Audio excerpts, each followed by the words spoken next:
Hi, welcome back guys. This is your friend, Parallel Deku, back with another fanfiction. This is the third part of What If Deku Was Kidnapped by Villains. Now before starting, please give this video a like, and subscribe to the channel if you want more videos like this. Now let's get into the fanfic. Deku stood outside of a convenience store and leaned against the windows there staring down at his hands. Out of every part of his body, he would say his palms were the most damaged by his training. The skin was different shades of pink from various burns. The palms and undersides of his fingers were thicker than they had been when he had been younger because of all of the scar tissue. Even as he traced some of the scars on his left palm, he could barely feel it. His left palm's nerves were wrecked from the damage to them. He always had to be careful with his fire because it took longer for him to notice when his skin was burning. The training from the afternoon with his classmates had done nothing but brought back memories for him. He'd had the choice of wearing gloves to protect his damaged hands from the rough rock this time. But in the past he hadn't been granted that luxury. His classmates had all expressed various levels of anger and frustration towards the training and how harsh it actually was. But Deku thought that he had gone pretty easy on them. After all, they had all managed it in the end anyway. He still considered them the lucky ones. When they fell, they only had to deal with hitting the strong ground. Deku had been punished for his failures during his training. He was so lost in his thoughts that he almost didn't hear Himeko approach him until she was in front of him. Deku tensed and waited for an attack, but she didn't try this time. She just smiled broadly at him and greeted him cheerfully. "You were staring at your scars," she pointed out as if it wasn't obvious. Deku pulled his gloves back on. "I was." Deku looked her up and down. She was wearing her uniform once again. Deku wished that he could be wearing his usual outfit as well, but she hadn't returned it to him. Deku was stuck with his turtleneck and long brief. It was a little hot to be wearing them, though. "I was remembering our training," he confessed to her as he made his way into the convenience store. He wanted to grab some snacks and drinks before they went to their meeting place. He doubted that Dabai remembered to bring anything. "Which part?" she asked curiously as she made a beeline to the snack aisle. Deku kept close to her in order to be able to talk quietly. Other than the strange jazz version of English music playing over the store sound system, it was quiet.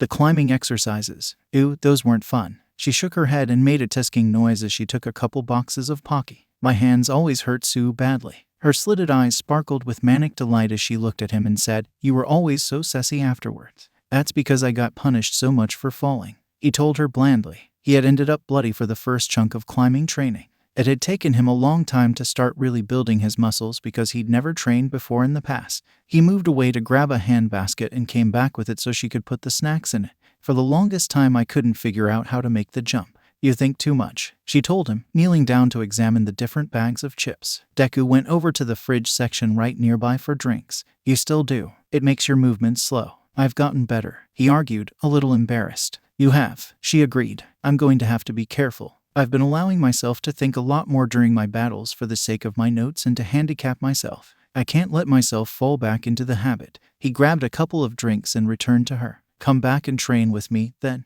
We could both use the practice." She seemed to decide on what she wanted and threw them into Deku's basket.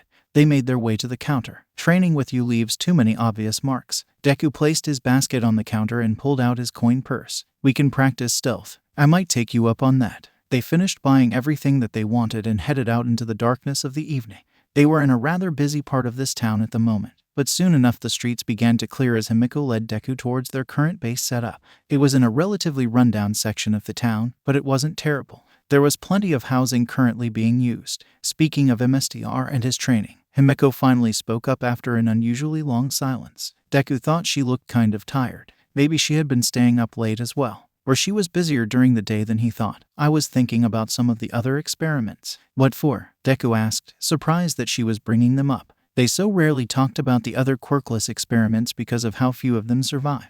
That, and Deku didn't keep in contact with any of them. He only knew Himeko anymore, and frankly he would rather leave it that way. They may have all tried to kill each other at one point or another, but he hadn't become friendly with any of them except Himeko. "For our mission," she stated like it was obvious. "I was thinking they could be helpful." "No." Deku shook his head with a frown. "Why not?" She whined with a pout. "I thought it was a good idea. They're all MSDRs. MSDR wants Tamura to have his own people. We're MSDRs too," Himeko pointed out. "Yeah, but not in the same way." Deku knew his role, although Himeko wasn't quite in the same position. MSDR was like a parent who had given a smartphone to Shigaraki. It was in Shigaraki's possession, but MSDR ultimately owned the phone. Deku was the smartphone. Himeko was never Shigaraki's possession, but through her friendship with Deku and her skills she had been granted the freedom to come and go. She didn't need to be controlled in the same way Deku did. She did what she was commanded because the training had worked on her and because she actually liked it. Deku shook aside the depressing thoughts and the imaginary feeling of his shackles. Besides, most of them would be useless to us. Otherwise, Tamura would have paid attention to them before. They don't have the firepower that Tamura wants. He wants firepower, Himiko asked. He wants to destroy All Might. He pointed out simply. He'll need stronger people for that. Most of the other quirkless probably aren't even alive anymore. And if they were alive, they were probably in similar states to Namu. True. Himiko made an exaggerated face of disgust as she kicked her feet out playfully and skipped over a few cracks in the sidewalk. They arrived at a small door to a building shoved between two much bigger buildings. Himiko knocked on it before pushing inside. Deku followed after her into the gloom of the house. It smelled unused and dusty. He didn't even bother to take off his shoes as he entered and found Dabai lounging on a tattered couch in the living room. There was a single low table in front of him, and that's where Deku dropped his bags. He tossed his backpack into a side room and away from the sight of anyone who would enter. "Oh good, you brought food," Dabai said as he leaned forward to open the bags. He frowned at it. "It's all junk. It's a sleepover," Himiko said happily as she threw herself down to sit at the small table. "We need to have lots of junk food at a sleepover. You could have brought some real food too," Dabai accused. "Or you could have, ungrateful a hole," Deku countered as he returned to the living room and snagged some chips and his favorite drink before either of the other two could. "You were here long enough. You don't know how long I've been here," Dabai accused, grabbing a tea while Himiko went for the Pocky immediately. Deku didn't respond to him and joined him on the couch. He pulled off his gloves to start eating. "Your mom cool with you being here, by the way? She thinks I'm staying with a friend from school." Deku hated lying to his mother almost more than anything else that his missions required. He didn't like how often he had been pulling the spending the night at a friend's house card on her recently. He was certain that she was starting to lose trust in him no matter how many times he smiled at her. It was an unusual trend for him and she could see through it. The only reason she had yet to stop him was because his therapist had recommended to her that she let him spend more time with people his age. At some point she would refuse him, though, and he would have to break her trust. He knew that she was just worried about him, but he couldn't reject his missions. He could only use his mother as an excuse for being late, but never for failure to do his missions. If his MSDR or Shigaraki ever thought that his mother was holding him back, they wouldn't hesitate to remove her from the picture one way or another. They had been very clear about that before they had released Izuku back into her care. Deku would rather have his mother think he was a troubled youth than the alternative, even if it would hurt to see how her heart would break. "Well, you are staying with friends," Himiko pointed out, offering him some Pocky. He took it gratefully. "Nothing like rationalizing your lies," Dabai agreed sardonically. "That's basically all I've been doing since I was returned anyway," Deku muttered. "You should see the kind of sit I have to make up while I'm at school." "Oh yeah, tell me about school and your little mission. You said you would." Himiko scooted closer eagerly. "Yeah, tell us about UA. Ha in Bakun. I'm not telling you sit about Kakin," Deku growled, laying down that line immediately. He hated that Himiko kept pressing him for information about his personal life like that. He would never stop being defensive about it either. He would guard his family and friends as much as he could considering their lives were already under threat. "Always so defensive about your boyfriend," Dabai mocked. "He's not." Yeah. Dabai waved him off. Deku's glare sharpened as he scowled. His hands itched to light a fire and use it on Dabai.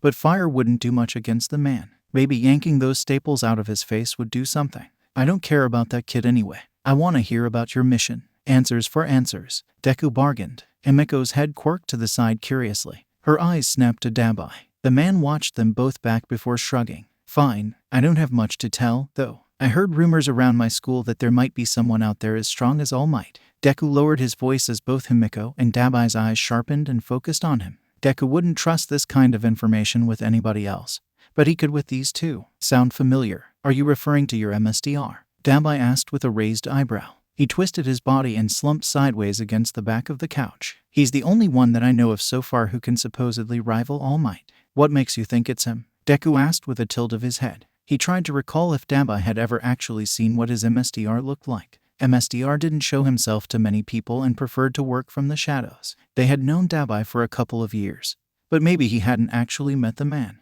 Deku knew that his MSDR was as strong as All Might, but anyone who has only seen MSDR and not his quirk wouldn't know it. Anyone close enough to the sources know of your MSDR's strength and power, and not just in reference to his connections. So Dabai hasn't heard of anyone other than MSDR and All Might. Someone so powerful wouldn't be able to escape the sight of so many people, and Dabai would at least have heard rumors about him. Deku had a sinking feeling in his stomach. Was it possible that his MSDR was the one that had fought All Might? Was the damage to MSDR's body from All Might himself? and All Might was damaged from the same battle. It would make sense, he realized to his own shock. He was surprised he hadn't started forming this theory earlier. If there really wasn't a third person out there, then that would just leave his MSDR and All Might. Deku didn't know MSDR's true name, though. He had always assumed everyone called him MSDR and that was the name that he went by. Dabai had never done that, but Deku had assumed that was just because he was showing he wasn't under the man's control. Shigaraki was also an exception because he was the successor. Maybe MSDR's name was All for One.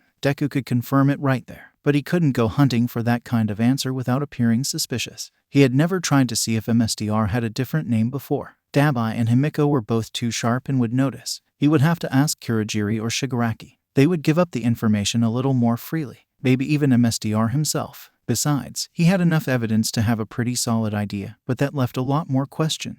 Deku would have to re-examine his conversations with All Might at a later date. Was that it? Dabai asked, pulling Deku from his thoughts. Deku gave a shrug and nodded. Just wanted to know if the rumors had any foundation. Deku needed to distract them, so he decided to recount his mission for Dabai. He told them both about some of the little things they've been doing in class and a couple of the heroes he had met.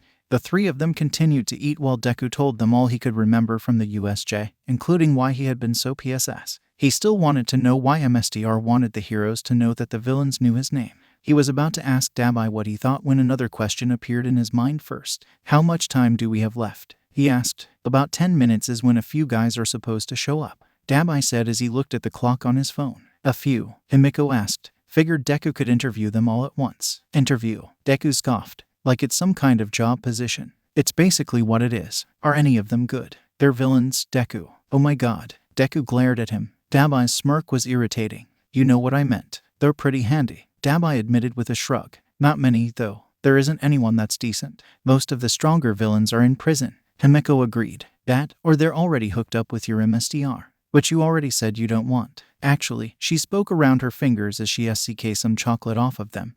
That's because a lot of villains are following Stain. Dabai rolled his eyes. We already know you want us to meet him. Because he's perfect. Himiko, Deku interrupted. Do you know where Stain is tonight? Himiko smiled, clearly delighted at the thought of finding him again. Deku was almost nervous to go meet someone who had her attention that much, but he also really wanted to meet him. What kind of hero killer didn't actually want to take down All Might? Himiko had told him a little bit about his ideology, but these kinds of things were better heard from the preacher rather than the choir. Deku had yet to meet a villain that actually admired All Might rather than loathed him. Maybe he could find an ally. I don't, but I can find out. I can contact him. What, do you have his number? Dabai asked with a raised eyebrow, scratching at the staples on his cheek. Nope, but I do know his hunting grounds and his contacts. The flash of her eyes reminded Deku of far too many nights training with her. It was nice to have her obsession on someone else. He wished that Stain was more in her age group, though, so she would turn her affection on Stain as well. How long will it take? Himiko tapped her chin as she thought. She didn't respond for a few moments, so that's how Deku knew for sure she was actually thinking about it. Finally she said, I'm not super sure. Didn't you just say you know his hunting grounds? Dabai shifted on the couch, crossing his legs. I do, but I have a feeling he'll be changing it up soon. He's getting more popular. Do that, then, Deku commanded. We'll content Tamura with a couple other possibilities first. If we can get Stain to join us, his followers will come as well. Dabai added, exactly. That should be enough to appease him. Yes, sir, Deku, sir. Himiko saluted playfully. Dabai snorted a laugh. Oh, that actually reminds me. The man stood up and left the room. Deku and Himiko shared a curious look before getting up to go follow him. The house itself wasn't anything special and definitely seemed abandoned.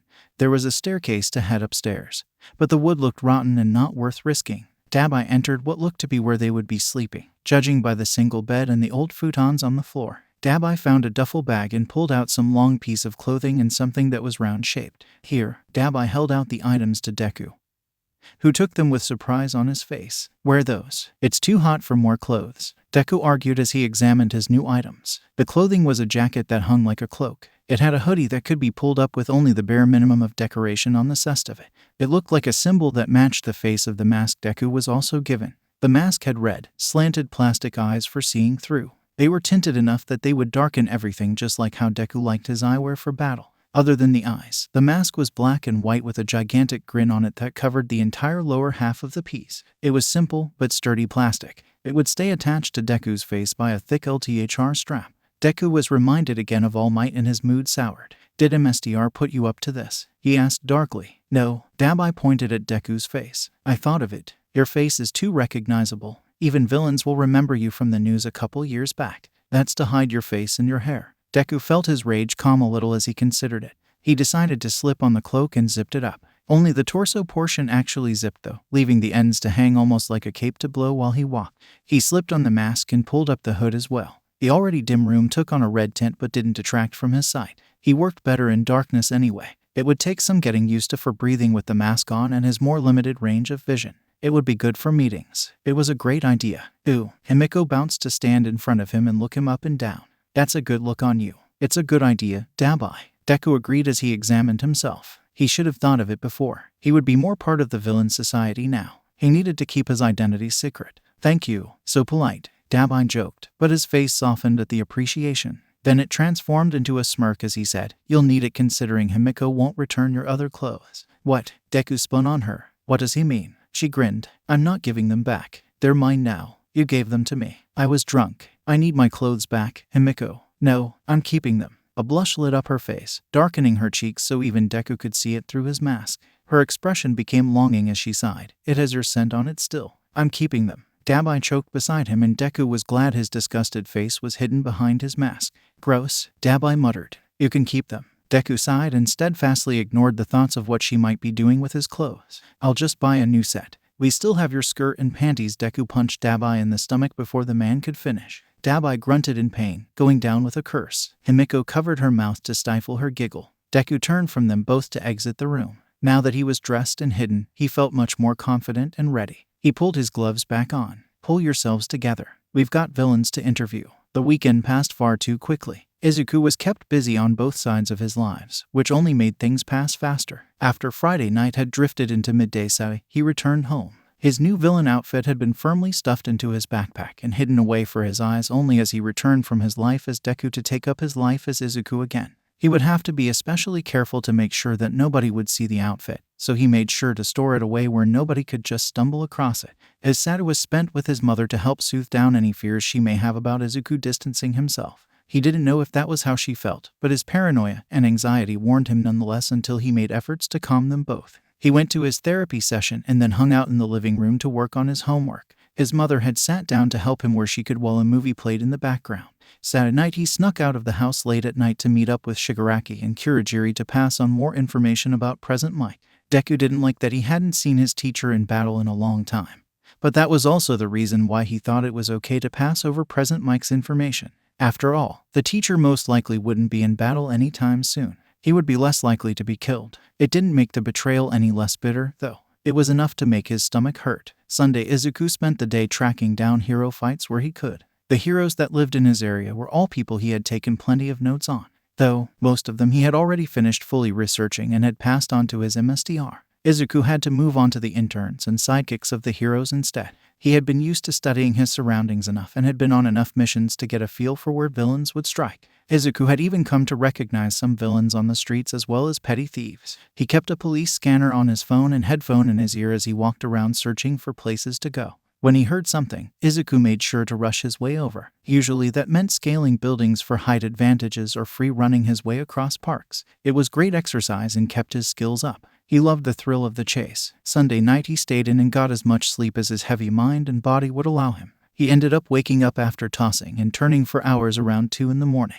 To spare him the struggle of his guilty thoughts that liked to rise and inflate in his mind by drinking in the darkness, Izuku played video games on mute. He played his all might on a fighting game he'd had for years. It didn't make him feel any better, but it distracted him enough to get 1 more hour of sleep before his alarm for school went off. Monday came with the return of Aizawa-sensei. Izuku hadn't realized just how much he had been worried about his teacher until then. He had been so caught up in everything that it felt like a breath of fresh air to have some sense of normalcy return. Aizawa-sensei may have been covered in bandages and looked like a mummy, but he seemed to be in his usual spirits. He didn't hesitate to announce the upcoming UA High Sports Festival. Izuku could only clench his jaw as he realized just how deep into his mission he really was. The UA Sports Festival was basically the Olympics of Japan, and every kind of hero would be there to scout. Izuku's job as a hero student was to try his best to get a strong mentor figure of a hero to take him under their wing. He hadn't even really thought of the sports festival as something he would actually be participating in.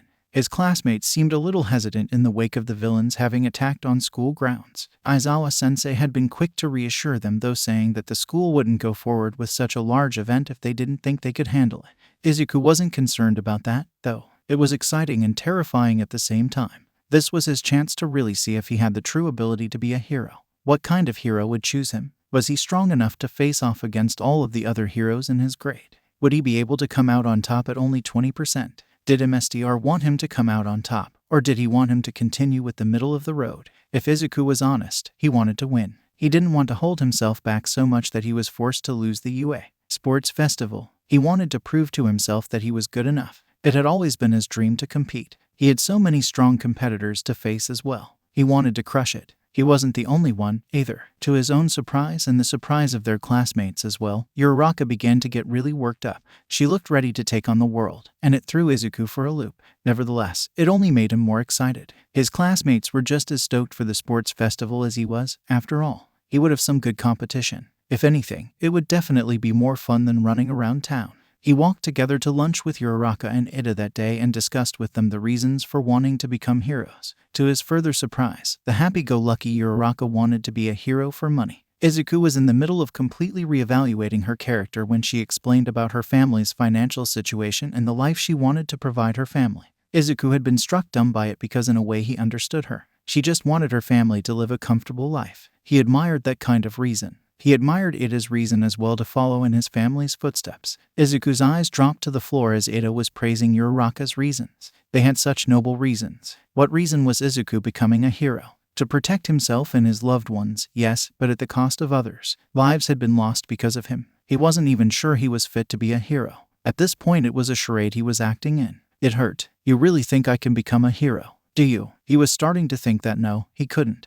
But if he couldn't be a hero, if he couldn't be good, did that mean he had no reason to pretend? Did that mean he had to accept his fate as a villain? Succumb to it just as Himiko did, as Shigaraki did, and as MSTR wanted him to? If he did, then maybe his family wouldn't be threatened anymore. If the villains had no reason to think they had to control him, maybe he could be free like Himiko was. He wouldn't need a leash anymore because he had learned how to walk by his MSTR's side. He would get a choice again. A little bit of freedom would be better than none at all. But he didn't want to give up. There had to be a way out of this life, wasn't there? OOHH, there you are. All three of the students jolted as All Might skidded around the corner. Izuku could only freeze as the man grinned and held up a bento. All Might looked at Izuku directly and asked boldly, "Would you care to eat your rice with me? You sound like a teenage girl." Uraraka cried before her hands flew to her mouth to try to block her giggles. Izuku frowned in confusion but nodded. This was the second time he was doing this. Was this going to become a weekly thing for them? Was All Might that determined to chat with him? Well, it wasn't like Izuku wasn't a little grateful. He had some questions of his own. He split off with his friends once again and followed All Might to the same room they had eaten lunch in last time. This time there was tea set up and ready. All Might allowed himself to shrink and poured them both cups before he coughed into his hand. Izuku stared with a sinking feeling in his chest when he saw the man wiping BLD from his mouth. He quietly took the tea. He didn't drink, though. His stomach hurt too badly. Izuku could feel his guilt eating into his chest. This was his hero in front of him. He was the definition of what Izuku had always wanted to be. Izuku didn't feel like he deserved to be in the man's presence with how tainted he was. He wanted to leave the glory that All Might exuded. Even in his deflated, skeletal state, he was still All Might. He was someone that Izuku could no longer be. "Eat up, my boy," All Might offered, opening the large bento for them to split again. "All Might," Izuku murmured. Not wanting to beat around the bush, "Why did you call me out again?" All Might took a sip of his tea and eyed Izuku. Izuku couldn't lift his eyes to even look at him. It didn't matter since he couldn't read the man's reactions anyway, for much the same reason as last time. At least he was being truthful. Izuku appreciated honesty, for all that he was a liar. People who were straightforward with their longing were people that could be trusted more, to be honest. Izuku had learned. "So to ask me questions about MSTR?" Izuku murmured. "Do you still call them that?" All Might asked quietly. Izuku swallowed thickly. His shaking had stopped. The tea was warm in his hands, which meant it was probably burning. He couldn't bring himself to put it down, though. He had been thinking about his discovery from Friday night and felt more and more that his MSTR and All for One were one and the same. If anyone had information on his MSTR, it would be All Might. The burning longing to tell All Might everything was there. The hopeful part of him that refused to die even under the crushing weight of reality reasoned that he could possibly find someone he could rely on with the man. That maybe All Might would be powerful enough to take him down. He could maybe get the heroes on his side. Maybe Izuku could be freed from his chains finally with the help of All Might. But there were still flaws in the idea that made Izuku hesitant to move. For one thing, All Might was already significantly weakened. The hero had confessed himself that day after the USJ that his time limit was significantly shorter now. MSDR was crippled, but he was just as powerful. Could All Might even take him down? He didn't even have 100% confidence that All for One was his MSDR, either. Nobody had given him confirmation. And Deku had decided it would be better not to ask any of the villains. But if he really was All for One, then only a select few people would know his identity. All Might would be one of them. If MSDR really was All for One, was it a risk Izuku was willing to take? Izuku couldn't risk exposing his position either. He couldn't guarantee that All Might would help him. Even if he told All Might the truth, he would probably be expelled from the school, probably jailed. He doubted All Might could save him from that. Izuku wasn't so sure he would like an All Might who wouldn't do that to someone as terrible as Deku. "Midoriya, my boy," All Might called, and Izuku blinked. He lifted his gaze briefly to meet All Might's eyes with wide eyes. Eat," All Might insisted, pushing the bento forward. "Are you all right?" Izuku scratched at the scar on his forehead and sighed heavily. He placed the tea back down and shifted on the stool he was sitting on. "All Might, can I ask you a question?" "An answer for an answer. Ask away." All Might motioned graciously. Izuku could feel the gentleness that All Might was caring for him with. He didn't deserve the care. All Might was probably just using him for information anyway. He had no other reason to be interested in Izuku. If Izuku hadn't stumbled across his secret, then All Might would probably just see him as another student in the crowd. That was fine, though. Izuku wanted to be just another face. He could use All Might as well. They could be useful to each other. Even if a person has done terrible things, can they still become a hero? Even if they only did those bad things to save others. Izuku lifted his eyes when he was met with silence. He didn't bother to hide the misery on his face. It hurt to even ask that question, but it had always swirled inside of him. Ever since he had first made the deal to escape from his hell. Ever since the first BLD on Izuku's hands. Ever since he had started doing everything he could to survive at the cost of too much. It was a question that he had to bear. And he didn't think he could hold it unasked any longer. If there was anyone who could give him an answer, it was All Might. All Might took a deep breath and let it out in a rush as he scratched at the back of his neck. "That is not an easy question, my boy. Why do you ask?" "An answer for an answer," Izuku repeated weakly. "All right, then." All Might took one of the onigiri from the bento and held it as he met Izuku's eyes. Heroes must make many difficult decisions over the course of their careers. There are sometimes terrible consequences to these actions regardless of their intentions. I'm sure you've heard plenty of stories where heroes have failed to rescue people, or have accidentally caused more harm than good. Izuku nodded. And yet, they are still heroes. All Might motioned with a sweep of his hand. It is not their deeds that define them, but their attempts for a better future. All Might pointed at Izuku. "My boy, if a person wishes for nothing but a brighter future, I don't see why they cannot be a hero." Izuku felt his eyes water. All Might lowered his hand and tapped his finger against the onigiri. "Nevertheless, that doesn't mean one should forget their deeds. Actions speak louder than words, young Midoriya. Never stop striving towards what is good against all odds. That is part of what being a hero is." Izuku covered his face and began to cry then, feeling something within him break. Or, to put it differently, he felt as if finally the weight of his guilt had been lifted ever so slightly off of him. He was so unused to it that he felt like he had lost a part of himself in the process. He could only weep, because All Might believed he could still be good, even after everything he had done. But there were still so many more terrible things he would do. At what point would he be unforgivable? Izuku didn't know. A hand landed on his shoulder and rubbed it. Izuku didn't flinch away this time. All Might didn't try to force him to talk while Izuku wept a bit longer and then tried to pull himself together. It took a couple of minutes before he could straighten up and wipe at his eyes. He sniffled and wiped his face on the back of his sleeve. "All Might," he tried, and had to hiccup another sob before finally saying, "No, I'm not all right." All Might sat down on the edge of the table in front of Izuku, but still towered over him. Izuku could only look up to him and feel so much smaller. The man's face was tired and filled with sympathy as he huffed a soft laugh. "An answer for an answer," he murmured, understanding then. "What can I do to help you, my boy?" "Answer another question for me," Izuku said, feeling something resolve in him. "An answer for an answer," All Might asked. Izuku nodded. "Then yes, what is All for One's quirk?" All Might's eyes flashed as his face darkened. He opened his mouth as if to ask Izuku something, but then paused. It was smart of him. Deku would only answer if it was a trait of information. All Might tried again and said, "He has a quirk that allows him to steal and use other quirks." Izuku's very skin jumped. "I have also known him to give quirks to other people if he wishes to do so." That was the confirmation, then. It was impossible for someone else to have that power. That terrible, horrible power. Izuku could feel his trembling return. Only this time it was from his fear. His MSTR had been the one to damage All Might. It would explain the feud between them. Then, if All Might had managed to damage his MSTR so badly in turn, he was caught in the middle of a battle of the two strongest men in the world. He was trapped by shackles to one, and hoping desperately for the other to save him. But he could not speak to ask for help. All Might's eyes searched him while Izuku was struck absolutely incapable of speech. Izuku could tell the man could see his terror. Izuku could do nothing to hide it even if he tried. He couldn't pull Deku on. He couldn't be brave here. Not in the face of this terrible and possibly hopeful future in front of him. Let me ask you again then, young Midoriya. All Might's face turned grave. Do you know all for one? Izuku could only nod shakily. All Might dropped his head into his hand. DMN, he said to himself before he hefted himself to his feet and moved back to the couch. He seemed a bit shaken up himself as he covered his mouth to cough again. Izuku wiped more tears from his own eyes. Izuku knew what would come next. The questions that would no doubt form in All Might's mind.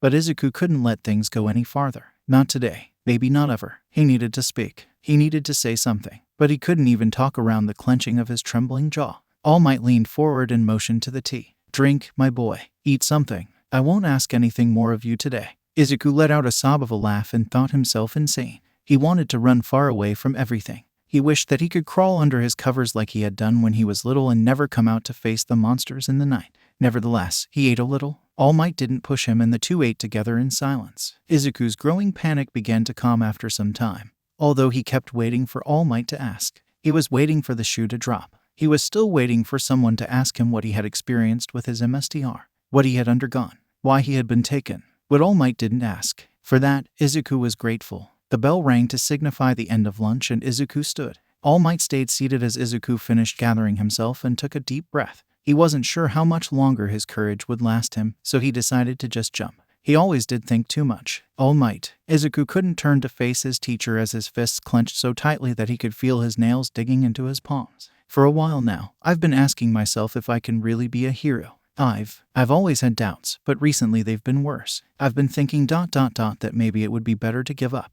To give in to my fate. He ran a hand into his hair, distressed. He felt sick for speaking. He was regretting his words even as they continued to tumble out of him. His eyes watered as he sweated. But then he clenched his jaw and finally felt Deku rising to the surface again. Deku, who had always been the strong one. Izuku could be strong too. So he spun around and faced All Might with shaking limbs and a determined glare. But you're the first person to believe I could be a hero. And I don't want to let you down. As so, I do want to try. I want to try to be a hero. I want to be a hero. All Might stood and puffed up into his full form. That's the spirit, my boy, he declared, startling Izuku, before the man deflated again in a poof of steam. He coughed and wiped some BLD away before giving Izuku a thumbs up. I wish you luck, young Midoriya, and when you are ready, I will be here. Izuku gave him a shaky smile, feeling better than he had in a little while. For just these few moments, it was just him and All Might. No villains, no secrets, no pressure. Just him and his hero encouraging Izuku to become the hero he had always wanted to be. He had almost forgotten what his dreams had tasted like because he had been so chained to the present. There was a future ahead of him where he was finally free. He could see it in the light shining off of All Might. When Izuku left to return back to his class, he could only look towards the future and plan. He knew what he wanted. He just needed to figure out the way to get it. The first couple steps would require him to take on the sports festival with the same passion all of his classmates were feeling. He would win the sports festival whether or not that was what his MSTR wanted. It was something that Izuku wanted. And Izuku hadn't asked for much in so long. He would try to define his own future. He wouldn't be a hero yet, but he felt that he had finally chosen a path. He just hoped he could stay on it. Deku took the courage he had gathered after his talk with All Might and put it to full use that night when he snuck out and demanded Kurogiri bring him to the bar to speak with MSTR. Deku never requested any kind of meeting with MSTR unless it was of great importance, and even then it was rare that his MSTR would respond. Deku knew that nobody ordered his MSTR to do anything. But Deku had been sure to voice to Kurogiri that it would be in his best interest. Deku arrived through the warp of Kurogiri's gate wearing his newly bought white button-down shirt and tie similar to the outfit that Himiko had stolen from him. He glanced briefly at Shigaraki and Kurogiri before he took a seat at the bar. He couldn't sense anyone else in the building with them. He supposed that Shigaraki wasn't going to meet with anyone that day other than him. That was good. When will MSTR be here? He asked as his eyes fell on the dark television that had been placed on the end of the bar. The camera light was on showing that it was recording, but not that his MSTR was on the other line. Deku's eyes drifted away to meet Shigaraki's. The man was chewing on his nails. Shortly, Kurogiri informed him before he left the room. Deku watched him go before returning his gaze to Shigaraki. What's so important that you have to bother Sensei? Shigaraki asked. He seemed to be in a good mood despite the nail biting. Deku took it that Shigaraki was fine with the progress that they were making. Do you have more information for us? In a sense. Deku shrugged and checked the television again. I need guidance on what to do moving forward. Oh, on what? Shigaraki leaned forward with interest. Deku saw no reason not to tell him. Chances were that someone was watching them through the camera anyway. He heard a blender going in the other room and perked up. Oh good, Kurogiri was back to willingly giving him treats. Deku must be either doing well or he looked silly. The UA Sports Festival is coming up. Shigaraki clasped his hands together over his crossed legs. It was strong to read his expression with his father's hand over his face. Deku had gotten better at sensing his moods, though. The air had shifted a little. You couldn't ask me for guidance, the man asked lightly. Deku leaned on his elbow on the bar top. Why would I ask you? He challenged lowly. Shigaraki let out one of his discontent growls. His hands squeezed together a little tighter. Because you are mine, Deku, to command. Sensei said so himself. It enraged him. Shigaraki may have power over him, but nobody owned Deku. He didn't want to be owned by anyone. He was about ready to say it too, no matter what consequences would come, but Kurogiri returned then. Deku had to bite his tongue and remember his place for the time being. He was more courageous than before, but he couldn't be stupid. He had to play the long game. He couldn't just start fights with Shigaraki just because he said something that made Deku angry. If he did, then he would always fight with Shigaraki. Kurogiri placed down a milkshake for Deku, who thanked him shortly and proceeded to drink some before he did something that he regretted. Shigaraki tapped his fingers impatiently, still waiting for an answer. Deku decided to ignore him just to be petty. Shigaraki looked ready to snap when the television finally turned on.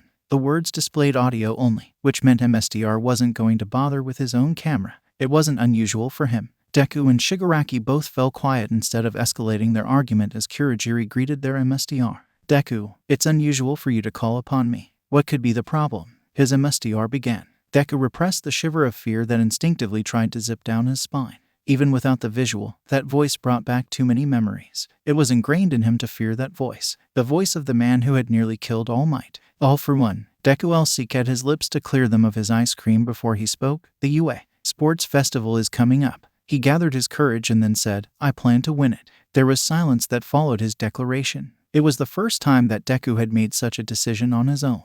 All of them were well aware of MSTR's instructions to stay in the middle of the pack. It was an act of rebellion for how small it was. Deku didn't care, though. He would make up whatever reason he needed, but he was going to win the sports festival. Finally, MSTR said, interesting. Winning the sports festival will make you stand out. Shigaraki argued, but not with his usual anger. It was a mere statement of a fact. I will stand out no matter what if I want to progress past the first round.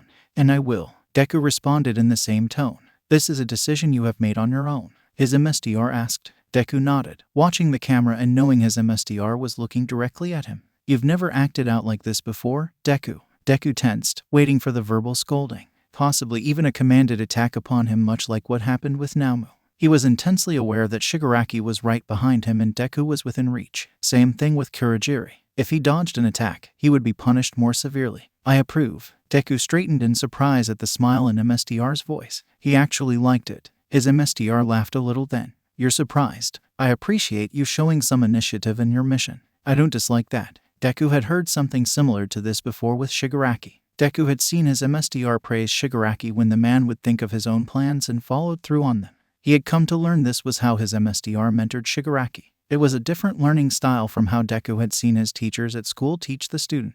He didn't realize how good it felt for MSTR to praise his ideas. It made him feel more confident. Good. Deku nodded, pleased. I plan to win everything, MSTR. If that's what you want to do, then I expect you to be the best. Deku could feel himself grinning. The eagerness to fight and bleed and win was burning through him. He suddenly felt he had way too much energy. He wanted to compete right then and there. He was ready. What about the mission? Kurogiri asked after a moment of hesitation. And why did you have to go to Sensei for this? Shigaraki added, apparently still annoyed that Deku had circumvented his command to go straight to the bigger boss. This is his mission. MSTR told them both. Let him decide when to show off. Deku knows what he is to do. Deku shot a smug look to Shigaraki, who kicked the back of his stool. Deku bit back a yelp and wanted to kick him back but knew better than to follow along with Shigaraki's childishness in front of MSTR. Besides, he already had what he needed. He had the security of mind that he wouldn't infuriate his MSTR. He also learned that he had a lot more slack on his leash than he had previously thought.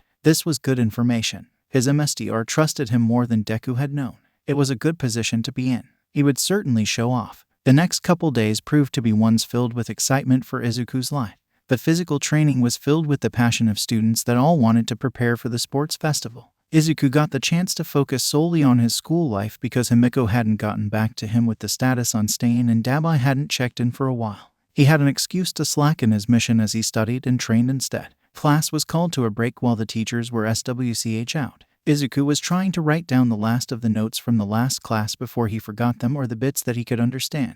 He would need the notes to remind him of just what he had managed to comprehend, otherwise he would forget by the time he would study later. It was frustrating for him. He wondered if maybe he should ask Kaken for help. What was the trick they had been kind of discovering? Hands came down on the side of Izuku's desk and made him start violently. He looked up into the grinning face of Kirishima. "Hey Midoriya," he called, and Izuku resisted the strong urge to tell him off for scaring him. Instead, he gave Kirishima a shaky, confused smile while he attempted to calm his heart. FCK. He couldn't remember what he had been thinking about now. "So listen, when can you do another training session?" "What?" Izuku asked, honestly surprised. He had thought one harsh training session would be enough to satisfy any curiosity on the part of his classmates. Wasn't tearing their hands up and falling repeatedly enough for them? Kaken stood up and spun his chair around to face Izuku's desk. He plopped himself back down in it again. "Yeah, man. Me and Bakugou were talking about it at lunch the other day." Izuku stared at Kaken as the boy scowled at him. Izuku was trying to process the fact that Kaken had willingly spoken to Kirishima as the red-headed boy continued.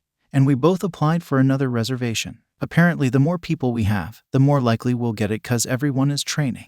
Anyway, we got it finally. It's only for an hour, though. Are you coming? You reserved a field without asking me first." "What if I had been busy?" Izuku asked. Kaken scoffed. "You don't have anything going on." Izuku would have glared at him for that if he could without it looking out of character for him. Kaken had no idea what kind of sit was going on in his life. Kaken kicked Izuku's desk, shoving his hands into his own pockets as he slouched in his seat. "UFC King said you would move on to part 2. When the hell is that supposed to happen? I didn't think that you guys wanted to." Izuku muttered as he played with his fingers. Kaken gave another pointed kick to his desk and stood up sharply. He whipped his hands out of his pockets and fired off a couple pops of explosions. "You'd better not skip out, City Deku, or I'll kill you." Kirishima gave Kaken an exasperated look before he nodded at Izuku. "I'm still totally down for learning more." He clenched his fist, which still had some bandages around it, with a determined look on his face. "I feel like I've barely scratched the surface because it took so long to do the jump.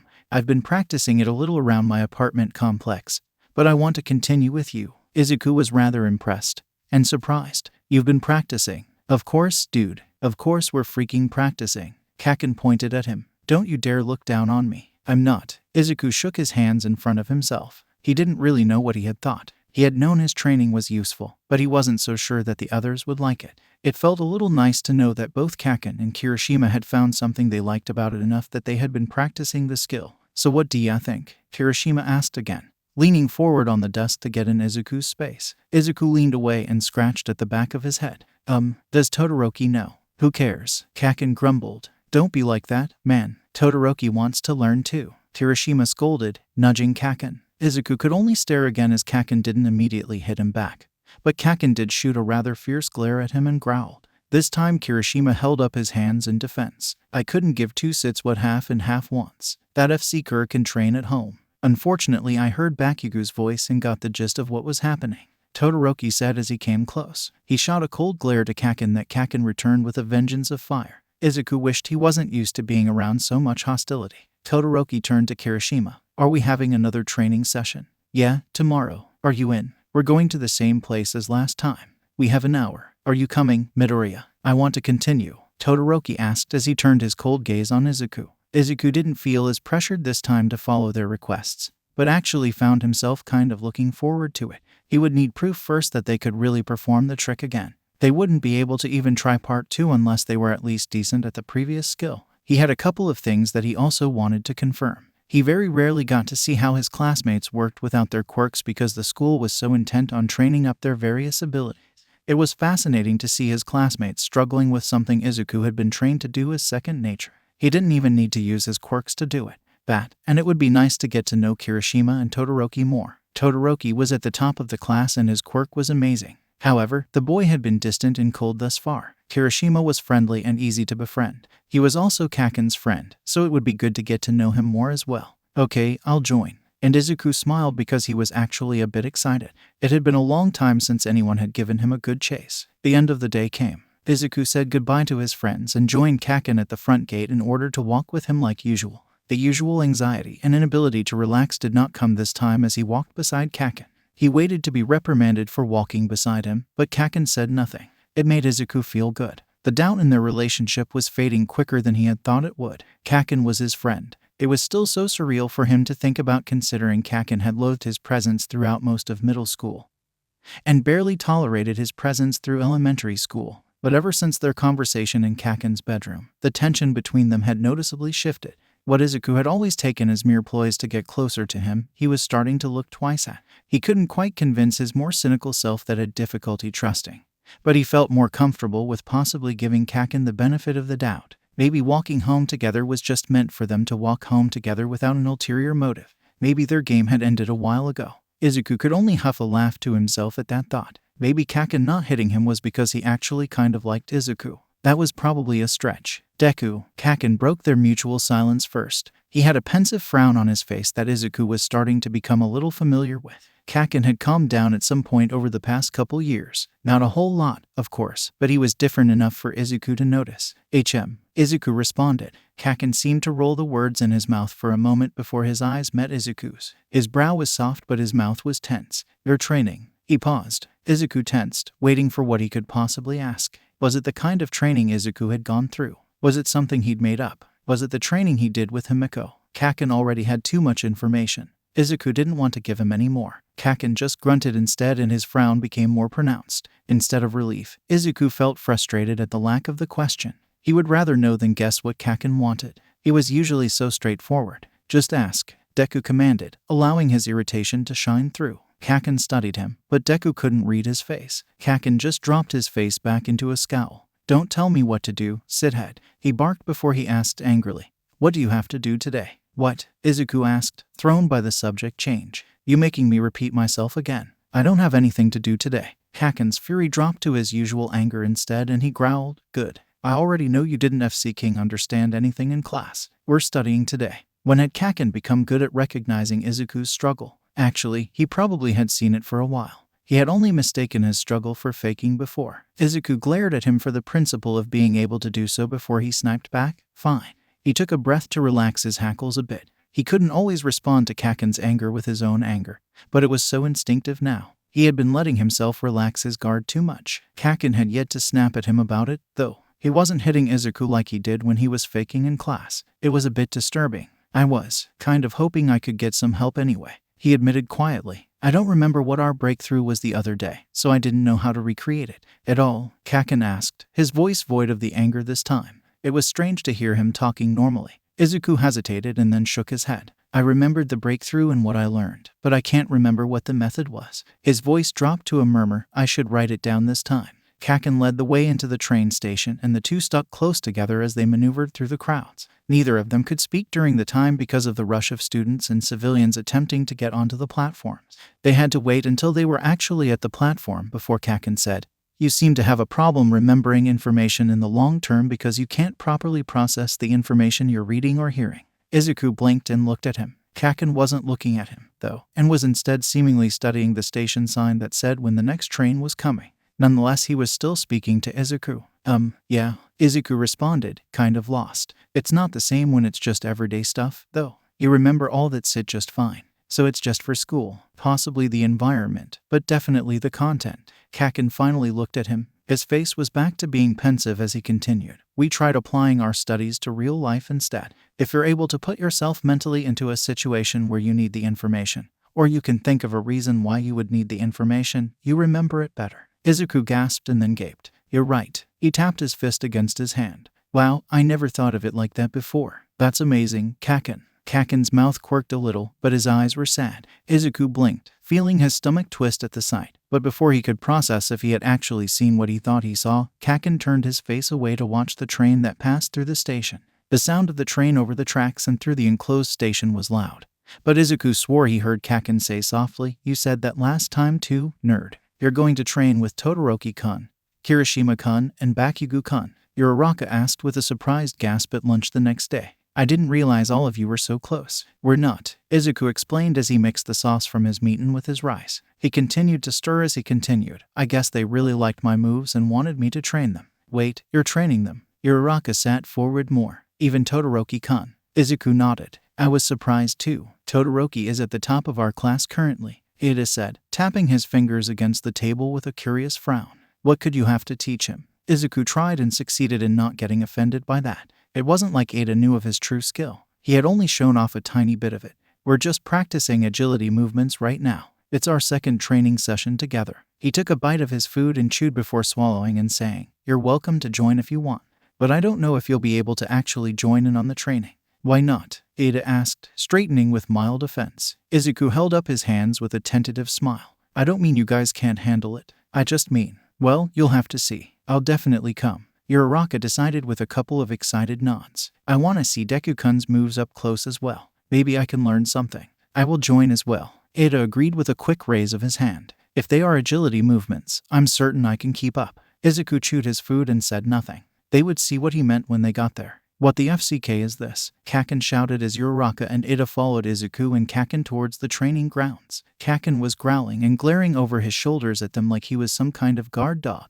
Who invited you extras? Midoriya did, Ida said. And please watch your language. We are still on school grounds. Shove it up your butt. Ida let out a horrified and offended noise. He took a breath and even straightened his hand as he prepared to scold Kaken properly. We want to see what kind of skills Deku-kun is teaching you guys. Uraraka cut him off as she tugged on the hem of her skirt to straighten it. Both her and Ida stood out, what with the two of them still in the school uniform while both Kaken and Izuku were in their gym uniforms again. After all, we're all competing in the sports festival. Her smile sharpened with her competitive spirit. We should scope out the competition. Izuku raised his eyebrows. He wasn't even really considering the competition. He realized he was too used to going against opponents blind, figuring out their quirks and how to win against them. For a majority of his competition, this would still be go-to technique, but he would be fighting his classmates as well. It was only natural that all of them wanted to see the extent of each other's abilities. They were probably planning their own strategies. Kaken scoffed. Like you could even come close to beating me. I'm stronger than I look. Uraraka argued. Strength isn't necessary to win every battle. Izuku added. You're saying she can beat me? Kaken demanded. Uraraka puffed up with pride. Izuku just sent Kaken a look but didn't respond as they approached the waiting Todoroki and Kirishima. Both of the boys appeared a little surprised to see their extra guests. They were all once again back at the training grounds they had used last time. Kaken and Kirishima had probably applied for it specifically. Oh shoot, are you joining us today? Kirishima called with a wave and a grin to their classmates. He was wearing gloves today. Actually, now that Izuku looked, Todoroki was also wearing gloves. That amused him greatly and he wondered how much it would affect their grip. It was one thing to protect their hands, but the thick gloves would also make it harder to feel the handholds. Just observing. Ida crossed his arms as he looked over his classmates. We heard from Midoriya that he was training you and we were quite curious. Plus I always love watching Deku-kun move. Uraraka added with a bright, delighted smile. Izuku felt his cheeks heat and had to look away. Kaken moved past him with a scoff and joined Kirishima and Todoroki to face Izuku. Izuku looked up in time to see him pulling on some gloves as well. He had included some knee pads to his protection today. Izuku approved. Kaken had knee guards on his hero outfit, so he would need to get used to moving with those on him. Izuku glanced around at all of his classmates and shifted awkwardly, unsure of how to start. He tried. Todoroki, have you also been practicing? When I could, Todoroki said with a nod. Good. We're moving on to part 2, right? Kirishima asked, jogging excitedly in place while Kaken busied himself with stretching. Kirishima and Todoroki must have already stretched while Izuku had been waiting for his friends. What's part 2? Uraraka asked. Izuku didn't need to stretch. He pulled on his own pair of gloves as he spoke. I'll explain depending on if they can prove they're ready. He straightened with a grin and nodded to the rocks behind them. You said all of you have practiced? Then show me. With that, Izuku immediately darted towards one of the rock towers and began his climbing. It was a different one from the one the others had repeatedly used the last time. This would really show if they had the skills necessary. He was halfway up the rock when he saw Todoroki, Kaken, and Kirishima making their way up at a slower pace but definitely with much more confidence than their first lesson. They really were getting the hang of it, he realized, if their bodies were adjusting to climbing even something new. He didn't have time to pause as he braced his feet and then threw himself over to the nearest pillar. This one was a bit farther away than the one they had trained on. He didn't doubt they could make it, though. Whoa, Uraraka yelled with awe as Izuku focused on climbing the rest of the way. He heard Todoroki let out a curse, and then there was the telltale sound of rock crumbling. "Careful, Todoroki," Kirishima called. "I've got it," Todoroki responded. Izuku didn't look back and pushed himself up with extra strength to grab onto the top ledge and haul himself over it. He felt exhilarated, much like he always did after climbing so far. He loved the sensation of standing so far up and knowing he got there by his own power. He didn't need a quirk. He took the time to examine how the others were doing. Kaken was the farthest ahead, but that didn't surprise Izuku. The other boy had grasped onto the point of part 1 of training faster than the others had. Kaken was nothing if not great with his own instincts, and he was allowing them to lead him. He was still significantly slower than Izuku and still had to occasionally test his footholds. But unlike last time, he didn't hesitate as he threw himself across the gap to the second rock. He recognized that he didn't need to judge the power behind his jump and knew it was better to slam bodily against the rock than to risk undershooting. Izuku couldn't help but marvel at how far Kaken had come from the first time. Kirishima had no trouble with the gap this time. After Kaken had shown them the way to go about it, Kirishima had no worry with hitting the stone. His body was probably used to handling plenty of hits. His grip was sure as he wrapped his legs around the stone and clenched. He looked kind of like a monkey clinging to the side of the stone, but it impressed Izuku. He was using everything he had and succeeded in gaining him valuable time to find a grip with his stronger hands. Todoroki was last, but Izuku was sure that was because he had slipped down a little. His weaker grip strength was again a setback. Izuku could see where he didn't trust himself and hesitated on his jump. He didn't manage to find a handhold until he had slipped down and had almost plummeted to the ground. Ida and Uraraka made shocked noises, clearly concerned considering how far the fall was. But Todoroki's focus sharpened and he caught a bit of the rock at the last moment. He slammed his foot strong and created his own foothold against the softer stone. It was just sturdy enough that he could move himself upwards to reach a second handhold. All three of them were breathed as they made it to the top and stood with Izuku overlooking everything. Kirishima let out a whoop of victory. "Look at that view. Look how high up we are. You did great," Izuku praised, honestly thrilled for them. It was amazing watching how people with a history of training achieved this type of trial. Izuku could remember how he and the other quirkless had done on their first few tries. It hadn't been nearly as pretty or as easy as his classmates' tries. It was almost enough to make Izuku envious. "Get your sit together, half and half." Kaken ended up scolding Todoroki as the boy checked his foot. Todoroki glared coldly at him while Kaken stood above him gloating. "What was that weak attempt?" "Shut up, Bakugou," Todoroki responded, standing. "Is your foot okay?" Izuku asked. "I'm fine." Todoroki seemed disgruntled with himself. Izuku knew to let it go. "Are we moving on to part 2? "Yeah." Izuku nodded and glanced around them. His eyes danced around the rocks and made quick evaluations. "We'll move to part 2. Follow me back down." "Without quirks, right?" Kirishima asked with a wry grin. Izuku returned it. "Yup." The climbing down part could be done in many ways. Izuku could show off some more of his moves, but he knew he would be doing that soon enough. He already knew that they wouldn't be able to finish part 2 today. He had trained for far too long and had too high of expectations to even dumb himself down for his classmate. Izuku ended up climbing down normally with the others following after him. He definitely noticed that Todoroki's foot was a bit injured, but it didn't stop him. Izuku had to dodge a bit of spray from rocks crumbling when one boy or the other would slip while figuring out how to climb down. It made Izuku laugh a little because they had been so focused on climbing up that they hadn't learned how to get down. They all made it down without any injuries and met up with Ida and Uraraka as they ran up to join them. "That was amazing." Uraraka motioned widely in her excitement. "None of you used your quirks for that. I can't believe you could do all of that on your own." "It took a lot of cut-up hands and bruises everywhere," Kirishima admitted with a laugh. "You should have seen the first time we tried this." "I understand what you meant now, Midoriya. This certainly does not look like something one can achieve without practice." Ida was frowning and gazing up at the rocks. "What is the purpose of this, though?" "Parker," Kirishima responded. "Speed and agility. Reaction time," Todoroki added. Kaken crossed his arms. "It's to FC King get stronger, obviously." "I want to try," Uraraka decided, looking determined. "Can you teach me as well?" "I will try as well." Ida agreed with a sharp nod. "Wait your DMN turns," Kaken yelled and then spun on Izuku. Izuku gave them a helpless smile as Kaken pointed at him. "Deku, FC King get started with part 2. Your stupid friends are just tag-alongs today. We're the ones training." "He's right," Todoroki agreed. "I want to move on." Uraraka pouted some. "Can't we do it at the same time?" "Sorry, Uraraka, Ida." Izuku scratched at his cheek. "It really will have to wait this time. Part 2 requires my attention." He hesitated a moment. The right thing to do and the thing that Izuku would do next should be to offer his assistance to his friends in the form of a next time.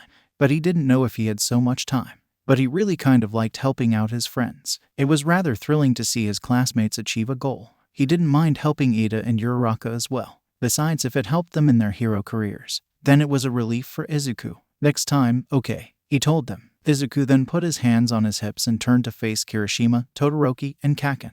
Okay, so part 2. Think of this like a game of tag. The rules are simple. He held up his fingers as he listed each rule. No quirks. Everything else is fair game. All one of you needs to do is touch me once with your hands and you win. It has to be a proper tag, though. Brushing clothes or hair doesn't count. So we're on a team, Kaken stated. 3 versus 1. Izuku loved when it was summarized like that. He made it sound like it was so easy. Izuku would absolutely not go easy on them. Exactly so. Why can't we use quirks? Todoroki suddenly asked, surprising Izuku with the amount of quiet bitterness in it.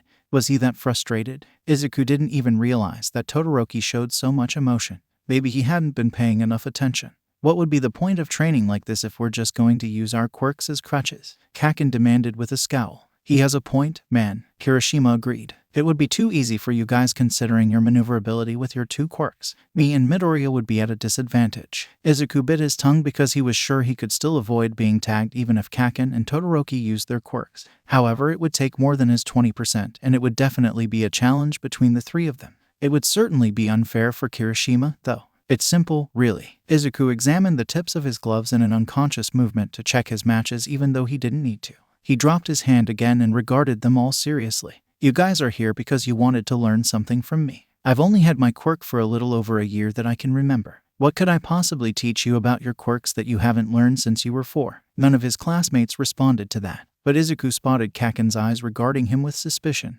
Izuku couldn't help his small disappointment that this had to be pointed out to them. He thought it was pretty obvious, after all. Although he was lying, of course. He could think of 1 or 2 things that he could possibly teach them about their quirks or to be more efficient with their quirks. And that's what we're going to school for, to learn how to use our quirks better. Izuku let out a huff of a laugh. I'm not sure I can teach you guys that better than Aizawa-sensei can. Good point. Kirishima grinned, tucking his arms behind his head. This kind of training is to show you how far you can push your own limits. Izuku added as his gaze drifted to the sky with a frown. All your lives you've been training with your quirks. I know you all have also trained your bodies in preparation for getting into UA.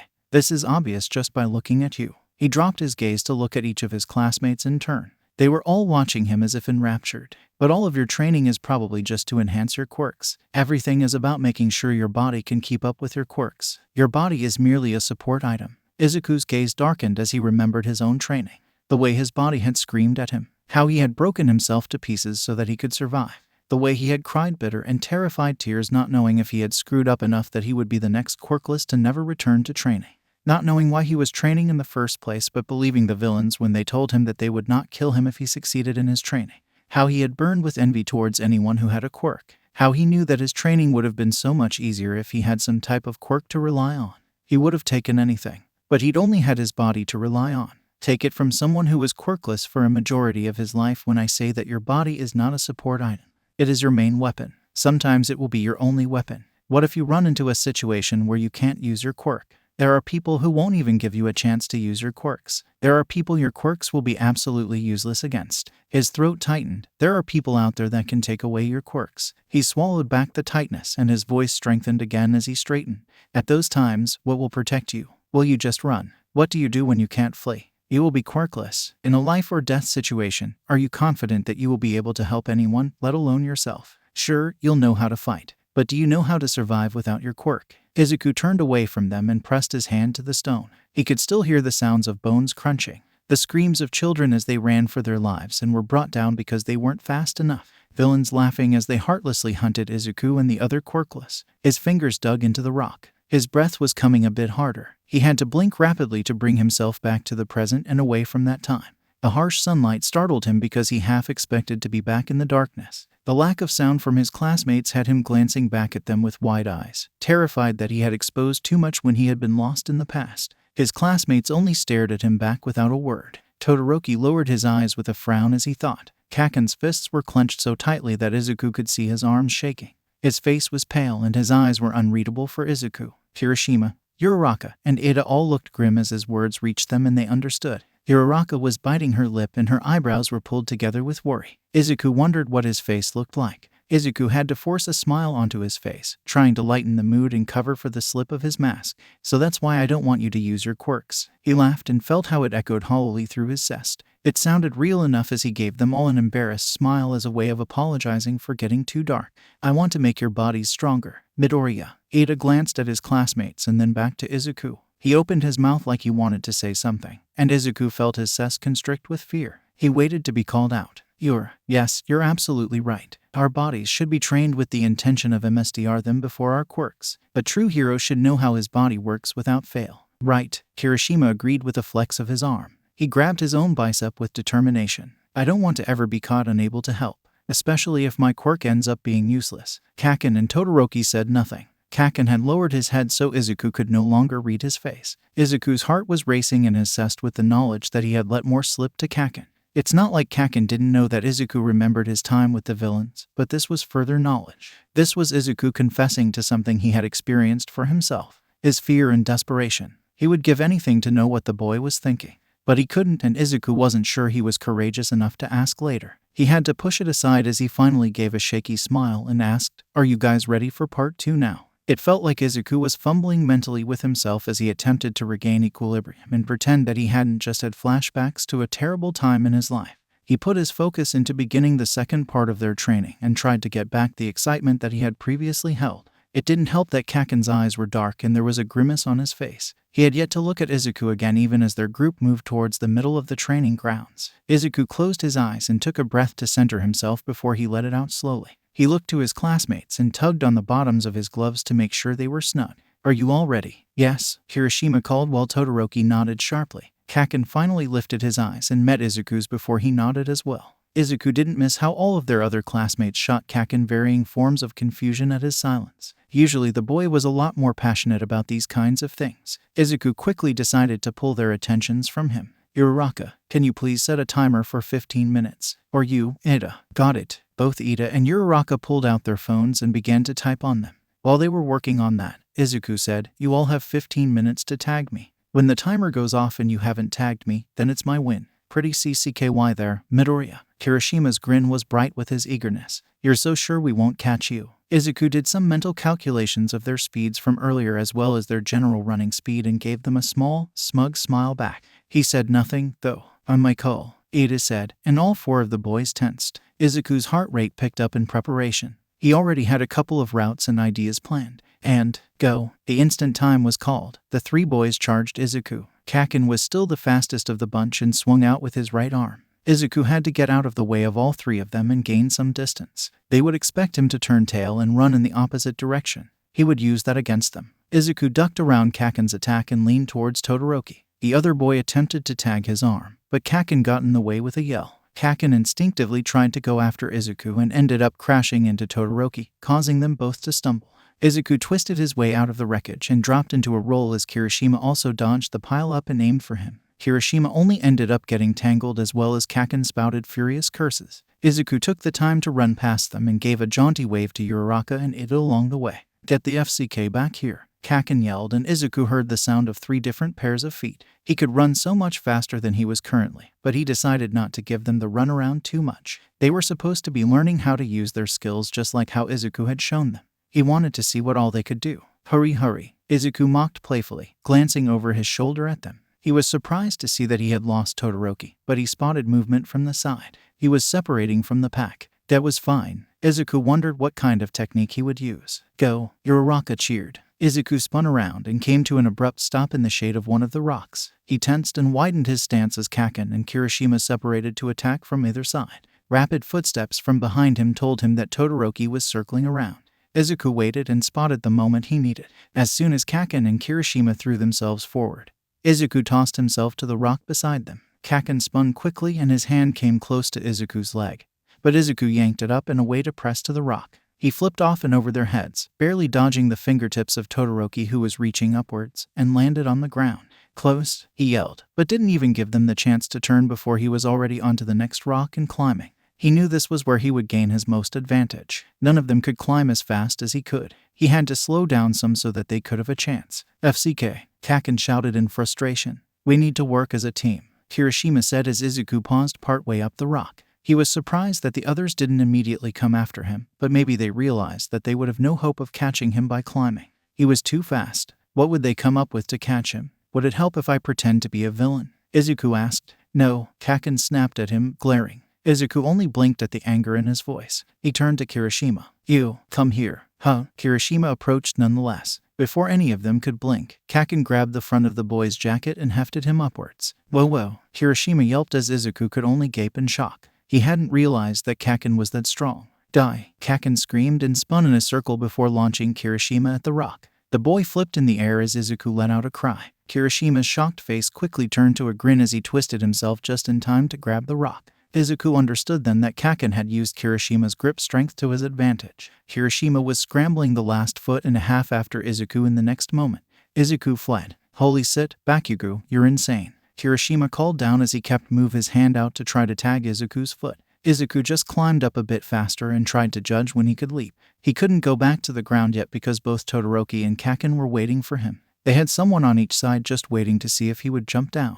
Izuku and Kirishima were almost fully to the top of the 3-story rock tower. There, Kirishima cried, and Izuku had to swing himself out of the way as Kirishima almost got a solid tag on his calf. His heart jumped in surprise. He had been too distracted looking down to pay attention to just how close Kirishima had gotten. Izuku was only just barely clinging to the rock by his fingertips by this point with his feet against the side of the rock for support. It was a precarious position. FC King, tag him, you idiot. Kaken yelled back furiously. He's right there, got him it. SHT, dude, you're slippery. I've been told that. Izuku confessed, and then lost his grip. Kirishima let out a shocked noise, this time grappling wildly to catch him. Uraraka and Ida yelled his name as well in terror as Izuku plummeted downwards headfirst. Izuku felt the air grow cold and called, no quirks, before he flipped himself upright and dragged his hand down the stone before he found a grip. He winced as the stone ripped through his glove and stabbed his hand. He didn't let it slow him down as he jumped down in a much more controlled way to land on the ground.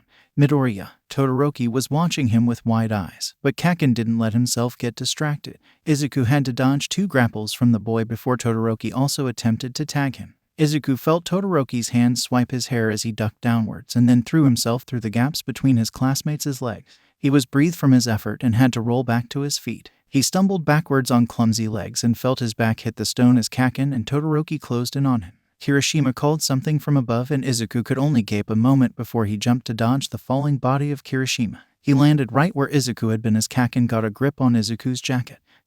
He yelled victoriously. Izuku immediately unzipped his jacket and slipped from it with no effort, leaving it hanging in his grip. You son of a beach, get good. Izuku yelled back with a laugh as he took off into another sprint. This was the most fun he'd had in a while. It was honestly so much fun. It was almost like training with Himiko, but a lot less deadly. He liked frustrating his classmates and stretching his legs like this. He liked not having to rely on his quirks and the pure thrill of using only his skills to win. It was something that he hoped he could teach the others. There was nothing more powerful than knowing that you could trust your body to persevere no matter the odds. It went much like that for the rest of the training. Izuku would allow them to get very close to him and then dodge at the last moment. It was exhausting but thrilling work knowing just how close he was to losing, but Izuku didn't lose. He couldn't afford to lose, and so he wouldn't allow it. He would admit, though, that the 3 of them definitely got better with time. Just as Kirishima had said, working as a team was their best bet. Whenever they were all trying to just go for him, Izuku was able to use them against each other. He would get them to crash into each other or stumble on the feet of another. They landed as often on their butts or faces as they came to almost tagging him. Izuku made sure to count how many times they fell. When they worked as a team, though, there wasn't nearly as much stumbling. They eventually fell into some kind of pattern based on their skills. Todoroki always stayed on the ground because he was fast and had slowest climbing speed. Kirishima got faster at climbing over the course of the training. Kaken would usually be the one to fling himself after Izuku during jumps. It meant that all of them had good shots at Izuku and kept him on his toes. When the timer finally went off, all 4 of them had to collapse gasping for breath. Sweat had soaked into Izuku's undershirt and made his breath cling to his legs. His hands smarted from where he had injured them and he definitely had a lot more cuts and bruises on him. His arms ached like crazy and he felt like his heart would never slow. Nevertheless, he felt fantastic. I win, he called breathlessly as Uraraka and Ida were kind enough to bring over the water bottles all of them had brought with them. Izuku resisted the urge to chug the drink and instead drank slowly. That was insane. Uraraka threw herself down next to Izuku with a bright smile. I can't believe you can move like that. It was a constant motion. I couldn't look away. It's still not good enough, though, Todoroki said. He froze his hand and opened his bottle to drop a few pieces of the ice into it. Izuku watched on jealously. We couldn't catch you at all, Midoriya. What was that stunt where you fell? Ida demanded. He waved with his hands in his usual chopping motion and pointed to the rock. You could have seriously hurt yourself. That is too far of a drop without a quirk to support you. What would you have done if you hadn't caught yourself? Get hurt. Izuku gave a bashful smile. You motherfucker. Kaken threw a loose stone at Izuku's head, causing the boy to have to yelp and dodge it. Kaken pushed himself to his own feet with some trembling in his muscles from the intense training and pointed a furious finger at him. 4 eyes is right. You can't pull those kinds of stupid stunts. I could handle it. Izuku responded with some annoyance. After all of that, was his skill really being questioned? It was irritating. He frowned. I knew I could catch myself. But how were we supposed to know that? Kirishima asked as he unzipped his own jacket. He pulled that off and yanked off his soaked undershirt as well, tossing both to the ground.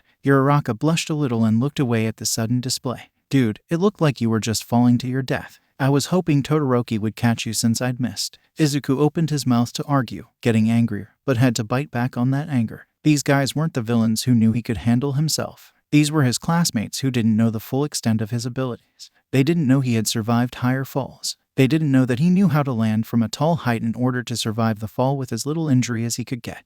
They were just worrying about him. He couldn't help how offended he felt, though. He decided not to respond and dropped his gaze. His pride wouldn't allow him to admit that he was in the wrong, but he had no way to respond that would suit Izuku. So he said nothing and drank his water instead. It felt nice to just sit and relax after everything. Izuku wasn't sure he would be able to stand yet anyway. Kaken and Todoroki unzipped their own jackets. Kaken dumped a bunch of the water onto his face and shook his head, throwing water everywhere. Uraraka and Kirishima cried out as they were splashed, but both laughed at it. Izuku tugged on the front of his shirt repeatedly to try to get some airflow going through the material to cool and dry him off.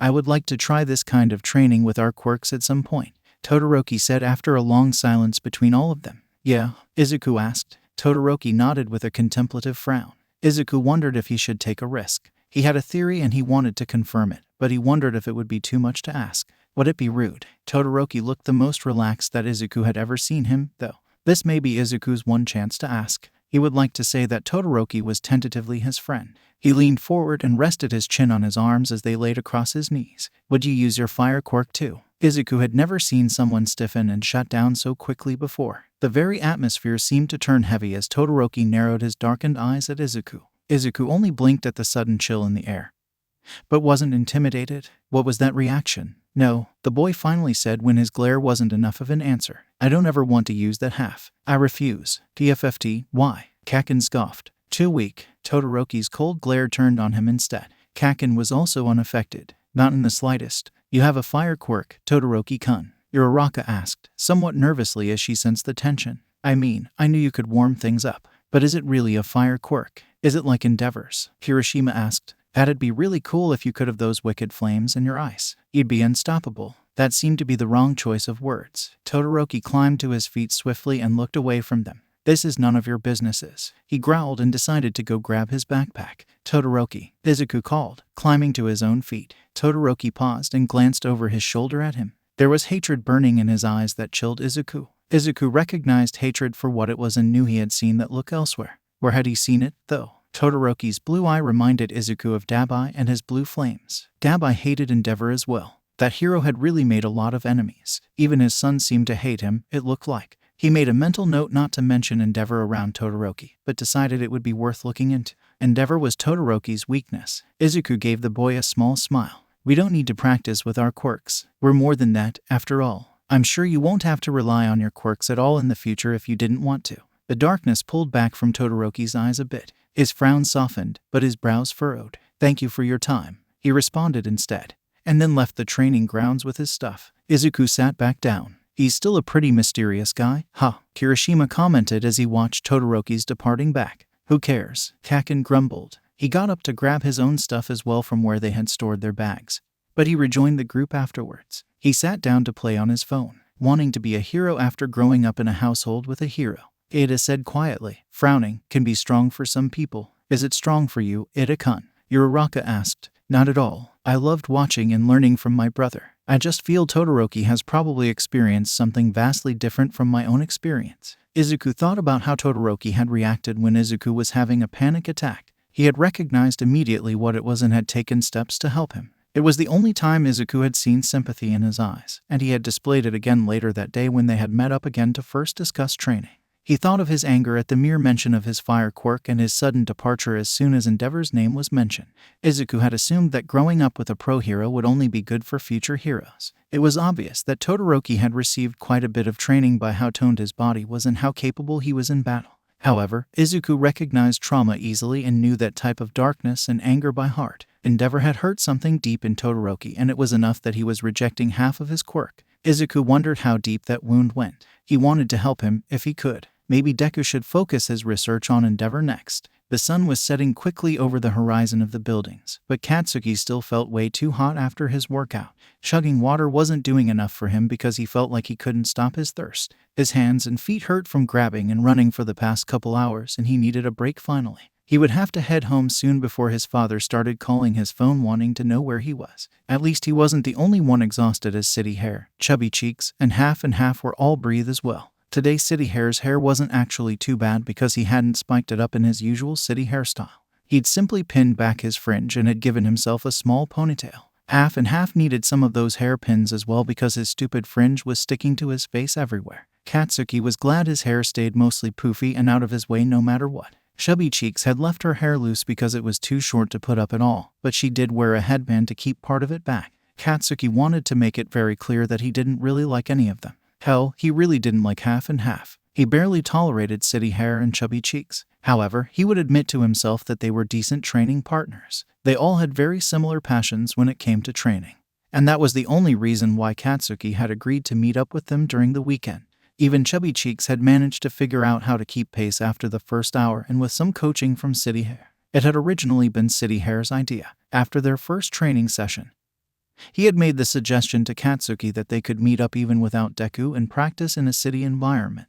After all, Deku had encouraged them to do so. City Hair had claimed that he knew the perfect area of a city to practice without too much police or hero attention. Katsuki had agreed because he had been planning on doing something similar anyway, and he would admit that having someone there in case anything went wrong was preferable to getting injured alone. It was where the two of them had met up one day to practice last time. It had been City Hair's idea again to gather everyone this time. Four Eyes had been disappointed because he'd wanted to come, but had a family thing that day and couldn't.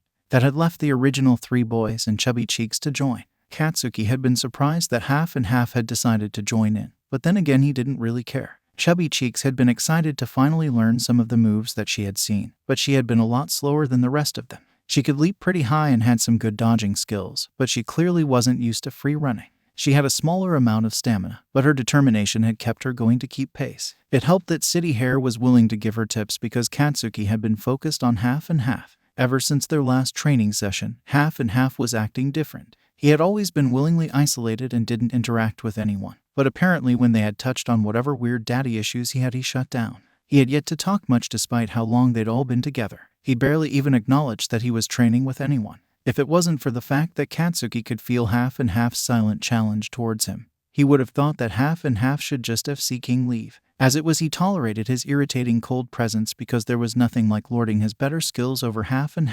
Katsuki didn't give a shit about Half's daddy issues. He wouldn't bring them up again. He didn't like the fact that the other was holding back on his quirk, though. If Deku would permit them to use their quirks, Katsuki would beat the shit out of Half until he got him to use whatever flame abilities he had.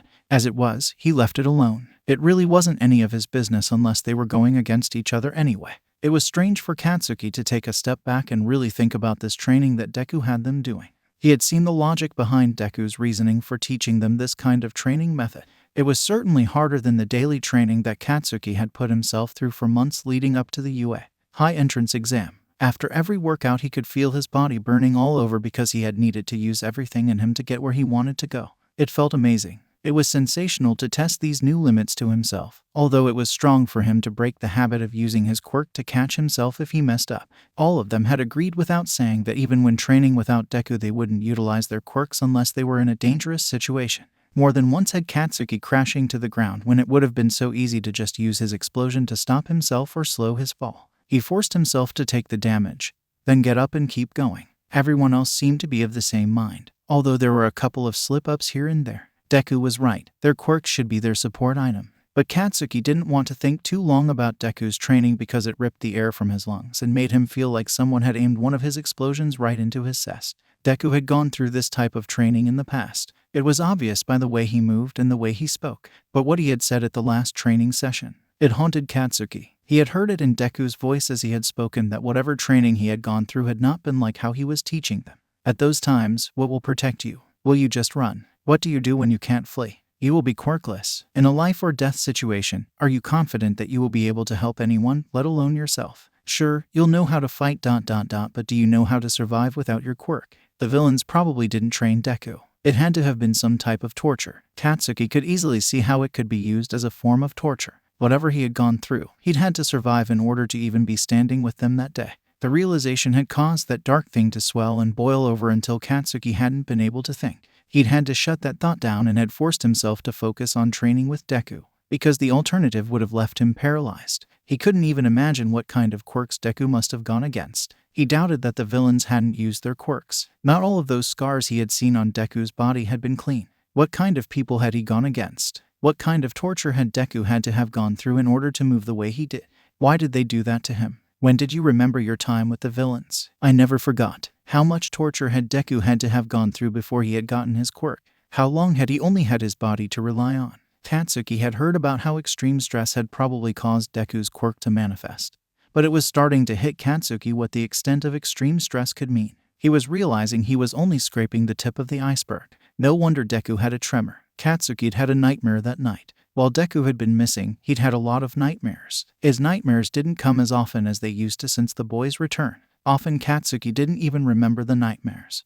But he would wake with a painful feeling in his chest and usually either fury or throat-clenching terror circulating through his veins. The night after the training with Deku, Katsuki had the first nightmare he'd had in a long time. Just like with their training earlier, he had been chasing after Deku. Only the Deku he had been chasing hadn't been the confident and teasing Deku he was becoming familiar with. He had been the Deku from middle school who had looked at Katsuki with terror and had run screaming ahead of him. His moves had been clumsy and untrained, and he had kept falling when he had tried to climb. Katsuki had run as well, feeling the pressure of some dark, horrible thing following them. Katsuki had chased Deku because he hadn't been able to stand the idea of losing him. He had wanted to grab Deku's wrist and drag him after him because Katsuki was strong and could do what Deku was failing to do. He would be able to rescue them both from whatever was chasing them. But every time Katsuki had gotten close, Deku would sob and would try to run faster. He had begged Katsuki not to hurt him and not to kill him. Katsuki had tried to yell back that he was trying to help him, but he couldn't recall what words had actually escaped. Instead, his dream had skipped forward and he and Deku had been instead climbing up an endless rock. Deku had been in their middle school Gakurin again, and his hands and face had been bloody. He had looked as he had when Katsuki had first seen him on the news after the rescue. Go faster, idiot. Katsuki had yelled at Deku while knowing full well that whatever had been behind them had been gaining on them. He had been able to tell it was going to catch them with that strange ability dreams and nightmares sometimes allowed. It had only made the terror worse knowing that it was a sealed deal. Katsuki had kept climbing nonetheless. Deku hadn't been fast enough. He hadn't had a quirk to help him. Katsuki could have rocketed ahead of him at any time, but Deku couldn't.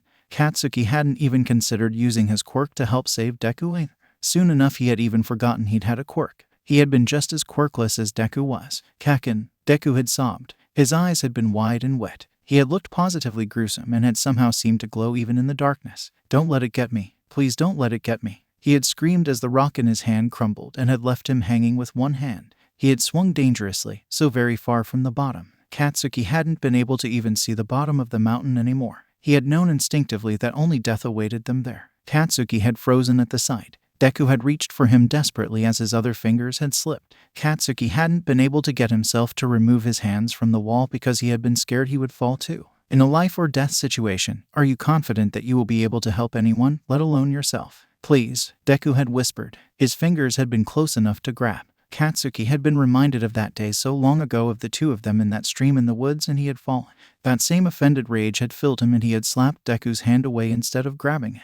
Deku's face had contorted from terror and betrayal into that sad, scared acceptance that he had worn the day he had been kidnapped and after Katsuki had yelled at him. His head had dropped as Deku's grip failed him and he had fallen while Katsuki had only watched. The worst nightmares had him waking suddenly with nothing but tears on his face and an overwhelming sense of loss that he could only irrationally think was his fault. That was how he had awoken after that nightmare. He had only been able to stare into the darkness of his bedroom as tears had unconsciously slipped down and into his ears. He had gripped his covers and trembled in the darkness with his chest filled with thick, slimy black tar. He had barely been able to breathe around it. Bakugou. A hand landed on his shoulder and Katsuki jolted out of his thoughts. He instinctively slapped the hand away and glared at City Hair. City Hair blinked at him and frowned with worry. "Whoa, are you okay? You're super pale, dude. Sit down," Chubby Cheeks recommended. The four of them were standing in the same park they had decided to finish their free run in.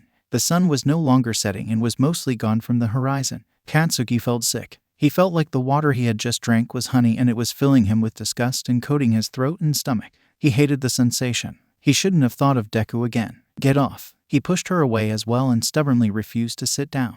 "I'm fine. I don't want your FC King worry." Okay, calm down." City Hair motioned for Katsuki to calm, which only made Katsuki angrier. He didn't have the strength to continue yelling, though. He could barely breathe against the honey and tar. "You zoned out there for a bit," the boy continued. "We were talking about stopping to get something quick to eat before we headed to the station.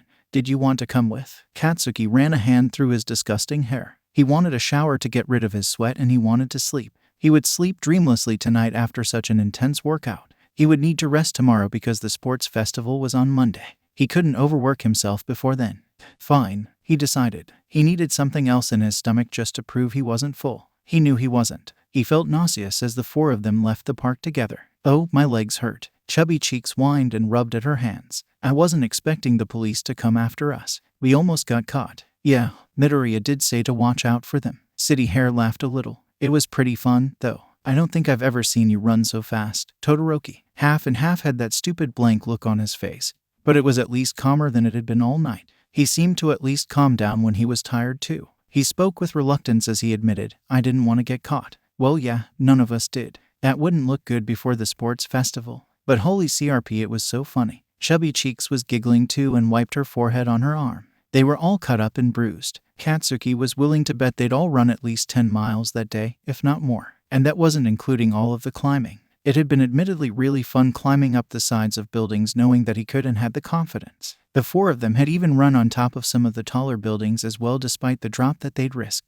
"You looked like an idiot when you hit that fire escape," he told City Hair, grinning at the memory. He chuckled as he remembered the metal clang as City Hair had fallen onto it. Shitty Hair winced. "Ugh, don't remind me. I'm gonna be feeling that for the next couple of days. I hope it doesn't affect my performance on Monday. I'm glad we got to do this," Chubby Cheeks said as she stretched her arms upwards. She let out an adorable little sigh that had Katsuki scowling. He didn't understand why Deku would blush over this girl anytime she did something that would be deemed cute. He thought she looked better when she had that determined look on her face like she'd had earlier. Everyone looked better when they were ready to square up. Confidence was definitely sexier than cuteness. It feels good to train with others. I hope we can get Ida-kun and Deku-kun to join us next time. Why do you call him that? Katsuki asked suddenly because he had the chance and it was starting to grate on him. Chubby Cheeks blinked at him in surprise. What? Why the hell do you call him Deku? You realize it's a FC King insult, right? We could ask you the same thing, Bakugou. Half and half suddenly interrupted. Yeah, why do you insult Midoriya all of the time? Hair for Brains agreed with a nod. Well, I mean, not like you don't insult everyone, but it's towards Midoriya the most. Keep your city FC King noses out of my business. You don't know jack shit about me or Deku. Go die. Katsuki snapped at them before returning to Chubby Cheeks. Why the FCK do you call him Deku? He said I could. She said, I told him that it sounded like you can do it, and he seemed to like that. Katsuki frowned, irritated. That would be just like something City Deku would do. He didn't doubt the idiot had also just caved to the whims of a cute girl as well. What a FC King loser. It made Katsuki scoff. That's stupid. It's better than the alternative, she argued, glaring a little. After all, Deku-kun isn't useless. You shouldn't call him that. FCK off, Chubby Cheeks. You think I don't already know that? Die already. Chubby Cheeks only gave him a smug look that made him want to punch her face in. He didn't give a shit if she was a girl if she deserved a punch. Then she deserved a punch. It was irritating that she wasn't bothered by him anymore. It was really irritating that these people didn't take his threats seriously. It was nighttime proper by the time they found some fast food place that didn't have only disgusting junk in it. Katsuki wanted some real food and hated all of the greasy shit. But he could suffice with a salad until he got home. He'd received a text from his dad that there was food waiting for him anyway. Half and half had regarded the food with some mild confusion, as if he had never been to a city McDonald's before. He ate it without much hesitation, though, so Katsuki didn't get the chance to mock him for it. It was a surprise that he had even joined them. City Hair and Chubby Cheeks did the most talking out of the four of them. Katsuki focused on stomaching the terrible salad. While they were eating, Katsuki spotted a familiar strange hairstyle. It was that beach with hair buns that was one of Deku's friends, or at least claimed to be his friend. She had also claimed that they would be dating, but Deku had looked opposed to that as well. Katsuki had seen a strange side to Deku that day with how he had interacted with that girl. He didn't blush or get shy like he did with Chubby Cheeks. Instead, he had been frowning, yet gentle with her touches. He had let the girl hold his hand. Who was she again? Katsuki tried to remember. He could mostly only remember her unusual touchiness with Deku and that city nickname she had given him. She was standing across the street texting on her phone. She was clearly waiting for someone. Katsuki had half a mind to go over there and confront her because he wanted to know how the FCK she knew Deku.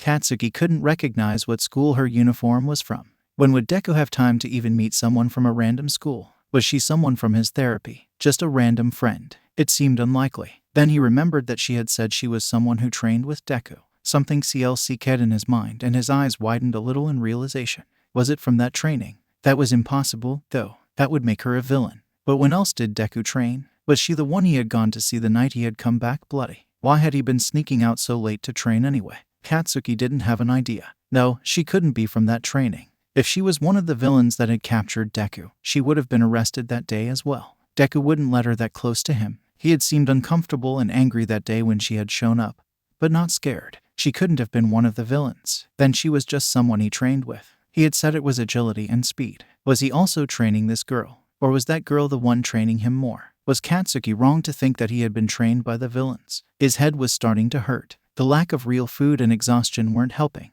Who are you looking at so intensely, Bakugou? City Hair asked. He leaned around Katsuki to look out the window as well. Katsuki paid him no mind as the Bun Beach lifted her head as she spotted someone. A broad smile broke across her face and she raced over to throw herself at some person wearing a weird jacket with a hood. Who the hell was wearing that kind of jacket in this heat? Bun Beach chatted with the hooded figure before grabbing their hand. The figure yanked their hand away and looked around them. That's when Katsuki spotted the grinning face and red eyes of the mask they were wearing. Katsuki knew instinctively that wasn't a face to be trusted.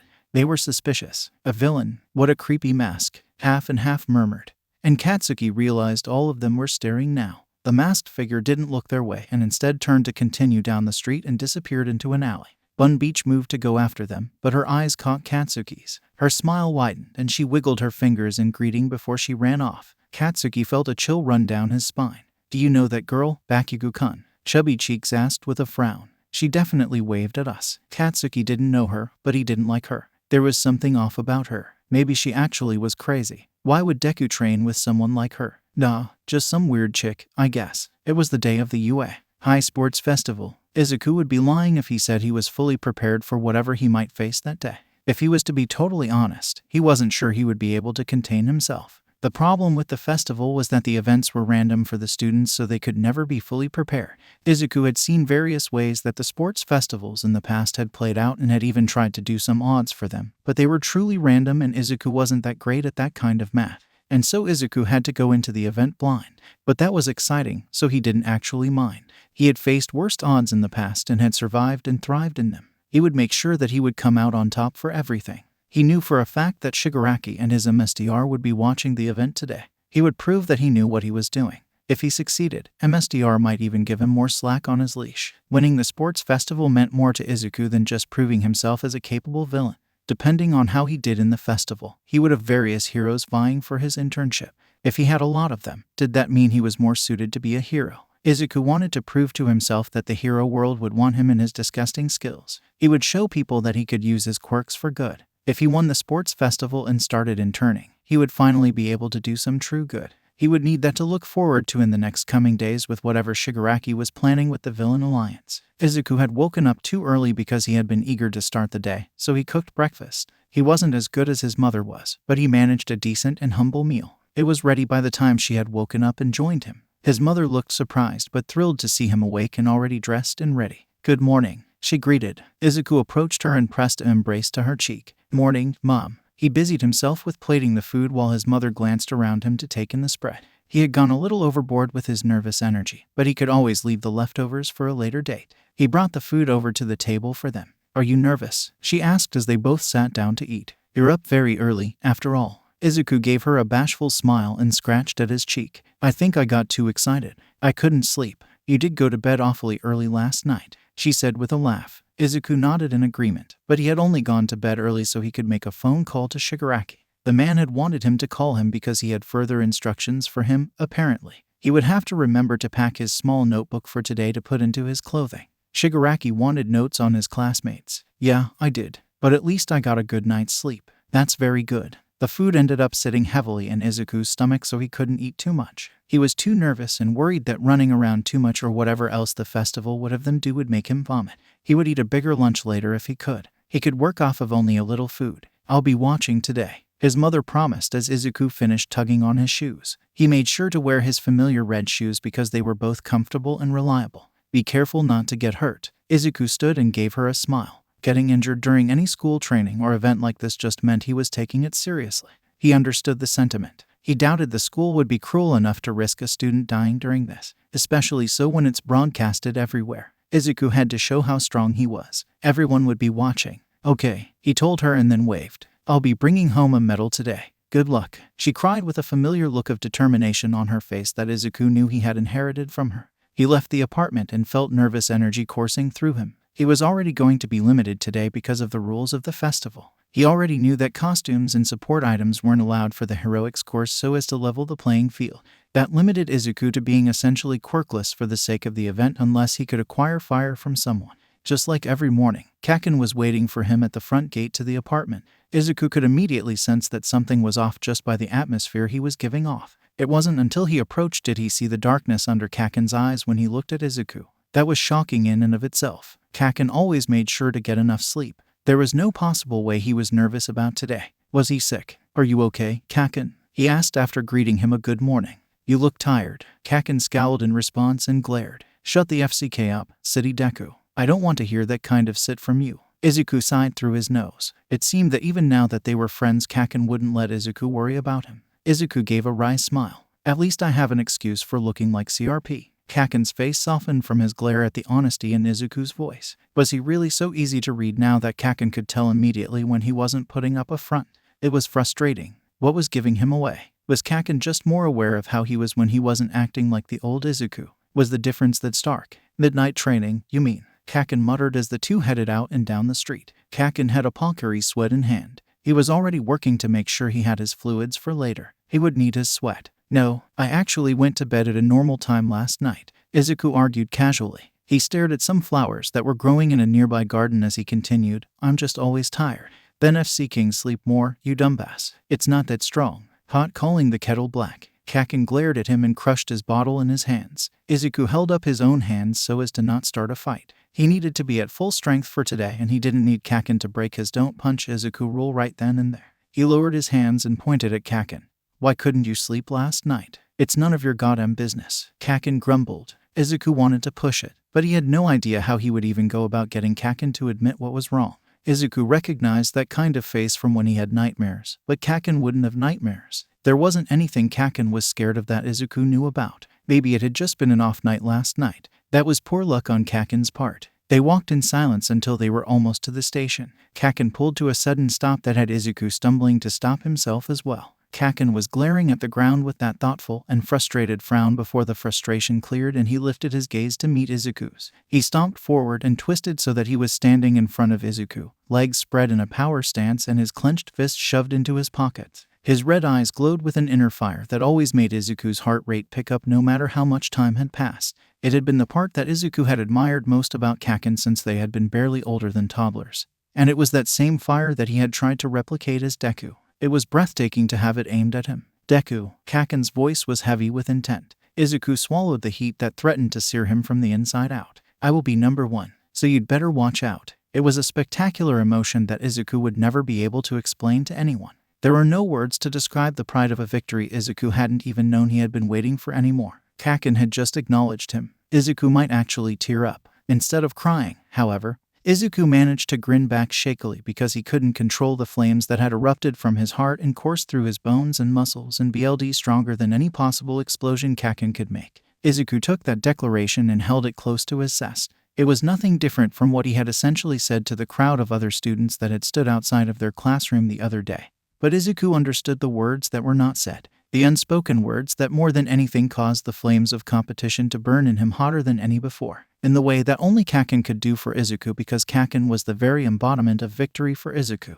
The past Izuku might have actually wept to be seen as someone worthy enough that Kaken felt the need to even voice his challenge directly to him. "You'll have to get past me first." Kaken's returning CCKY grin was filled with the confidence and resolve and fervor that Izuku had always adored in him as he gave a bark of a laugh. "You were never ahead of me in the first place." Izuku would show him that he had grown strong too. His entire class was dressed in their gym uniforms and gathered in a waiting room before the festival was supposed to start. Everyone was either relaxing, chatting, or trying to calm their own nerves. Izuku was the latter of the bunch, and he was shaking crazier than ever because of it. He'd already had a couple classmates come up to him and give him encouragement because they had thought he was that scared. Some of his male classmates had even given him concerned looks, and Izuku just knew they were remembering his breakdown. It was as humiliating as it was touching that they were concerned for him. Izuku stuck mostly to himself and wrote in his notebook instead to get his thoughts straight and to think of plans on how to combat against his classmates' quirks, no matter what events would come. Izuku already knew that everything would boil down to a one-on-one tournament between the top 16 students. Izuku was fully anticipating that both Todoroki and Kaken would be in the finals purely because they were the top students of 1A. Izuku would be the third. Everything else was up in the air because Izuku hadn't actually seen the quirks of anyone from the other first-year classes. Plus, his class had so many good candidates. He needed to account for all of them. It helped that it coincided with his mission from Shigaraki. They weren't allowed to use support items, which narrowed the field a bit more for Izuku's calculation. Everyone's strengths and weaknesses would be on full display because the spirit of competition flowed through every single student. Nobody wanted to lose, which meant Izuku would get to see them at their very best. He was a little bothered that he couldn't do the same, but he was still supposed to be a first-year student. It didn't help that he couldn't use his support item.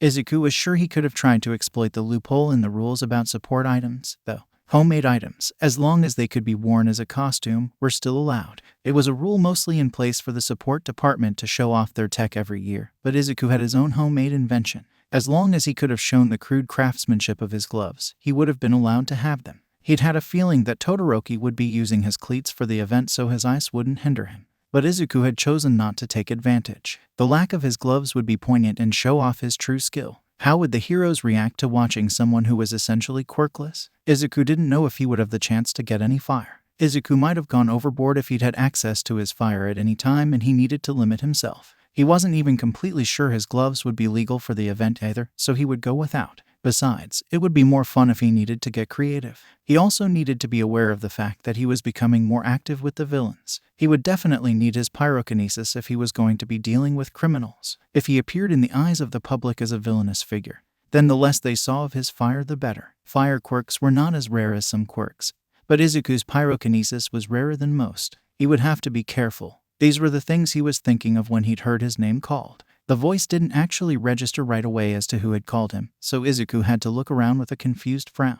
It was only when Todoroki moved to stand in front of him did Izuku realize it was him. The grim and serious frown on his face was worse than it usually was. It made Izuku wonder if someone had mentioned Endeavor around him or something. "Sorry, what is it, Todoroki?" he asked tentatively. Todoroki pulled his hands from his pocket and stared Izuku down. "From an objective standpoint, I'm above you in terms of my quirk." Izuku blinked. "I also believe I'm stronger than you in a physical aspect as well." Where is he going with this? Izuku wondered, frowning. "You've managed to get All Might's eyes on you, right?" Izuku stiffened at that. DMN. Of course, All Might inviting him to lunch twice didn't go unnoticed by his other classmate, although only Ada and Uraraka had witnessed the second one. I feel no need to pry into that." Todoroki interrupted him before Izuku could come up with an excuse, "But I'm going to beat you." "Oh-ho," Kaminari called while Izuku just stared. "What's this? A declaration of war from the strongest kid in the class. What's with this belligerence all of a sudden?" Kirishima asked as he came up behind Todoroki and put a hand on his shoulder as if to pull him away.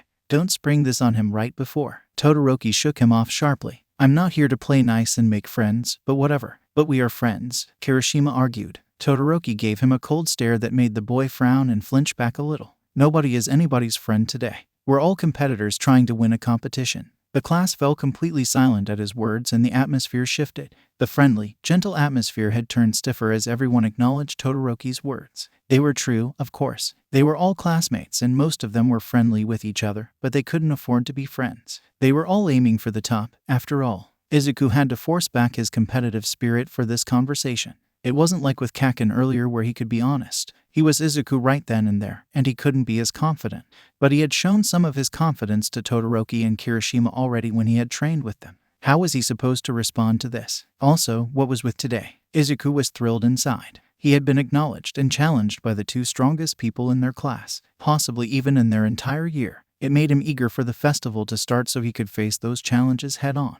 But as he needed to put on an act. He lowered his gaze much like he did in the past when Kaken had yelled at him. He could practically feel the fury coming from Kaken as Izuku muttered, "I have no idea what you're doing telling me all that." He clenched his trembling fists. "I think you're stronger than the vast majority of people in our grade, even just looking at it objectively. Come on, Midoriya." Kirishima tried to reassure him, "Don't be so negative." Even so, Izuku interrupted because he wasn't finished. Everyone, even kids from other departments, are aiming for the top with all of their might. He lifted his head and met Todoroki's gaze head on.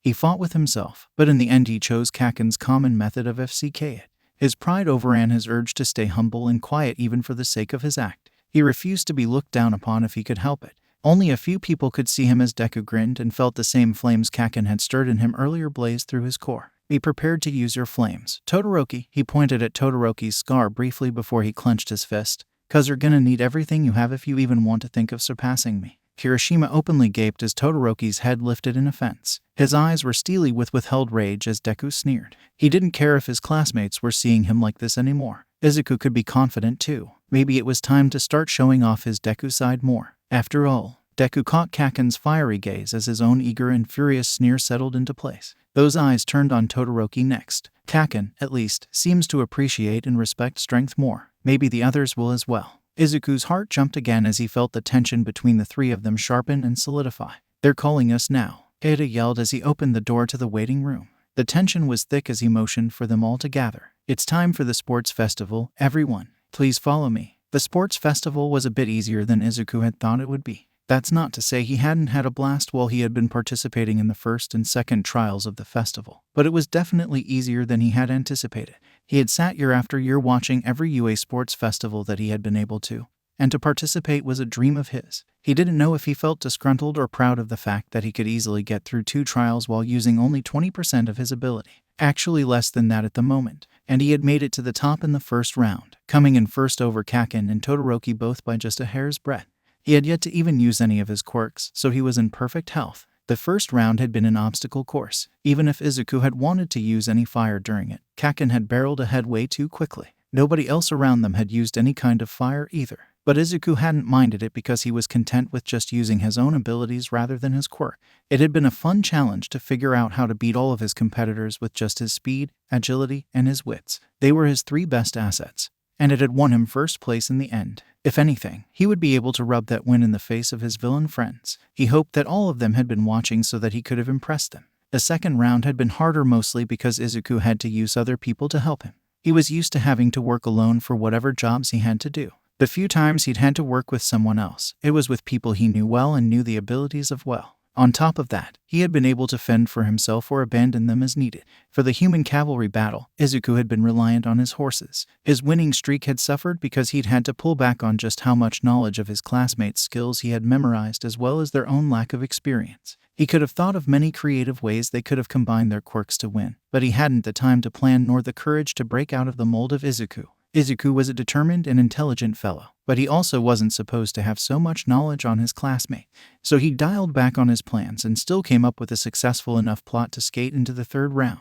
He had even been able to achieve one of his goals in the process. He had gotten Todoroki to use his fire side. It had only been for a moment, but Izuku had seen the flames that had flitted off of the other boy's skin as Izuku and his team had driven forward in a last-ditch effort frontal attack. Izuku had seen in Todoroki's eyes that the boy knew not to underestimate him, especially so in close combat.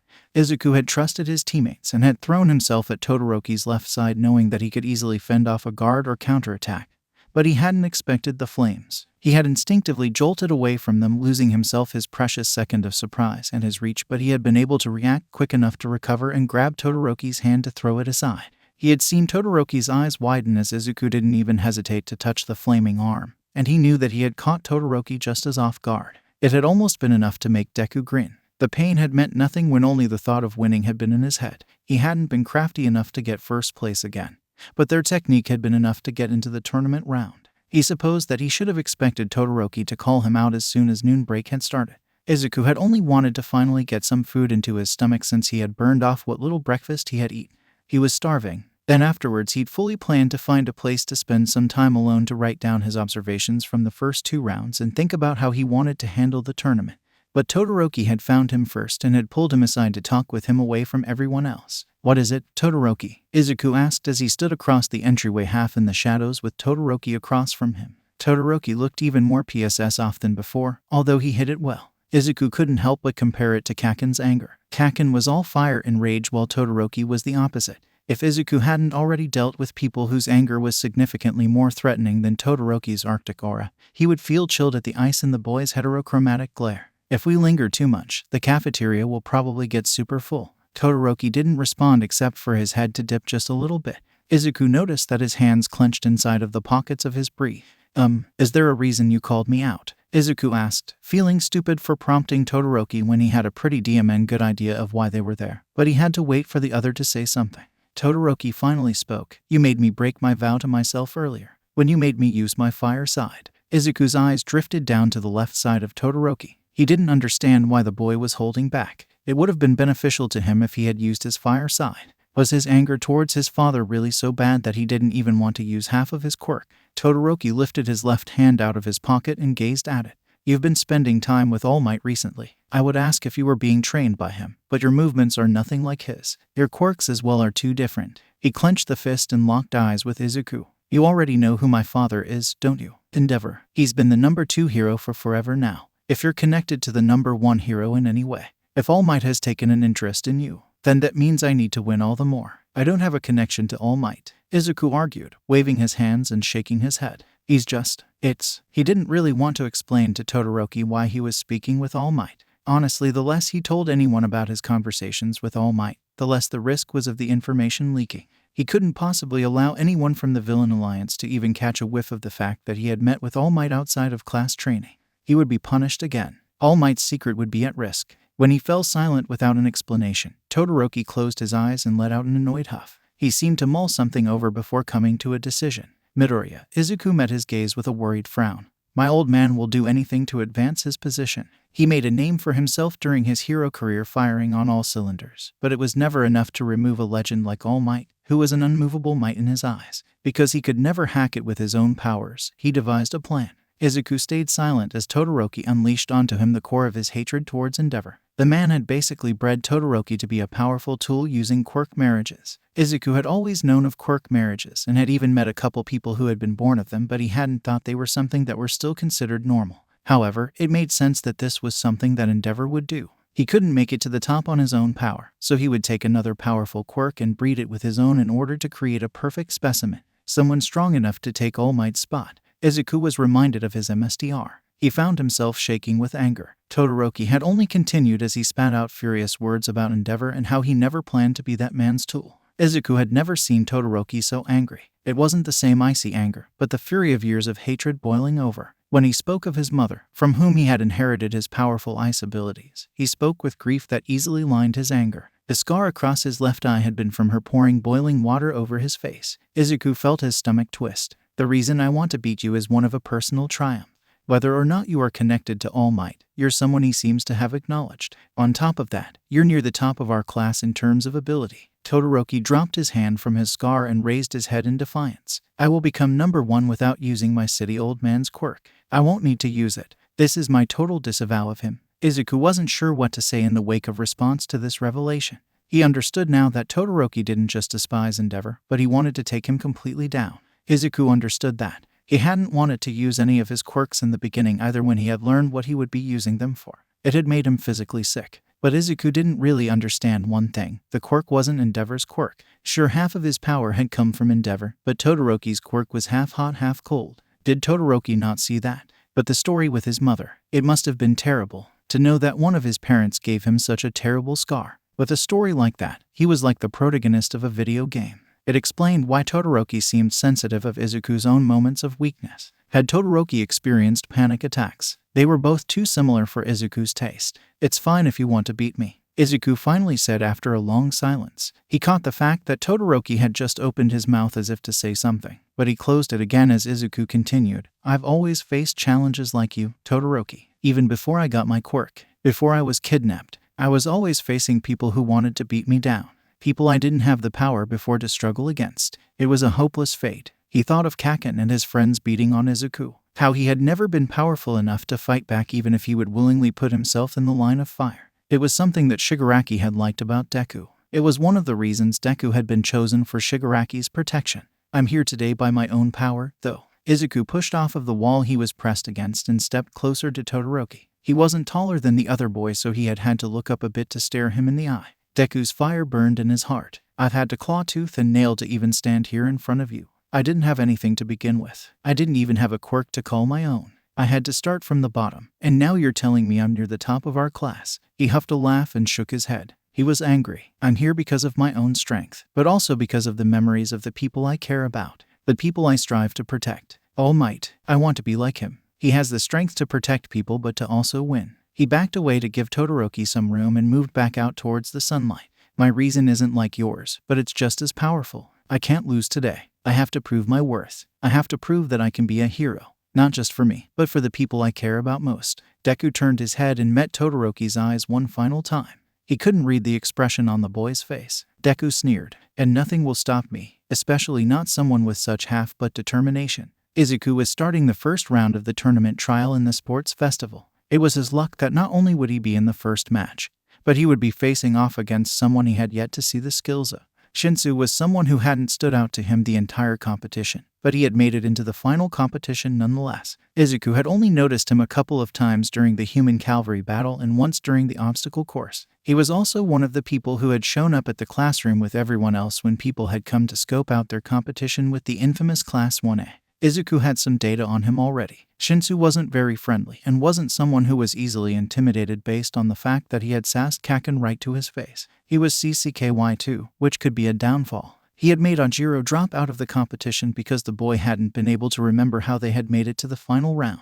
Lastly, Shinsu wanted to be in the heroics course, and he was seeing the festival as the way to achieve that goal. Izuku had planned to spend some time really think about his first competitor, but he hadn't needed to. Ajiro had called him out to warn him instead. So Izuku entered the first round with knowledge on Shinsu's quirk. It was Izuku's win. The tournament had simple rules. The opponent had to be thrown from the ring, rendered unable to move, or the opponent had to get their competitor to say I give up. Injuries were completely allowed within reason because Recovery Girl would be nearby to heal. The school actively encouraged the students to go all out without saying so because of all of the heroes watching. Izuku was glad to know the rules and the limits. He had 3 ways to get his opponent to lose. Shinsu already didn't hold himself as someone who was particularly strong. Izuku could see it in the thinner frame of the boy and his dark eyes. He would be relying on his quirk to win this battle. He hadn't used his own strength at all for the entire festival. This would be a quick and easy death. I give up, huh? Shinsu said just over the noise of both the crowd and the instructions the teachers were giving.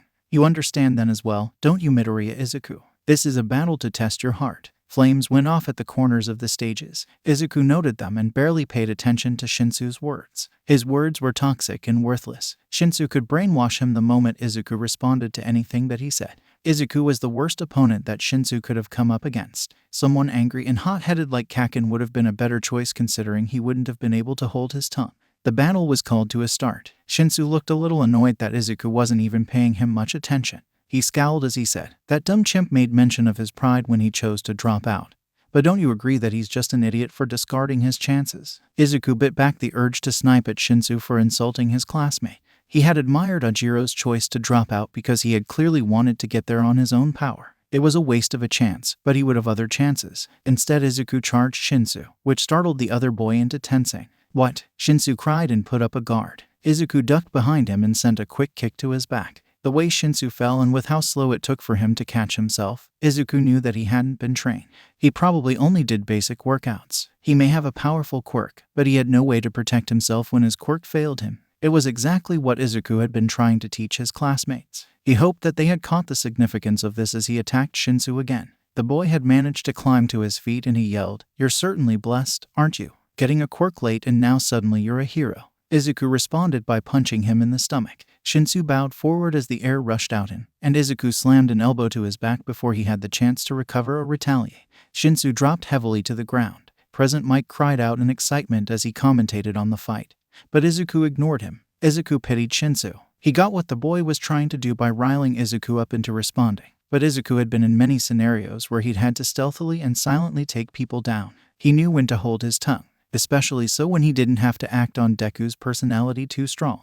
He pinned Shinsu within the next 5 seconds. He held the boy still despite Shinsu's fury as he tried with one last futile attempt to get him to speak. Izuku considered actually responding to him because he wanted to experience the brainwashing for himself. He knew how to break it if Ajiro's tips were anything to go by, but Izuku wasn't sure how he would cause himself enough damage in a brainwashed state to break himself of the state. He didn't want to show off Shinsu's ability either. If his MSDR caught wind of a brainwashing quirk, he may be forced to do research on Shinsu. He couldn't let his MSDR get such a powerful quirk. Midoriya Izuku, you advance to the next round. The announcer called as the match ended with Shinsu unable to move. I'm sorry, Izuku finally said as he climbed off of Shinsu. He held his hand out to help the boy up. Shinsu took it with a furious glare as he played the part of a graceful loser. Both of them bowed to each other as the stadium clapped. I don't need your apology, Shinsu gritted out through the noise. Ajiro told me about your quirk, Izuku admitted to him. If he hadn't, I might not have won today. Shinsu said nothing and turned to leave.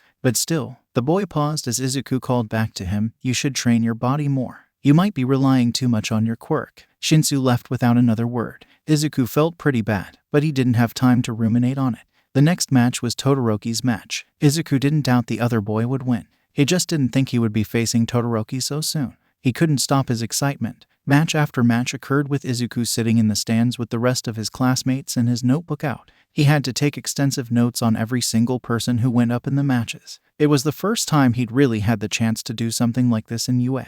Part of his last days of training with the villains had had him watching the people that his MSDR had interacted with and writing down as many details he could pick up about them to see if he could discover their quirks. Later, this had been transferred to his study of heroes. It was strange for him to go back and forth between his mindset of his work as Deku and the smiles and kindness of Izuku whenever he talked to his classmate. It helped as well that he could form his own strategies for what he would do during his future matches. It exposed the weaknesses and the strengths of his competitors, but it also made him realize just how strong Todoroki was. He had frozen Zero in an instant along with a good chunk of the stadium. Poor Zero didn't have much of a chance. Some of the attendees were chilled. Izuku and Ida almost had their faces frozen. The ice was close enough to touch and taller than the top of the stadium. That was an intense power output. It had to have been his maximum, though, right? It was worrying. It was unfortunate for Kaminari that he went up against a girl whose quirk was vines. It was like watching an electric-type Pokemon go up against a grass-type. Kaminari panicked and overused his ability, leaving him basically brain-fried. The vine girl easily defeated him after that by capturing him in her vines. It only made Izuku more certain that people relied too much on their quirks. However, he doubted that Kaminari could have won that one. The vines needed to be torn or burned, and he had neither the strength nor the quirk for it. Ada had a tough time as well against his opponent, but for an entirely different reason. Izuku had gotten the chance to work with his opponent Hatsune from the support department. She wasn't someone to underestimate with her passion for her brilliant inventions that she called her babies. The moment Izuku saw that Ada was wearing something of hers and that it had been her idea, he knew that Ada had been fooled. His good-natured self must have been targeted by Hatsune, and he ended up being more of an advertisement dummy than anything. The worst part was that Hatsune just gave up as soon as she finished advertising. Deku found it pretty funny even as he felt bad for Ada. After all, Hatsune had achieved her goal. Deku didn't doubt that she would have plenty of sponsors with her fascinating inventions. Kirishima's battle was fun to watch in one way and boring in another. He had been horribly matched up with someone who had essentially the same quirk and abilities as him. Tetsu had meddled to Kirishima's rock skin, though. It was fun at first because honestly, it was hilarious to see two people with the same quirk perform very similar moves. Izuku had never seen anything like it. It didn't make for an exciting battle, but it was a learning experience nonetheless. On top of that, Izuku got to see where some of Kirishima's development had gone to from training. If Tetsu was the base standard of comparison, then Kirishima was definitely faster. He didn't always take all of Tetsu's attacks even though he could. He would dodge some and return hits in the same move. He was able to get under Tetsu's guard as well. The problem was not his skill, but the metal skin. If it was a different opponent, Izuku was sure it wouldn't have ended in a tie like it did. He liked that Kirishima was progressing. It was only after Ada's and Kirishima's fights did Izuku realize that something was wrong with Uraraka. The girl was usually so full of smiles or determination, but something was shaken within her. She didn't even seem too excited when Izuku confessed to her about him taking notes about everything and about the data he had compiled on everyone. It wasn't strong to grasp that she was nervous about her upcoming battle with Kaken. It was unlucky on her part that she would have to face off against him in the first round. Realistically, Izuku knew that she wouldn't be able to win. Her greatest chance would be to get in close and tag him so that she could make him float. From there, her chances of winning would increase significantly. But Izuku knew that Kaken would know that. He would be planning for it, even. Some people were probably foolish enough to think that Kaken would hold back against a girl. Those same people were foolish to underestimate girls in the first place. It wasn't that she would lose because she wasn't good enough or because she was a girl, but because Kaken's reaction time was just crazy fast. It would take exceptional speed and skill to get close enough to touch him, and Uraraka hadn't developed that yet. He was hesitant to offer a strategy to Uraraka to try to help her because she was still his competitor. He shouldn't be helping anyone with their planning. But Uraraka had been there for him since before he had even started UA, and he wanted to give her a fighting chance. He could throw out some other possible ideas for her as well. Anything that would be able to help her in an overwhelming circumstance. But she rejected his offer. It was a bit dizzying to hear. Anyone who knew of his data-gathering abilities had never rejected his advice or his facts. That was all Deku was for, after all. It made Deku useful. His ears rang with sudden worry that his ideas weren't worthy enough until Uraraka explained why she didn't want his help. She didn't want to have to always rely on him or his abilities. She wanted to go about the tournament by her own strength. Izuku admired that about her. That was why it was so strong to sit down and watch as she lost. It was a powerful and fantastic match. Uraraka's plan to use the debris from the ring as a meteor shower against Kaken and his own smoke as a smokescreen was perfect. Izuku wouldn't have been able to come up with a better plan no matter how risky it was considering her weight limit. He cheered with everyone else when she used her jacket as a distraction. And then again when she sent the debris crashing down in a storm. None of them expected just how large of an explosion Kaken could make, though. It was something that Izuku had never seen before, and it stunned him. Kaken completely obliterated the debris in one go and destroyed the risky, appealing plan that Uraraka made. It was too much for the girl. She went far past her weight limit and her body gave out on her because of it. Even so, she crawled forward with a shaking body until she passed out completely from the strain. Kaken stood there in shock at the sudden end to his battle. His back was to where Izuku and their classmates sat. Kaken approached her then and crouched down in front of her. He stretched his hand out for whatever he was trying to do, but Midnight came over to check instead. She announced him as the winner once confirming that Uraraka was down. Kaken didn't turn to leave the ring until Uraraka was picked up and placed onto the stretcher to take her to Recovery Girl. Even then he stared after her until she was gone. Izuku was still shaken. Kaken's explosion had been like a bomb going off. How was he able to unleash that much power? Both Todoroki and Kaken had let off astounding displays of their power. Izuku had underestimated them both, he realized. He had theorized that to properly defeat either Kaken or Todoroki he would have to use more than his 20% that he had promised MSTR... But this was a whole new level. Uraraka had given it her all. Everyone there was giving it their all. 20% wouldn't be enough to defeat Todoroki or Kaken. He would have to give more, especially so against Todoroki whose ice was so killer. It would be CCKY and foolish if he thought that he could go against Todoroki with just his fighting ability alone. He would need to use his fire, even if that meant showing off far more skill in his fire than previously planned.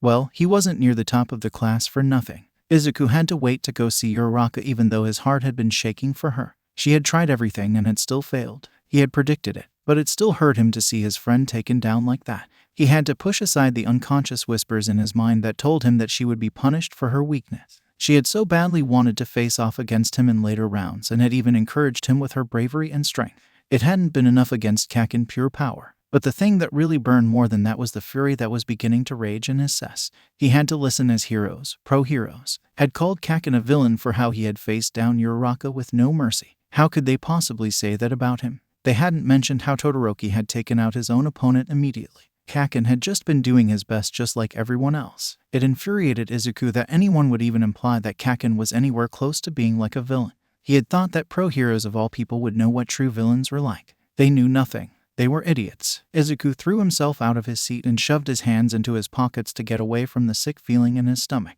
There was acid burning there. He wanted to fight now. Uraraka and Kaken had given it their all and they were both being insulted. He couldn't bear it. He wanted to shove a fist through a wall and scream. He was on his way to visit Uraraka when his path crossed with Kaken as the boy climbed the stairs from the lower level.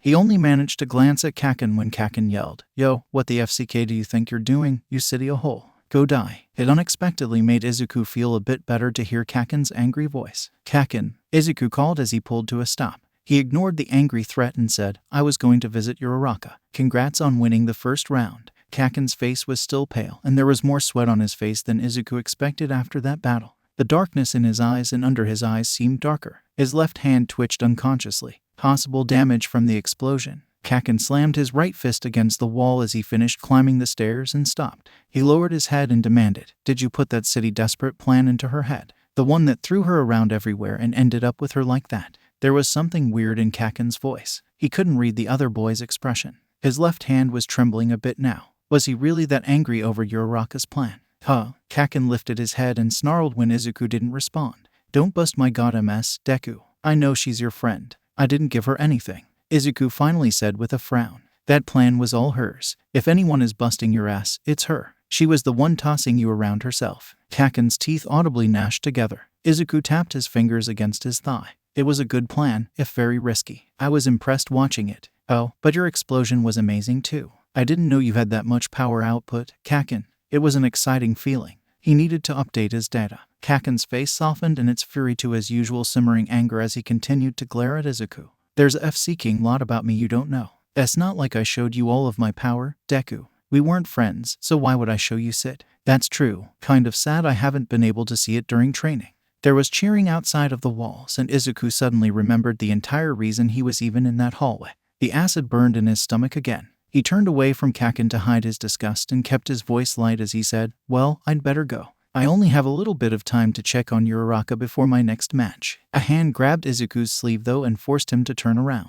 He met Kaken's assessing look with a purposely blank one. Kaken whapped him upside the head for that. Izuku cried out in shock and pain, flinching back because it was the first time Kaken had hit him in a long time. It had hurt, but not too badly. Kaken, he cried. What are you so PSS off about? Kaken asked instead, shoving his hands into his pockets. Izuku opened his mouth to deny how angry he was, but realized that it was pointless. He lowered his gaze to glare at the floor instead. Those people, those heroes were calling you a villain out there. It PSS me off so badly. He gritted his teeth. Kaken tilted his head a little with that strange soft look on his face. Yeah, I heard him. Izuku glared at him. Why wasn't he angry over it? They think that just because you respected Uraraka enough to fight her seriously that you were a villain.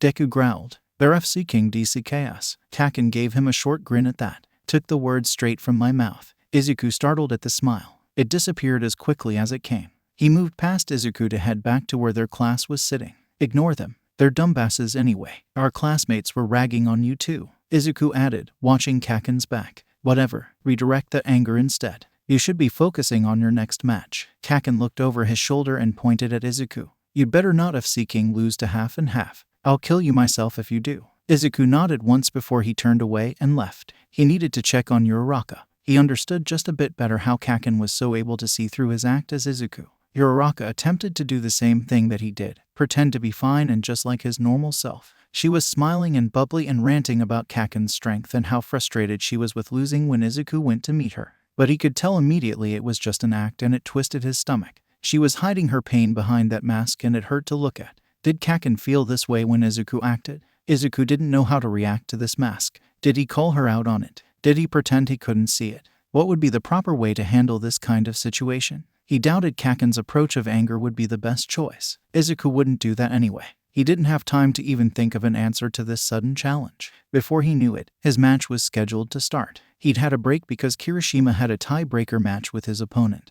But now the second round would start. He would have to go down to the stage. It was with great reluctance that he left, followed by Uraraka cheering him on. She always cheered him on, but he felt like he hadn't done anything for her. When would he finally be able to start paying back her kindness? He wanted to help her more. Maybe she would appreciate training with him. He hoped that she would accept his help this time. He would beat Kaken for her. He turned the corner into the hallway leading to the stage, but paused when he was met with a familiar gaunt figure. All Might, he cried in shock. He hadn't seen All Might at all that day. He had assumed that he had been with the other teachers. What are you doing here? He asked as he rushed over to join the man. Just checking on you, young Midoriya. All Might admitted. You've been very impressive this entire time. Pride glowed in his throat. He had been praised. Thank you. I wanted to let you know I'm rooting for you. He leaned down and whispered, but don't go telling anybody that. Can't have teachers playing favorites. Izuku huffed a laugh. Present Mike had been very open about the fact that he had been cheering for Uraraka and disappointed when Kaken had won. But All Might must have stricter morals, he guessed. I won't tell. You've gotten this far on your skills alone. "Are you planning to use your quirk at all, my boy?" It was only curiosity. He could hear it in All Might's voice. Izuku didn't have any qualms about answering such honest curiosity with his own honesty. He looked out towards the stage and the cheering crowds. He had yet to see Todoroki enter. He would need to get up there soon. "I'm going to have to against Todoroki. My fire will be my best weapon against his ice. If I didn't have such a limit to where I could move, then I wouldn't be against foregoing my quirk though." All Might hummed. "Is it because it's not your quirk originally?"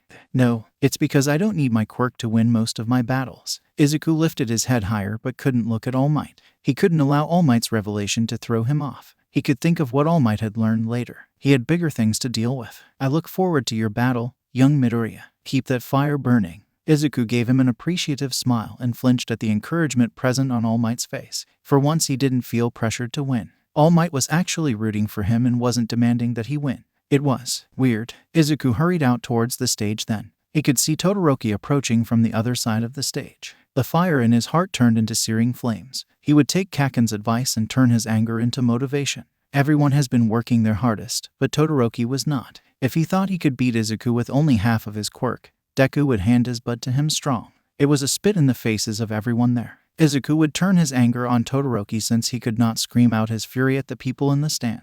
It wouldn't be an easy fight. Todoroki was powerful in a way Izuku hadn't faced before in this kind of environment.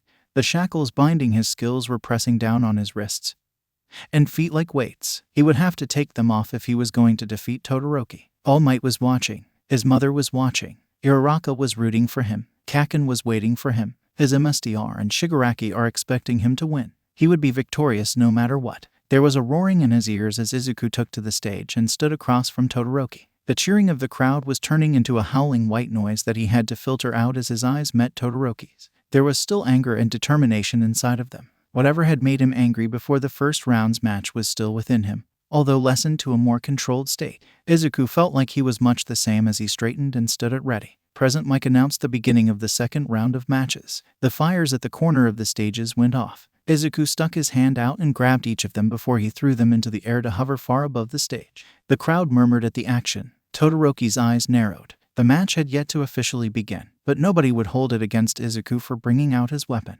He lowered his hand again. The flames stayed put. "You're going to actually use your quirk," Todoroki called over midnight, preparing to call the match to a start. Deku smirked. Unlike some people, Izuku had to be prepared. He knew that the moment Midnight called the match to a start, Todoroki would try to freeze him much like he did with Sira. It was his first line of defense and usually his first attack. It was critical that he dodge the first ice wave if he was to make it into the latter half of the match. Todoroki was strong, but predictable with some of his movements. Izuku would show him that he would need more than just stomping and freezing to beat him. "Start," Midnight called. Izuku dashed forward and activated Snapshot. Ice was already starting to blaze its way from Todoroki's right foot. Smaller spikes of the ice were beginning to jut out. It was a mistake on his part. The fastest way to take Izuku out would have been with smoother ice. Todoroki was giving him too much leeway with ice that he could move around. It appeared to be going in a straight line, so Izuku only needed to dodge out of the way. That would be easy enough, but he had to watch out for Todoroki SL seeking the floor too much. He wished that he had spikes on his shoes as well to help him, but he wasn't allowed to make alterations to his clothing without applying beforehand.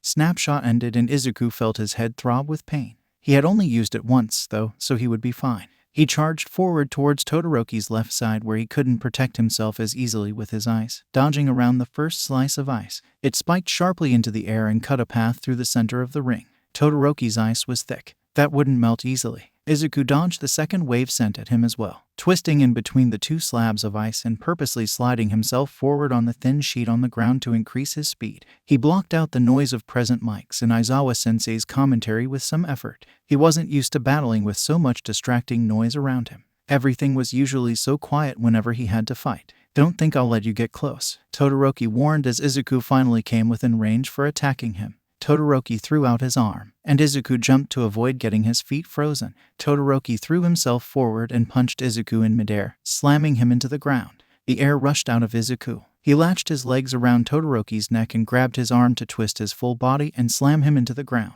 The ice raced up across his chest and hands where he was touching Todoroki. He released Todoroki quickly and clenched his fist to yank it downwards. A tendril of flames from above jumped at his command and flew down to Todoroki to hit him. Todoroki easily spotted the wide movement and swiped his right arm to send ice through the air, disintegrating the small flame. It was enough of a distraction that Izuku could get to his feet and kick him strong in his left side and then scramble backwards before Todoroki could react.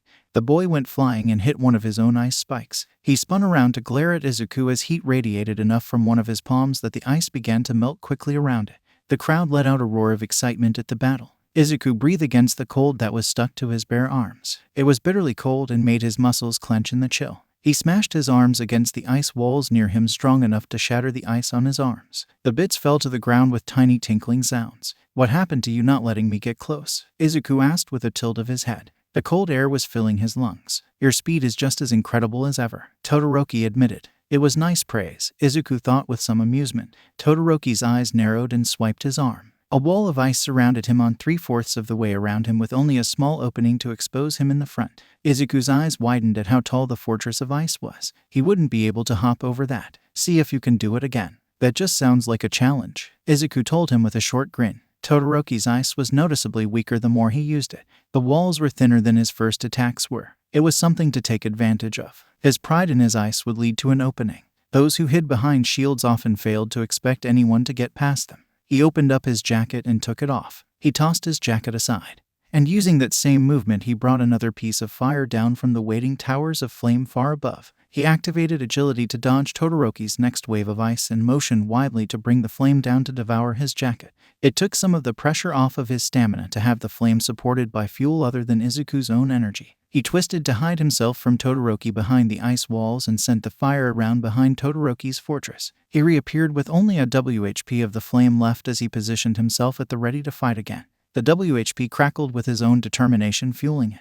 "Your reaction time is the only thing that has kept you going this far," Todoroki called. He was an idiot for letting Izuku catch his breath. He was also foolish to lock himself into such a confined space. It may protect him, but Izuku just needed to get around the barrier. He wanted Todoroki to come out there and fight him. It was PSS him off. "Even your flames cannot stand up to my ice. And yet you're the one hiding like a prince in your ice castle," Deku mocked as he dashed forward. He jumped to dodge a thin layer of ice thrown at his feet. Todoroki was trying to stop his movement. It would be the smartest choice for him. Izuku jumped onto one of the ice spikes and bounced off of it to land on the one across from it, throwing his hand out and whipping at Todoroki with his flame. Todoroki smacked the flame away with spike of ice from the ground.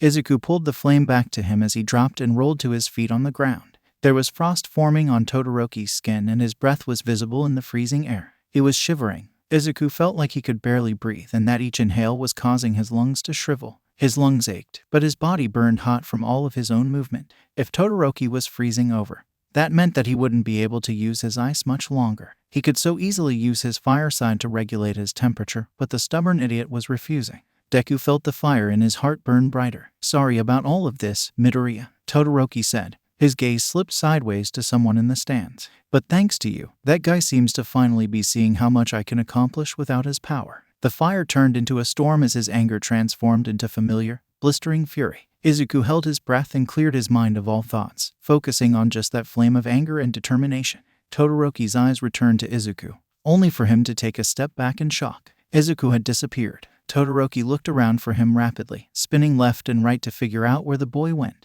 "Where are you looking?" Deku snarled, and Todoroki turned around just in time for Deku to smash a fiery fist into Todoroki's stomach.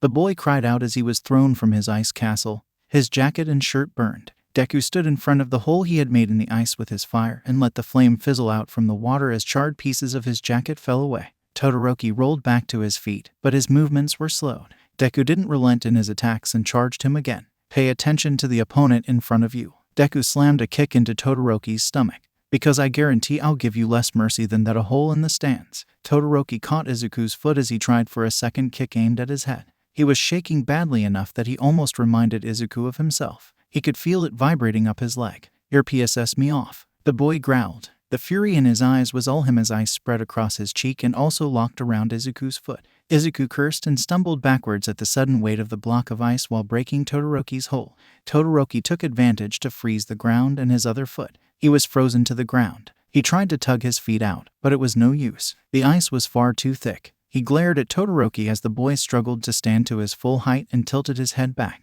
The frost covered most of his right side. Izuku swirled his arms around his head and attempted to WHP Todoroki with his fire. But Todoroki caught his hands. His movements were slowed, but his grip was strong as he shoved Izuku's hands together and froze them both. The fire WHP came to a stop and paused in the air. Todoroki's arm was covered in enough ice that he could just swipe the flame away. It melted a bit of the frost in the process. Both boys breathed over the sound of Present Mike crying out in surprise and delight at the turn of events. Izuku didn't break his gaze with Todoroki, who stared only at him. Todoroki had to be close to his limit. He wasn't regulating his own temperature even though he could. Todoroki did press his left hand to his arm to heat it up, though. It just felt like a slap in the face to Izuku. Izuku let his eyes drift from that back to Todoroki's chattering teeth. Quirks are just another one of our physical functions. Every quirk has some kind of strain on our bodies, so there's a limit to how much cold of your own ice that you can take. The ice forms straight from your skin, which means it freezes you as well, he said. Todoroki said nothing. Izuku gritted his teeth in anger. You could just warm yourself back up with your left side. Are you really that stubborn that you won't even use it to better your ability to use your ice quirk? You're essentially a powerhouse without limitations because you can balance yourself out. Todoroki bared his teeth at him. I don't need. Screw that, Izuku shouted, cutting him off. Everyone has been working so strong and doing their best. They've come this far because they have worked themselves to the bone. And you want to half-butt this festival? It's an insult to all of our schoolmates. Look at you, Todoroki shouted back and swiped his arm at him, clearly fed up and just as angry at Izuku. Who are you to tell me that I'm insulting everyone with my resolve when I've defeated you? Your feet are frozen to the ground so that you can't move. Your hands are frozen together so you can't even use your flames. You've lost. Deku barked out a laugh, and then laughed a bit more as his head and body rocked backwards from the force of it. His laughter continued long enough that Todoroki took a cautious step backwards. Deku dropped his chin and sneered at Todoroki. You think I'm defeated? He asked quietly. I already told you once, Todoroki shouted. If you want to defeat me, you'll need to use all of your quirk. You've made a lot of mistakes during our match, but you made one critical mistake of all. What? Deku didn't move and only continued to grin as the flames from above shrieked and blazed blue and white. They crashed down in 4 separate towers around Izuku, hiding him from view, and then spread open like a curtain around them both. The cooled air was suddenly superheated and exploded in a blast of steam and wind that whipped everywhere, causing the audience to scream against the burning wind. Deku barely withstood because his feet were frozen to the ground.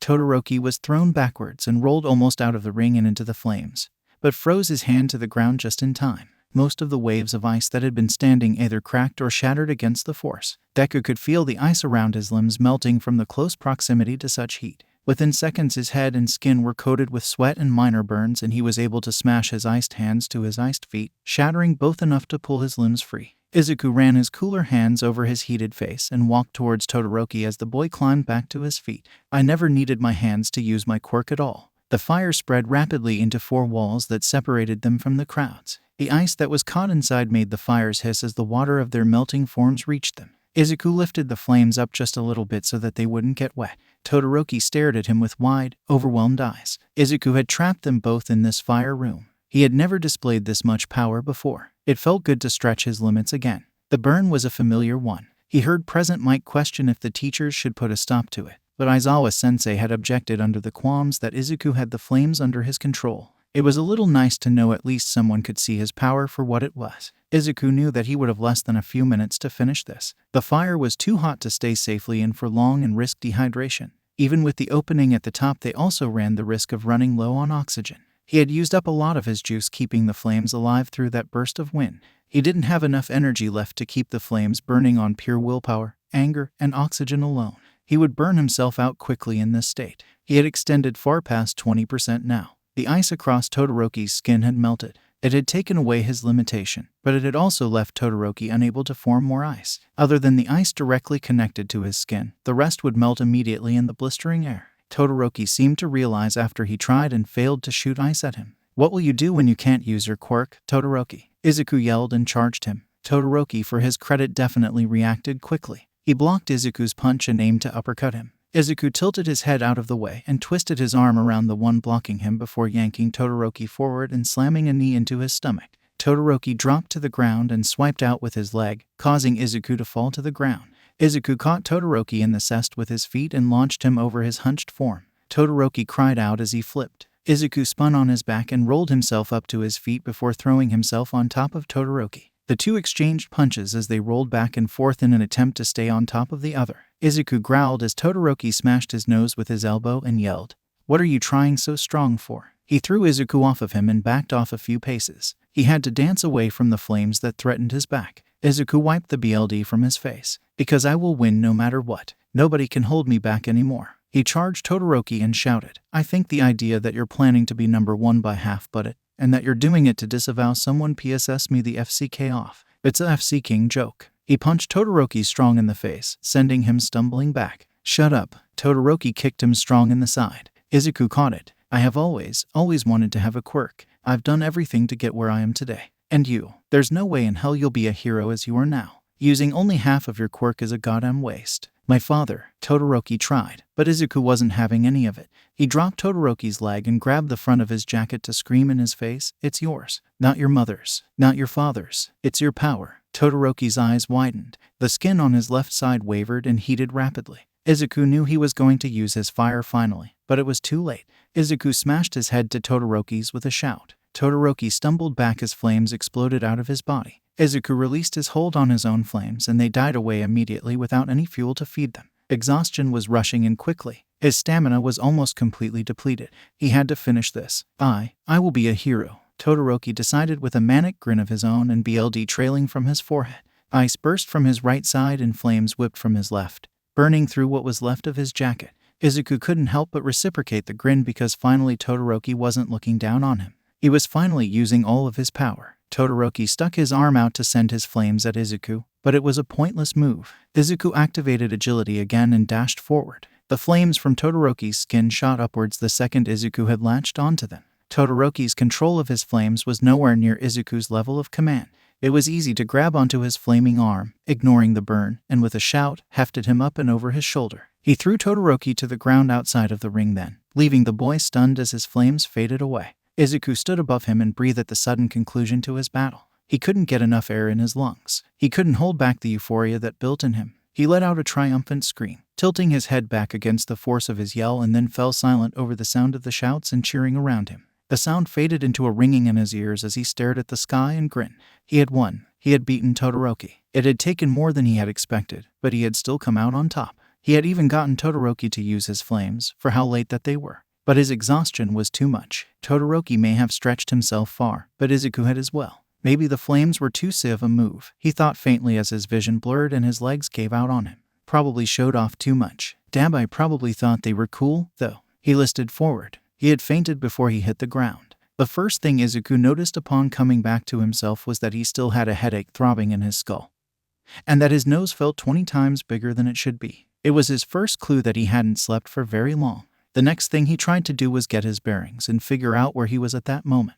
It didn't take him long. Are you awake now, Midoriya-kun? The familiar matronly voice of Recovery Girl questioned. Izuku opened his eyes and squinted against the bright lights. He still felt like his eyes hadn't readjusted after staring at his flames for so long during his fight with Todoroki. He really hadn't been asleep for too long, then. Izuku pushed himself to sit up. He could feel the fatigue dragging at his muscles. He hadn't recovered his stamina fully yet. That wasn't great. He was better off than he had been, but his quirks would suffer for this, and his body hadn't recovered from his usage of Snapshot either. He had 3 more uses for it. How are you feeling? She asked as she pulled her rolling stool over and CLC'd on a penlight.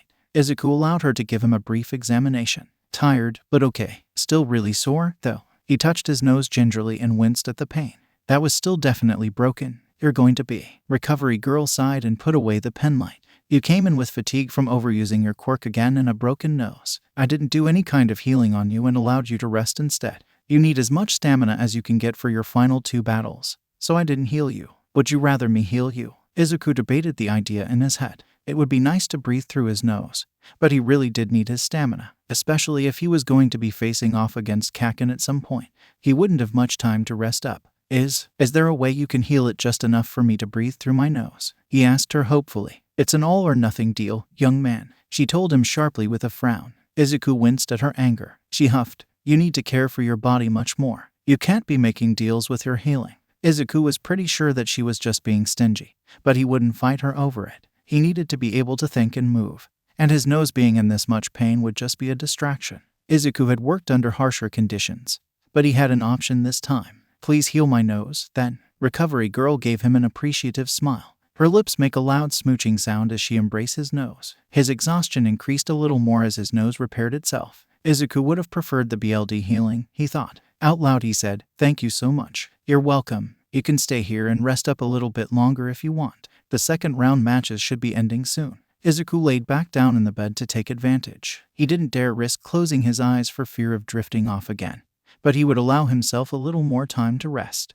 The second round was almost over. He could only cringe a little at this knowledge. It meant he had slept through the last couple of matches. DMN. He had really wanted to watch those. Did that mean Kaken was fighting Kirishima right then? He had really wanted to see that one too. He would have to watch them later online instead to get the notes he needed. Recovery girl, he called, turning his head to watch her where she was working on something at her desk. She spun around on her seat to look at him with a hum. How was Todoroki? Oh ho, you did a number on him. But he was fine. You suffered more between the two of you despite all of the hits you'd landed on him. I did, Izuku asked, surprised. You did. You were very dehydrated when you came in along with your exhaustion and the BLD loss. You also had minor burns from your little stunt with the flames. Had to give you an IV while you rested. She nodded to the metal stand where the IV bag would have been next to his bed. Todoroki had a number of burns as well, but nothing too severe. He left not long after he got here when he saw you weren't going to wake up. Had Todoroki waited for him? Izuku had treated him rather badly in his own anger. He would have to apologize. Todoroki may have PSS him off badly, but he hadn't deserved the brutality. Deku sometimes went too far, and this was probably one of those instances. Actually, now that Izuku thought about it, he might have shown off far too much. He still wanted to be number one and win this sports festival, but he had gone overboard. How was he supposed to explain all of his power had suddenly come from to people if he was asked? He was only supposed to be a first-year student. Most of the students around him had great control over their quirks, but Izuku should have significantly less because he'd had less time with his quirk. On top of that, he had shown off some of his more secret skills. He didn't know how many people had noticed the trick he had taken from Himiko. He was surprised he had even pulled it off.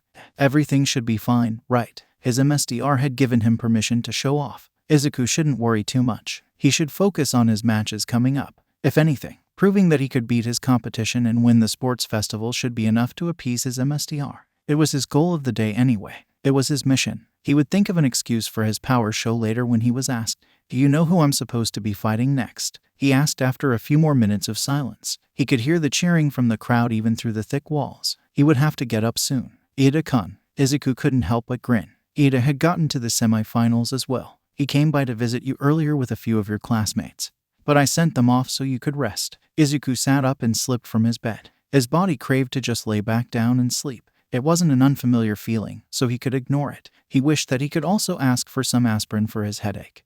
But if he couldn't rest with it, then the medicine would be useless. There was no point in taking it until the festival was over. He had to be ready. Thank you for everything, Recovery Girl. Am I okay to leave? Recovery Girl eyed him as Izuku opened up the package next to his bed that contained his new UA gym uniform jacket. It was nice of them to replace it when he had burned his up. He might need to do it again, to be honest. Yes, you can leave. I will probably have other patients to attend to. Be sure to take care of yourself, she warned him as he pulled on his shirt and jacket. He met her eyes and saw the worry there right as her eyes darted from his chest to his face. His heart clenched realizing she had seen all of his scars and wounds. It was probably not the first time, but it made him uncomfortable. He was quick to zip up his jacket. I'll get a long rest after the festival, he promised her with a hesitant smile. Please excuse me. He left the infirmary and made his way down the hall to head back to where his class was sitting. He would have to face off against Ida. It would not be an easy task. Ida was extremely fast, and even Izuku would have a strong time keeping up.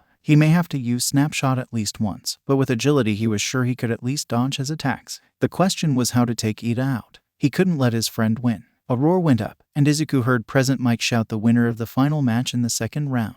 Kirishima had been defeated and Kaken had won. They both had another match before the finale. Izuku clenched his fists. Kaken would be waiting for him. Ida was more serious than Izuku had ever seen him, and that was really saying something. His face was stern as he met Izuku's gaze across the stage from him. Izuku had to bite back his excited smile. There was something so thrilling about having to face down Ida in a situation like this. He was starting to think that it was probably because no matter how the fight ended, he knew neither of them would hold it against the other. This was a match between equals in a way. Izuku wasn't angry this time and would get to test out his skills against someone with Ida's speed. He only wished that he had been able to watch the previous matches before this one, though. The things he knew about Ida were mostly related to his personality, but he'd gained a lot of information about his quirk from the boy himself. Ida's engine quirk meant that he could run up to high speeds and even adjust which gear he's in. Izuku knew that Ida would probably want to take him out with that speed first. The boy probably knew that Izuku was great at dodging, but he hadn't seen his dodging with his agility. His agility would be key for winning this battle. He would have to be careful using it, though. He couldn't make his dodging appear too far past normal human bounds without a quirk. Midoriya, Ida called as Present Mike set the stage for their match. I'm glad to see that you're better. However, do not think I will go easy on you. Izuku smiled back a little, delighted. I wouldn't want you to. He called. Start. Midnight yelled, and Ida immediately sped forward. Izuku recognized that burst from his legs. He was already starting off with that speed. Izuku had seen it during the cavalry battle and had been devastated for it. He wouldn't let it catch him off guard this time. Ida leaped up and aimed a kick downwards. Izuku rolled to the side to dodge, but couldn't avoid the second hit that sent him sprawling. He could only gasp at the shocking speed of it. There was no way he could keep up. Where would Ida go for next, if he was going to make it a quick battle? My back. Izuku activated agility and twisted and lashed out with his fist. Ida made a pained noise as Izuku's fist slammed into the arm that had attempted to grab him. Izuku threw himself forward then to headbutt Ida in the stomach and unzip his jacket in the same move. Ida was gone then, speeding away to run and circle back towards him. Izuku ripped off his jacket again and twisted it into a rope. He wouldn't allow Ida a place to grab him, but he couldn't pull off his undershirt either. He would have to keep that risk. Ida went low this time. He dashed in close and aimed for an uppercut. Izuku pulled his head back with just enough time that the fist brushed his chin painfully. He returned the kick to the boy's chest and attempted to push backwards. Ida's forward momentum just pushed him back into Izuku's space.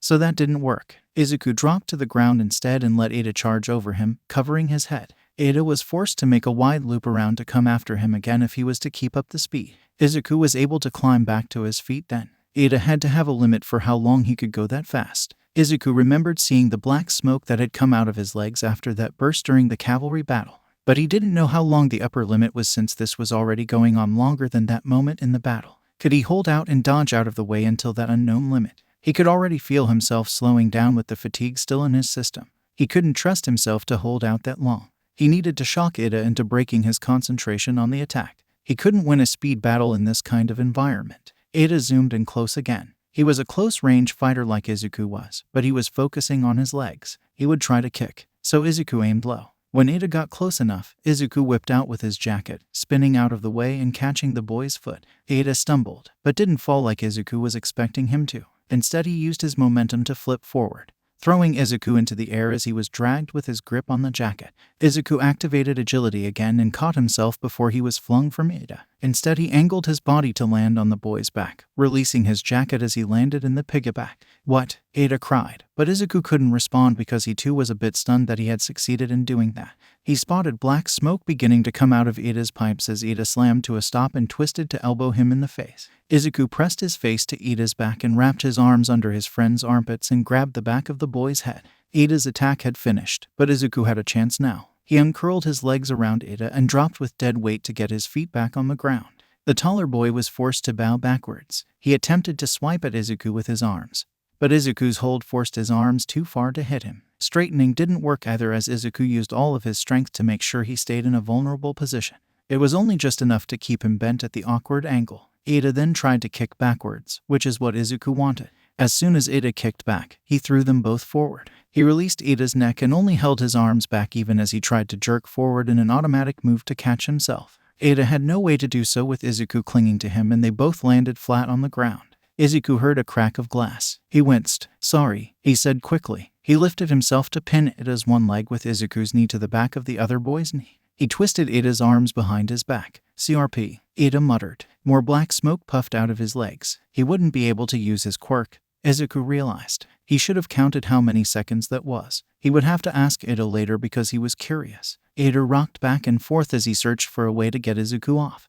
Izuku dug his other knee into the thigh of the boy's other leg. He knew how painful of a position this was as he forced Ida's arms up further. Izuku wasn't a big guy like Ida was, but he knew where to shift his weight to cause the most pain to nerves. It was something that he and Himiko had experimented with during their training since neither of them had been big. You're pinned, he told his friend simply. I know that, Ida said with a grunt even as he still struggled. Izuku could only hold on for a little bit longer. He glanced at Midnight, but the woman had yet to call it. Did she not see that Ida wouldn't be able to escape? Maybe they were giving him a chance. You're so good at fighting, Ida, Izuku said because honestly he didn't want Ida to think that he hadn't been strong to fight. Izuku knew that experience was the only thing that had won him this one. If Ida had more time to properly train up his quirk and use it on a number of opponents, he was sure the other boy could defeat him next year, especially so with Izuku limited on his own speed. You almost had me. Ida turned his head to glare a little at Izuku. His one lens had shattered and fallen out. Izuku felt really bad about that one. Ada's glare softened, though, and he sighed with frustration. He gritted his teeth and finally called, I give up. Midoriya Izuku moves on to the final round. Midnight called, and Present Mike repeated it louder. Izuku released Ada and climbed to his feet to hold out a hand to the boy. Ada took it while glaring at the ground. Izuku hovered awkwardly trying to figure out to comfort him without it seeming like pity. Ada truly was a difficult opponent to beat in a close combat situation. Ada finally lifted his head and bowed deeply. It was a good match, Midoriya, he announced. Izuku startled and then bowed back before they both straightened. I knew that you would be a tough opponent to beat when I saw your match with Todoroki. I did not think you could overpower me, though. That was where my downfall laid. Izuku shot him a smile, and the two walked together as Izuku went to gather his jacket back and pull it on. Most people don't expect how strong I am. But honestly, it was close. Another minute or so and I was sure you would have been able to break my hold. They would have called the match first, Ada admitted with a grumble. You had me thoroughly pinned. The two of them left the stage together and entered back into the hallway leading to the waiting area. Izuku felt a little better being away from the crowd and the noise. It was out of their eyes did Ida grit his teeth and finally say, Diamond, I had really wanted to win. You'll probably beat me another time. Izuku admitted to him. He reached to pat his back but felt that was too patronizing. I think you just relied too much on that burst this time. I will pace myself with you next time. Ida agreed and then sighed. My brother was watching me today. Did I tell you? Izuku shook his head. Ida's smile was small but proud. He's busy today so he couldn't come, but he promised to watch the competition. I was hoping to show him how strong I've become. I think you've succeeded. Izuku tucked his hands into his pockets as they approached where the rest of their class would be waiting. Yes, next year, though, I will definitely win. I look forward to it. Katsuki had been waiting for this moment ever since he had learned that Deku had a quirk for real. At that time he had made a fool of Katsuki by stealing his quirk for his own benefit. Now Katsuki could only admire the skill it took to take control of someone else's quirk. He had seen time and again in class and during the training sessions he'd had with Deku that Deku was skilled, probably more skilled than a good portion of their classmates. Watching the boy defeat and trump his opponents match after match had only made his eagerness all the more persistent. Deku was strong, stronger than Katsuki could have ever guessed just based on his fight with Half and Half. Katsuki had been watching him in class and even he hadn't realized that Deku hadn't needed his hands to use his pyrokinesis. In retrospect it made sense, but it had been an astounding discovery. And the fact that he could control so many flames at one time had Katsuki flinging himself from his seat to stand and see better. He hadn't been the only classmate that had jumped to their feet when Deku's flames had blocked most of the rest of the second round battle. Katsuki hadn't been able to contain his excitement when both he and Deku had made it into the finals, but everything was going wrong. He stared at Deku standing across from him on the final stage and felt his excitement withering as it was coated in the sickness of tar that had pervaded his stomach for years. Deku was looking at him with determined green eyes, and Katsuki had to do his best to fight back the tar in his throat. He instead scowled furiously at himself. Now wasn't the time. Just like with 4 eyes, Deku didn't grab the flames around the edges of the stage. Was it because he didn't think he needed them to fight Katsuki? Or was it because he couldn't? Katsuki could see it in Deku's face that just like him, he wasn't at 100%. He had passed out after his fight with Half and Half and it was obvious to Katsuki that he hadn't fully recovered from it. Chubby Cheeks had said that overusing his quirk made Deku pass out. That it also gave him headaches, which usually caused him to pass out. He was probably holding back on account of that, which meant that he would be focusing on his physical attacks like he'd done with 4 eyes. Katsuki would have to break through that strong physical defense and offense and take him down. The fastest method would be to knock him out or throw him from the ring. Katsuki felt his stomach roil. Are you okay, Kaken? Deku asked with a frown. His serious face broke just a bit to reveal true concern. Katsuki hated it. You don't look so good. Start. Katsuki launched himself at Deku with twin explosions from his hands to speed up his charge. Shut the hell up, Deku. Katsuki yelled as he swung down with his right fist. Deku's entire demeanor changed in an instant, and Katsuki felt himself falter. The punch felt wrong. He could tell immediately that it wouldn't have the power behind it that he wanted it to have. Deku caught Katsuki's fist, his eyes flashing in the sunlight, and shifted part of his grip up his arm. You always start with your right fist, Kaken. he said, and tried to heft Katsuki over his shoulder. Katsuki gritted his teeth, having seen Deku do this before, and refused to let it happen to him.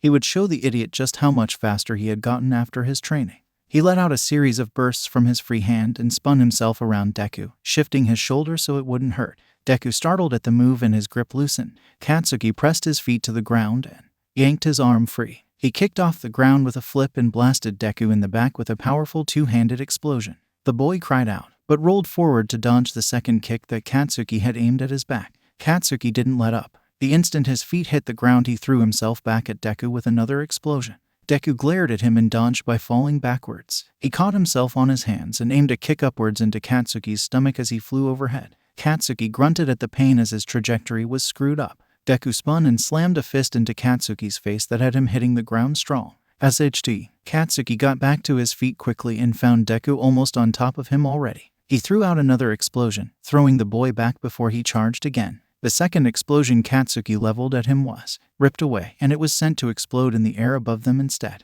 Katsuki gaped at it in shock, still not used to the feeling of his explosions being stolen from him, and it resulted in a knee to his chest. Deku wrapped an arm around each of Katsuki's arms and kicked him again in the stomach. Katsuki snarled and pressed his hands to Deku's back to let off a series of explosions that ripped through his jacket. Deku yelled at the pain and released his arms. Katsuki's breath left him as his throat was clogged with tar at the sound. It shook him to his bones and left him unsteady. The sickness only felt worse, leaving him stunned and unable to react in time as Deku recovered and punched him strong enough to send him flying again. Katsuki climbed back to his feet and realized just how close he was to the edge of the ring. He ran forward to get away from the edge and tried to get his momentum back. The crowd was roaring around them, cheering at the excitement of it all. Katsuki tried to drown them out even as he heard some of them chanting Deku's name. He knew that he wasn't the favorite of the competition. Clearly Deku was. Katsuki channeled that anger from earlier, the fury and the need to win. But he could only think of how Deku had gotten angry for him, how he had looked when he had screamed his victory over half and half. Wow, Pikachu next to Katsuki had said. Deku had finished screaming. I never thought I would say Midoriya was like you, but I can tell you two are childhood friends. Katsuki didn't know that Deku, but he recognized that drive to win. Katsuki would never dare say out loud that he saw himself in Deku during that fight as well. That person full of anger and determination was not Deku. The next punch snapped him out of his thoughts and had him snarling as he caught Deku's fist and twisted his arm to slam him to the ground. Deku glared back as Katsuki felt that tar once again tried to choke him. He was losing his concentration fast. He couldn't get rid of these stupid, useless thoughts. Katsuki aimed a furious punch at Deku's face. He wanted to take his frustration out on the boy. He was the cause of all of these stupid thoughts, all of his frustrations and those DMN nightmares. This was his chance to finally beat him and prove that he was stronger. But all he could see were those DMN eyes again. The kind that no longer feared pain. The kind that dared him to hit him just like they had back in middle school. And Katsuki could only scream because he couldn't punch Deku no matter how strong he tried. Deku's eyes flashed, this time with anger as he slipped Katsuki's hold and grappled the front of his shirt. Katsuki caught him in an explosion and a kick to the chest while the smoke from the blast had hidden him. Katsuki had to back away a couple feet as his arms shook. He was thinking of chubby cheeks crawling on the ground, desperate to win. He had seen Deku in her eyes, fighting to survive with all of his strength. It made Katsuki sick. Why are you holding back? Deku yelled, and Katsuki was once again forced from his thoughts. He stared at Deku with wide eyes and clenched his fists. Deku was enraged. It was a face he never sees on Deku. This was not the Deku he recognized. It only made Katsuki more confused. Who was the real Deku? I'm not seeking holding back. Katsuki yelled back and charged him. His explosions came effortlessly. He could at least fight back with those. Those were his and only his. He didn't want to see Deku's face. He was just another pebble to step on when climbing to the top. He was just another person to take down. So why did it hurt and make him so FC sick to think of Deku as just another person to step on? He hated it. He hated it. You are, Deku shouted, and he caught Katsuki's explosion. Katsuki saw the flames up and fly away at Deku's silent command. Katsuki shoved his hand straight into Deku's chest and shot him with 2 consecutive explosions before the boy could steal his quirk again. Deku gritted his teeth against the pain. His jacket barely hung on him now through all of the burn holes. He twisted away and behind Katsuki to spin and kick him in the side. Katsuki cried out as he hit the ground and turned to launch himself back at Deku. Die! Katsuki screamed. Deku prepared for an attack from the front, which is why Katsuki aimed his explosion downward at the last moment to launch himself upwards. He didn't expect the explosion to suddenly invert on him, exploding in his face instead. It ripped the air from his body at the force. Deku was suddenly above him in the next moment with a kick to the back of his head that sent him to the ground. He's so fast, Katsuki thought. Not for the first time. He pushed himself to sit up, but a foot stomped on his back and sent him down again. The growl that ripped out of him was nothing short of animalistic as Deku rolled him over and straddled him. Katsuki caught his first punch and then his second one. They both struggled against each other's strength as they gripped each other's hands and fought. Deku's harsh glare, on that unrecognizable face that wasn't Deku, shifted as he gazed into Katsuki's face. Katsuki couldn't guess what all he saw there besides Katsuki's own fury that he was losing. That he couldn't stop his self-seeking thoughts, but whatever it was caused Deku's glare to soften back into what was inherently Deku. Kaken, Deku said, and it was like that day in the river all over again. That same pitying voice, the one that was worried for him. Katsuki couldn't stand it. F-U-U-U-Sike, he screamed with all of his might. Stop F-seeking worrying about me, you gotta shithead. And F-seeking fight me. He dropped Deku's hands and grabbed his shoulders instead. He yanked Deku down and slammed their heads together. His mind whited out for just a moment at the sheer pain of it, but he still smashed an exploding fist into Deku's ribs and sent him rolling away from him. FCK, if that hurt Katsuki's head, then he knew that Deku's would be worse, especially if he had a migraine still lingering after his fight with half and half like Katsuki expected. Deku climbed shakily to his feet, holding his head. The LD slowly slid down his face from where Katsuki's headbutt had split his skin. His eyes were shocked and stunned. Kaken, please don't hurt me, Deku sobbed, staring at him with terrified eyes. Katsuki tried to force the nightmare from his mind. He knew it was his chance to attack. He needed to take Deku out while he was still stunned, blast his face with explosions and push him backwards until he was out of the ring. But his body was delayed to respond to him as he ran through tar. Deku's sobs and apologies were ringing in his ears, blending together what was memory and what was imaginary until it suffocated him. It was hateful. It was also hateful. Deku had recovered before Katsuki had reached him, and he had steeled his resolve. Fine, the boy finally said. As you wish, Kaken. Katsuki sent explosion after explosion at him a little too desperately. He didn't want to see his face. He wanted to just get him out of the ring and end this fight. He was almost certain that he might vomit soon if he didn't. It was worse knowing that he couldn't win like this. He felt like his feet had been knocked out from under him and he couldn't regain his footing no matter how strong he tried. Deku, in contrast, was calm. Each of Katsuki's explosions were knocked away and disappeared somewhere behind him until both he and Deku were exchanging fists instead. His grip on his own explosions felt weaker than normal. He knew at that moment that he would lose because this was not him. This was a Katsuki that should have disappeared a long time ago that Katsuki hadn't realized was still hiding somewhere in his skin. He returned as many hits on Deku as Deku had landed on him. Almost nobody outside of them would have been able to see the difference between Katsuki's old attacks and his attacks now, judging by the commentary he could hear. But between he and Deku it was like there was a glaring sign there that nothing was right, and it made both of them absolutely furious to see it. The final moment lasted exactly that, a moment. Many things happened far too fast for Katsuki to process properly until later. But in that moment he recognized a number of things. First was that he saw Deku's eyes flash red for the first time since back at the entrance exam. This time he was sure it wasn't a trick of the light. The second was Deku somehow sidestepping his next attack even, though it should have been impossible at such close range. The third was the series of explosions that lit up Katsuki's back as he understood that Deku had been saving them. He had been so focused on not losing to his thoughts that his battle sense had suffered for it.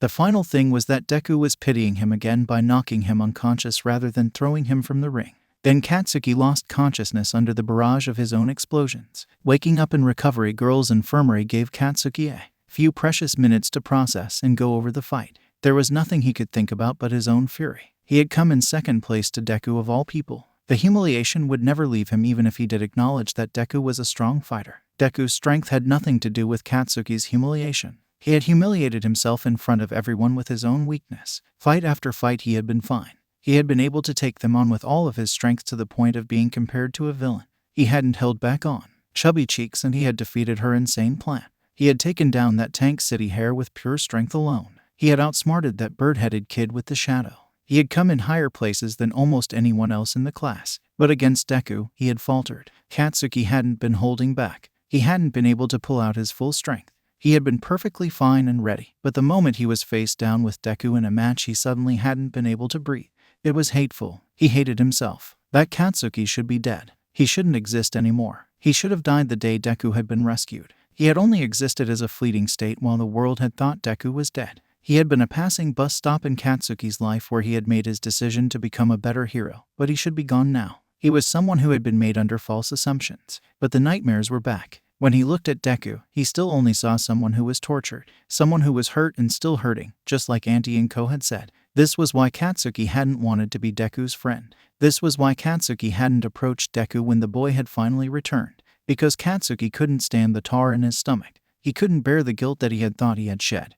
But it had come back with full strength. It weakened him and dragged him down. He felt like he was drowning in it. And it was all Deku's fault. Deku, who had survived a hell he refused to talk to anyone about. Deku, who no longer muttered because it made him a target. Deku, who had panic attacks. Deku, who'd had to develop the strength he had now just to survive. Deku, who Katsuki had beaten on and now couldn't find it in him to hurt him anymore. Even if the context wasn't the same. That motherfucking black tar wouldn't let him differentiate. And he had lost because of it. Deku, who if Katsuki hadn't been such a brat within the past, may have not had to develop this kind of strength because Katsuki could have protected him. He would have been standing by Deku's side on that day instead of leaving him behind like always. That day he had been pathetic. Today he was pathetic as well. Katsuki threw his arms over his face as furious tears slipped down into his hair and ears. He didn't know how to get rid of this feeling. How could he become a hero if he was still that old Katsuki? Had he really not taken a single step forward? How could he become strong enough to protect people like Deku if he couldn't even win a stupid sports festival?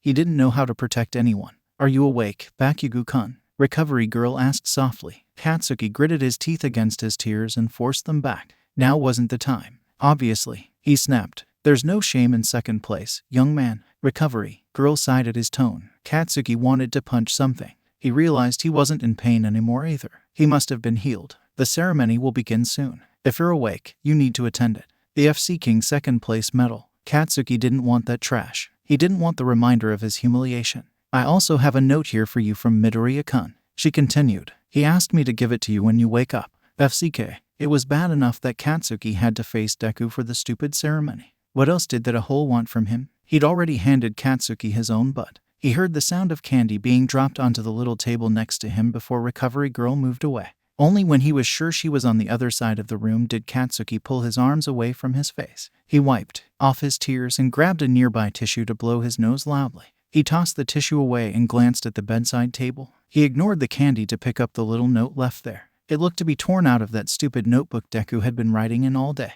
He opened it up. "After the ceremony, we need to talk." Katsuki crumpled the note and threw it into the trash. It was the best day of Izuku's life. He had achieved some of his dreams of both participating and winning the UA Sports Festival. The weight of the gold medal around his neck had to be one of the best feelings in the world because it meant that he was the best. He had overcome all of his strong opponents and had climbed to the top. The fact that it was All Might himself presenting Izuku with the medal had been enough to make him tear up with his own pride. Everything was absolutely perfect. Except there was one problem. It tainted his entire experience. It took all of Izuku's patience and strength to hold back his fury and indignation as he had stood next to Kaken on the podium to receive his medal. Kaken's very presence itched at Izuku and crawled under his skin. It was a confusing and sick mixture of anger and worry that Izuku always hated to experience. Seeing Kaken glaring and refusing to even acknowledge Izuku's presence during the award ceremony had only made things worse. Izuku had overcome many obstacles to reach first place at the festival, but Kaken hadn't been one of them.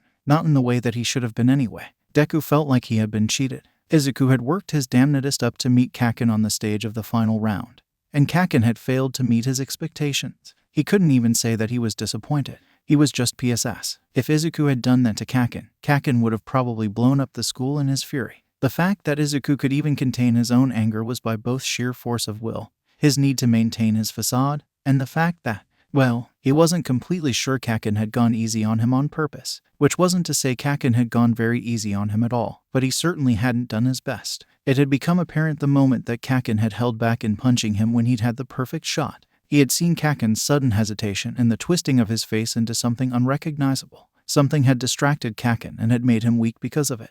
Izuku thought for sure that it had to be pity, which only served to fuel his anger. Izuku didn't want any of Kaken's pity. It had been useful during school to no longer have Kaken beat on him as he had in the past, but it wasn't useful here. How was Izuku supposed to show how strong he'd become and how great he really was if Kaken wasn't even going to put up his best fight? Deku had wanted to take Kaken down with his own strength. The final attack of using Kaken's own explosions against him shouldn't have been enough to take him out. Kaken was more perceptive than that. It was irritating. But Izuku had noticed from the beginning that something was wrong with Kaken. He had seemed weaker than he usually was going into the competition. At first he had thought the boy had been sick, but Kaken had been fine the entirety of the festival. He had only seemed particularly weird after his fight with Uraraka, and then right when he was fighting Izuku. Something was wrong and Izuku could tell, but he had no idea what it could possibly be. If it really was pity, though, Deku was going to lose his sit. Izuku allowed himself to get swept away in the celebration of his win. He took pictures and rambled excitedly with his friends. For once he didn't even have to exaggerate his joy or hold back on his tears. He was legitimately thrilled to have won and was glad to share in the hugs and praise he had received. He had earned all of that. It felt amazing. It didn't even matter when his classmates teased him as he had sobbed over his medal. Nothing would be able to ruin that moment. He made sure to beg everyone to send him their pictures and mail the official pictures to his house. He was certain his mother would be crying just as much. He couldn't wait to show her his medal. It had been overwhelming after a while. He was relieved to finally escape from the noise and the crowd and to finally head home. He finally broke away from Uraraka and Asui to tell the girls good night and that he would see them tomorrow. He hadn't seen Ida since shortly after the medal ceremony, but he would see him again tomorrow, he was sure. He had other things to worry about. Most of the visitors had cleared out and had left the students and faculty to celebrate the winners in peace a few hours ago. It made it easier to spot when Kaken had slunk away from all of his fellow schoolmates. Izuku's smile disappeared as he broke through the crowds and escaped the school property. He was able to leave the property unaccosted once he had left the main celebratory area. He followed Kaken out off of the school grounds. Kaken didn't say anything to him but kept his hands shoved deep into his pockets. His shoulders were hunched low and every part of his body screamed restraint. He had to know that Izuku was right behind him. It just made Izuku angrier that he wouldn't acknowledge him. Kaken didn't go the usual route home, though. The train station was in a different direction. It was the only reason Izuku didn't call him out as Kaken led the way into a park instead. There weren't many people there. The day was heavy with the threat of evening approaching. There were cicadas around them buzzing their various songs. Their parents would be expecting them home soon. Izuku planted his feet on the ground and refused to take another step further. Kaken, he snapped. Kaken pulled to a stop. He straightened briefly with his back turned. At first Izuku thought he wasn't even going to look at him, but finally the boy whipped around and planted his feet as well. His chin was high and his jaw was clenched as he sneered at him. At least he wasn't running away. "We need to talk," Izuku told him. "Yeah, your note said that, dipshit," Kaken responded testily. "What was that today? During our match? I don't know what you're talking about." There was a warning there. Izuku chose to ignore it. "Why did you hold back?" Izuku took a couple steps forward to close the gap between them. There was still a couple feet left between them, but it was enough to raise the tension. Izuku saw Kaken's muscles tense at his proximity, as if he was expecting an attack. Izuku tensed as well because it would be just like Kaken to take a swing at him for getting into his space. "I didn't hold back," Kaken growled. It didn't sound like a lie, but Izuku knew that he hadn't used his all either. "Aren't UFC King happy because you won?"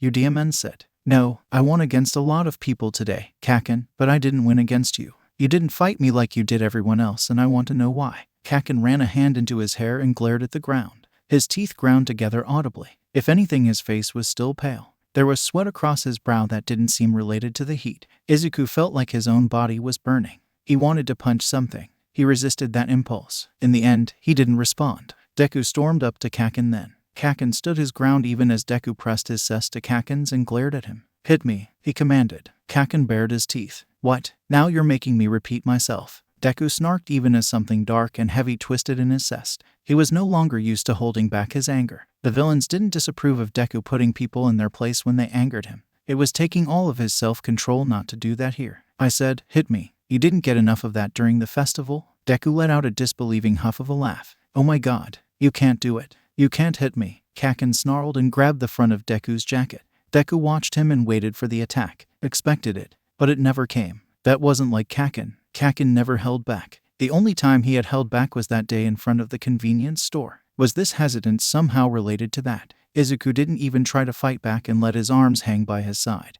But the tension never left him. "Is it pity?" he asked quietly. "What?" Kaken's eyes narrowed. Izuku was shaking harder than usual. "Were you pitying me?" "Why the hell would I pity you?" Kaken yelled, throwing Izuku away from him and slashing with his arm. "You think that I would hold back on anybody's account during that DMN competition? Don't you dare look down on me, you piece of shit." It was a relief. Izuku caught himself and stood up straight again. "You'll have to tell me then, Kaken, or I'm gonna assume that you..." I have to tell you, that's real FC King big talk from you. Kaken screamed. Izuku startled a little at the accusation. Why the hell should I tell you jack shit about anything when I can't even tell what kind of game you're FC King playing anymore? What? Who the FCK even are you? Kaken stomped strong on the ground and let loose some small explosions in his hands. He then pointed a furious finger at Izuku. One moment you're acting like that FC King Deku from when we were kids, and then the next it's like you're an entirely different person. Then there was that FC King stunt against half and half. Izuku's eyes widened. Kaken scoffed. Yeah, I saw that. Who the FCK do you think you are, Deku, mocking me like that? Where the FCK did that kind of power come from?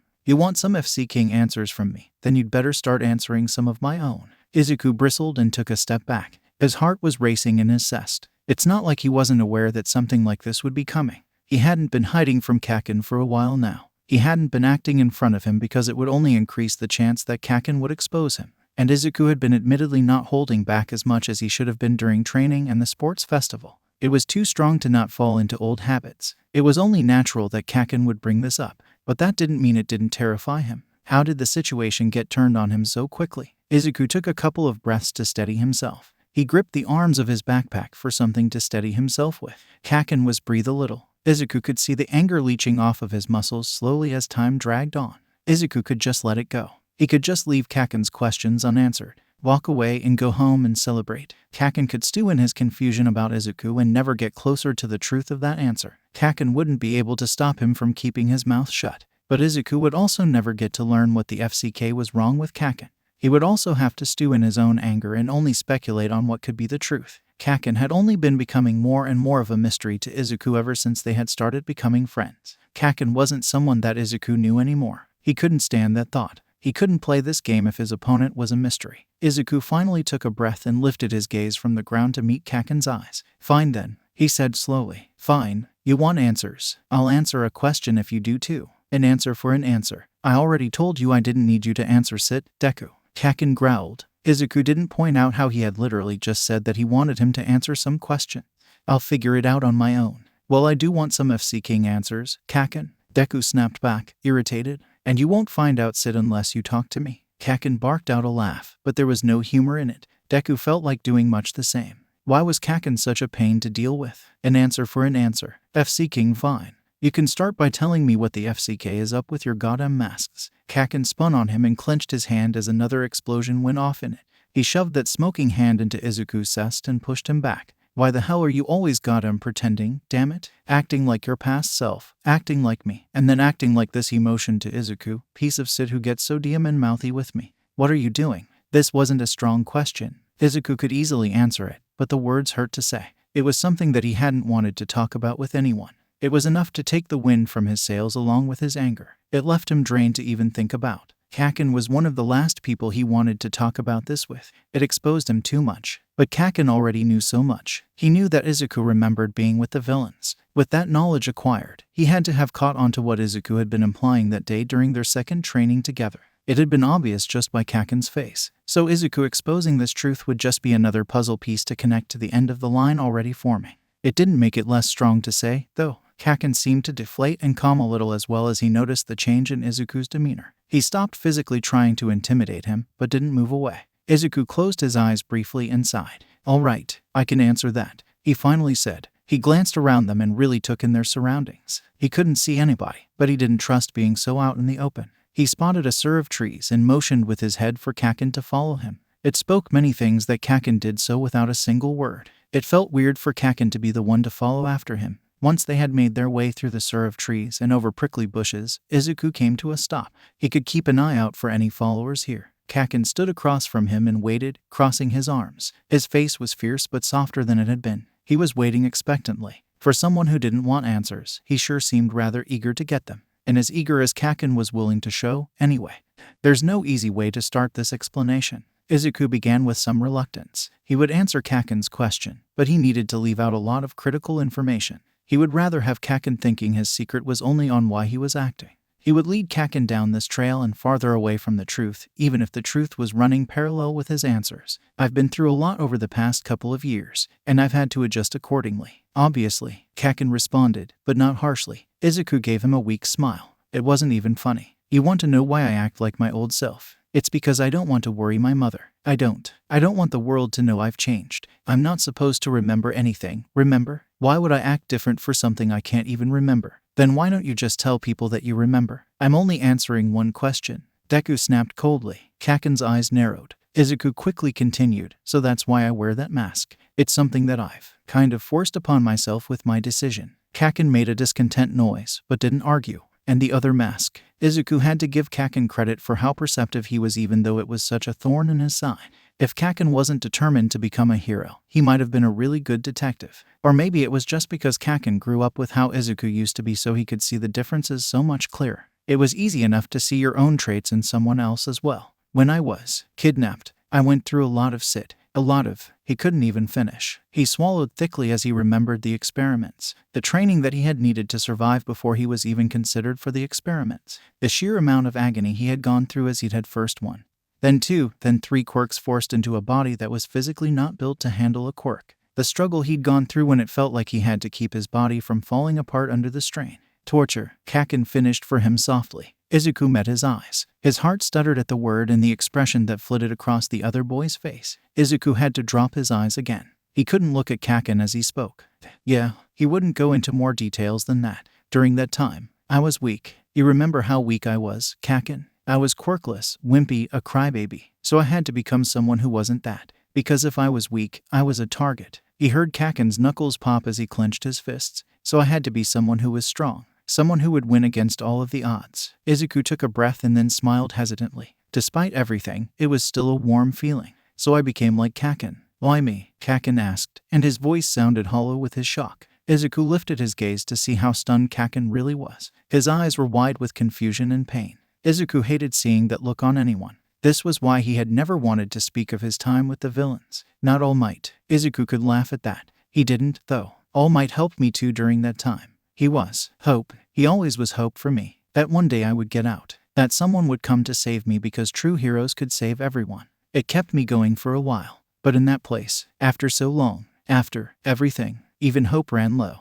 His words became softer until they were almost too quiet. He felt tears spring to his eyes, but they didn't fall. He refused to cry over that time anymore, although he did still mourn the Izuku that was lost in that hell. But Kaken, did you know? All Might was someone who brought me hope. But you were always the symbol of victory for me. Kaken frowned. Izuku couldn't read the expression on his face anymore. He had to wipe the water from his eyes. He felt stronger talking about this, talking about who he had become in the face of hardship. It wasn't something to be ashamed of. You are someone who fights to win no matter what, whether it was 1 versus 3 against older kids, or even just being determined to go to UA. Even though the chances were low, you always won, because you didn't let anything stop you until you were victorious. He smiled just a little. I've always admired that about you, Kaken. Even when you were a DCK to me, I never stopped admiring you. I couldn't even if I wanted to, because you've always been amazing. So when I needed to be someone strong, I acted like you. Even at the festival. This was a little embarrassing. Izuku could feel his cheeks heating up now. Well, it became a habit to act like you sometimes now. It slips out. Even my mouth is worse because of it. Haha.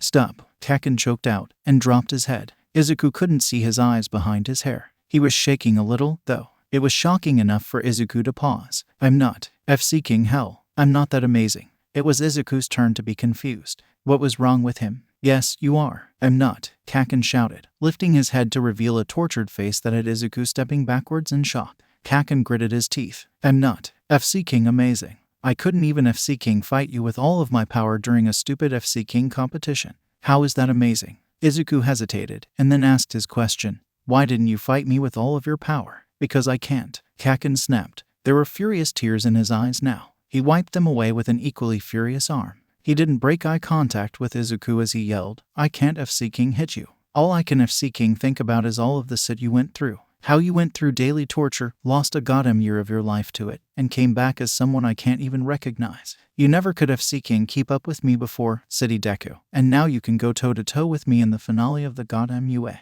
Sports Festival. The entire goddamn time we were fighting I couldn't get these FC King thoughts out of my head, and I lost because of it. Kaken slammed his fist to the tree behind him and trembled with anger. I don't FC King pity you. I never did. You don't need my goddamn pity any more than I need yours. But I still can't get myself to hurt you. And then there's the fact that I was such a piece of shit to you for most of our lives. And now I'm hearing that you admired me. How the FCK am I supposed to fight you like this, Deku? He screamed. Silence fell between them as the words rang out. The tears ran over Kaken's cheeks as a testament to his own frustration. Izuku couldn't think he was pitying him. Kaken wouldn't pity him. He felt a little stupid for thinking that he ever would. But he couldn't comprehend the sight in front of him. Kaken had acknowledged him and his strength, but it was costing Kaken his own. Izuku didn't think it was anything he could help with, though. He couldn't understand why Kaken couldn't fight him. He didn't understand why his kidnapping had shaken the other boy so badly. Kaken hadn't even liked him. Why was he so affected by his kidnapping?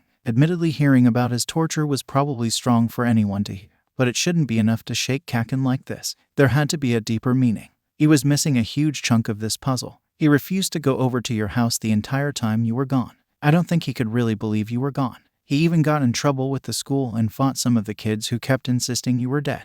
I don't even think he fully believed it after the funeral. It really affected him, Izuku-kun. Even though he doesn't really show it now, you've noticed it, right? How differently he treats you. Izuku's phone pinged with a message, breaking the silence that had gathered in the wake of Kaken's outburst of emotion. Kaken turned away from him and wiped his face on his jacket. Izuku didn't go for his phone. He couldn't yet. He had been asking the wrong questions about Kaken this entire time. Kaken, what happened to you while I was gone? He asked. I answered your DMN question. Kaken responded, sniffing once. His eyes were red, but his scowl was back. He had recovered. An answer for an answer. Izuku wanted to call him out on it and insist that he answer this question too, but he couldn't. That would require answering another of Kaken's questions. Izuku didn't have anything he was willing to risk to give away in exchange. He would have to figure out Kaken at a later date. Now that he knew the question to ask, he just had to look for the answer. Izuku would figure out the answer so he could help the both of them move past this. It didn't make his heart hurt any less, though. The weaknesses they had shown today would stay a secret between the two of them in an unspoken agreement. "Est that auntie?" Kaken nodded to Izuku's pocket. The sun was beginning to set now. Izuku needed to go home. He pulled out his phone and glanced at it. The message was from an unknown number. It simply said, "Come tonight." Izuku had expected to be called. He needed to go home and celebrate with his mother before he could leave. He would have to make sure she's asleep before he could even leave. He was excited to see the reactions of the villains. Yeah, Izuku sighed and pocketed his phone again after shooting a quick response back. "We should head back." "Yeah," Kaken said nothing more as they both moved through the trees. Izuku was still antsy. He wanted more answers from Kaken. He hated that he had to hold his tongue. Kaken seemed to be in an unwilling state to talk for the rest of the trip. Izuku would try to figure out what to do tomorrow. It took a long time to get his mother to calm down from her proud sobbing over Izuku's win. She had taken one look at Izuku and had burst into tears. She had also had a ton of crumpled tissues filling the living room near the TV. Her tears had only started Izuku's too, so the both had fallen into weeping with joy. Izuku hadn't been able to resist with his mother congratulating him and telling him how proud she was of him. He knew they made some kind of agreement to have a proper celebration with the Bakugas in the near future to celebrate winning first and second place, but Izuku couldn't remember when it would be. He just knew that by the end of their excitement and tears, both he and his mother had been exhausted. Izuku didn't think he had ever cried like that before. It felt good. It felt better to finally have a bath after his day as well. He waited until his mother had checked in on him one last time before she went to sleep, and then he got up to get dressed. Deku felt distinctly better sliding his gloves into place and straightening his tie around his neck. He had missed his gloves greatly. He just wished that he didn't have such a massive migraine. The crying certainly hadn't helped the lashback migraine from his usage of Snapshot twice today. If only he could have slept it off. Deku left the house and arrived eagerly through Kirigiri's portal into the bar. Himiko had been the first to throw herself into Deku's arms with a cheer, and then the celebration began. Deku hadn't expected any kind of celebration, but apparently he was getting one. Kirigiri had made a cake, and Dabai had actually brought a bunch of really good food. Himiko had embraced Deku's cheeks until he had shoved her off, and even Shigaraki seemed to be in a fantastic mood. Deku didn't mind his headache as he partied with them all. "I can't believe you brought us this food," Deku called over the music that was playing over the small boombox behind the bar sometime later. Himiko had found Shigaraki's computer chair and was spinning in it wildly. Shigaraki and Dabai were assisting her using their feet to help spin the chair. Deku could only grin as he took another bite of his crispy chicken. "It's a congrats for beating that Todoroki kid so thoroughly," Dabai told him with his own grin. There was something sharp in that smile. "That, and your show was awesome. I thought you'd like that," Deku admitted. It's always a pleasure to see Deku's high experience points completely destroy weaker opponents. Shigaraki agreed. He suddenly forced the chair to a stop and Himiko went flying with a scream. Dabai, Deku, and Shigaraki all cackled as she hit the floor. Himiko only rolled over with a pout and kicked one of the bar stools at him. Shigaraki dodged around it. I like that match too, she agreed as she climbed unsteadily to her feet. Deku passed her some of her juice. You looked really sassy with that bloody nose, Deku-kun. It didn't feel sassy, Deku said. It shows how effortless you are. She sighed with pleasure. Deku shoved the cake towards her to distract her. She happily took a piece as she plopped down next to Deku at the bar. Bakugou Katsuki was stronger than I had expected as well, Shigaraki said as he approached the bar to refill his own plate. Deku instinctively tensed at Kaken's name being mentioned. However, he is still too weak to beat you. Shigaraki leaned forward to meet Deku's eyes. It looks like you're his weakness as well. Izuku didn't like that Shigaraki had caught that. Deku sneered. Obviously. He shoved some rice into his mouth and said around it. Kaken is still one of the strongest in our class, but he still couldn't beat me even while handicapped. Those junior heroes still have a long FC King way to go. Dabai scoffed in agreement. They were still interesting to watch, though. Did you get plenty of notes? Deku pulled out his small notebook from his pocket. He had compiled the information he had taken and had skimped out on a couple of notes in it, just ones that would make certain classmates seem too appealing. He pretended that he had no idea what Shinsu's quirk had been. He passed the notebook to Kurogiri. I didn't put anything about Kaken in there, he warned ahead of time, watching Shigaraki closely. You should follow orders, Kurogiri warned him. Why would I give you more fuel against me? Deku snapped back. He's right, though. The entire room flinched at the new voice. Kurogiri moved quickly to turn off the music as everyone turned to face the TV screen. Once again the camera's red light was on, but there was no visual. MSDR only had the audio on. Deku shoved another piece of chicken into his mouth. Sensei, Shigaraki greeted with a hint of a smile. I can see you all are celebrating. That was quite the win, Deku. Good job. Deku preened under his praise. He swallowed his food. You know I always keep my promises, MSDR. I brought the medal back. He took the medal off from around his neck and held it up for MSDR to see. Himiko and Kurogiri clapped while Dabai called out a good job with only a little bit of sarcasm in it.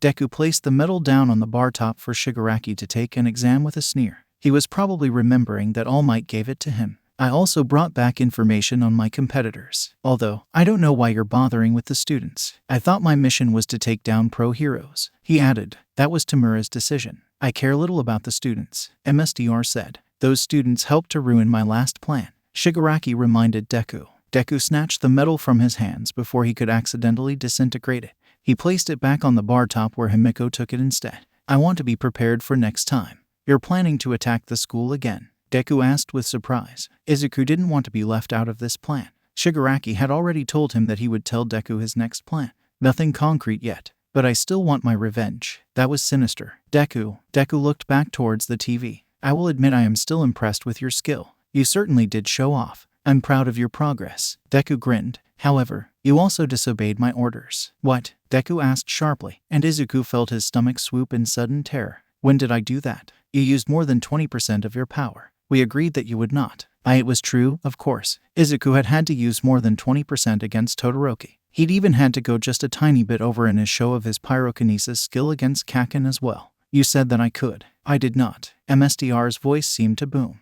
Deku scowled. I said that you could show off, but you weren't supposed to go overboard like that. You're only a first year in their eyes, and someone who hasn't had his quirk for very long. Quite impressive for a first year. I'm already hearing word of the impressions you've made on people. It's fine, Deku argued, not willing to back down even as he feared the worst. Kaken and Todoroki also went overboard. I can tell people that it was me using my maximum.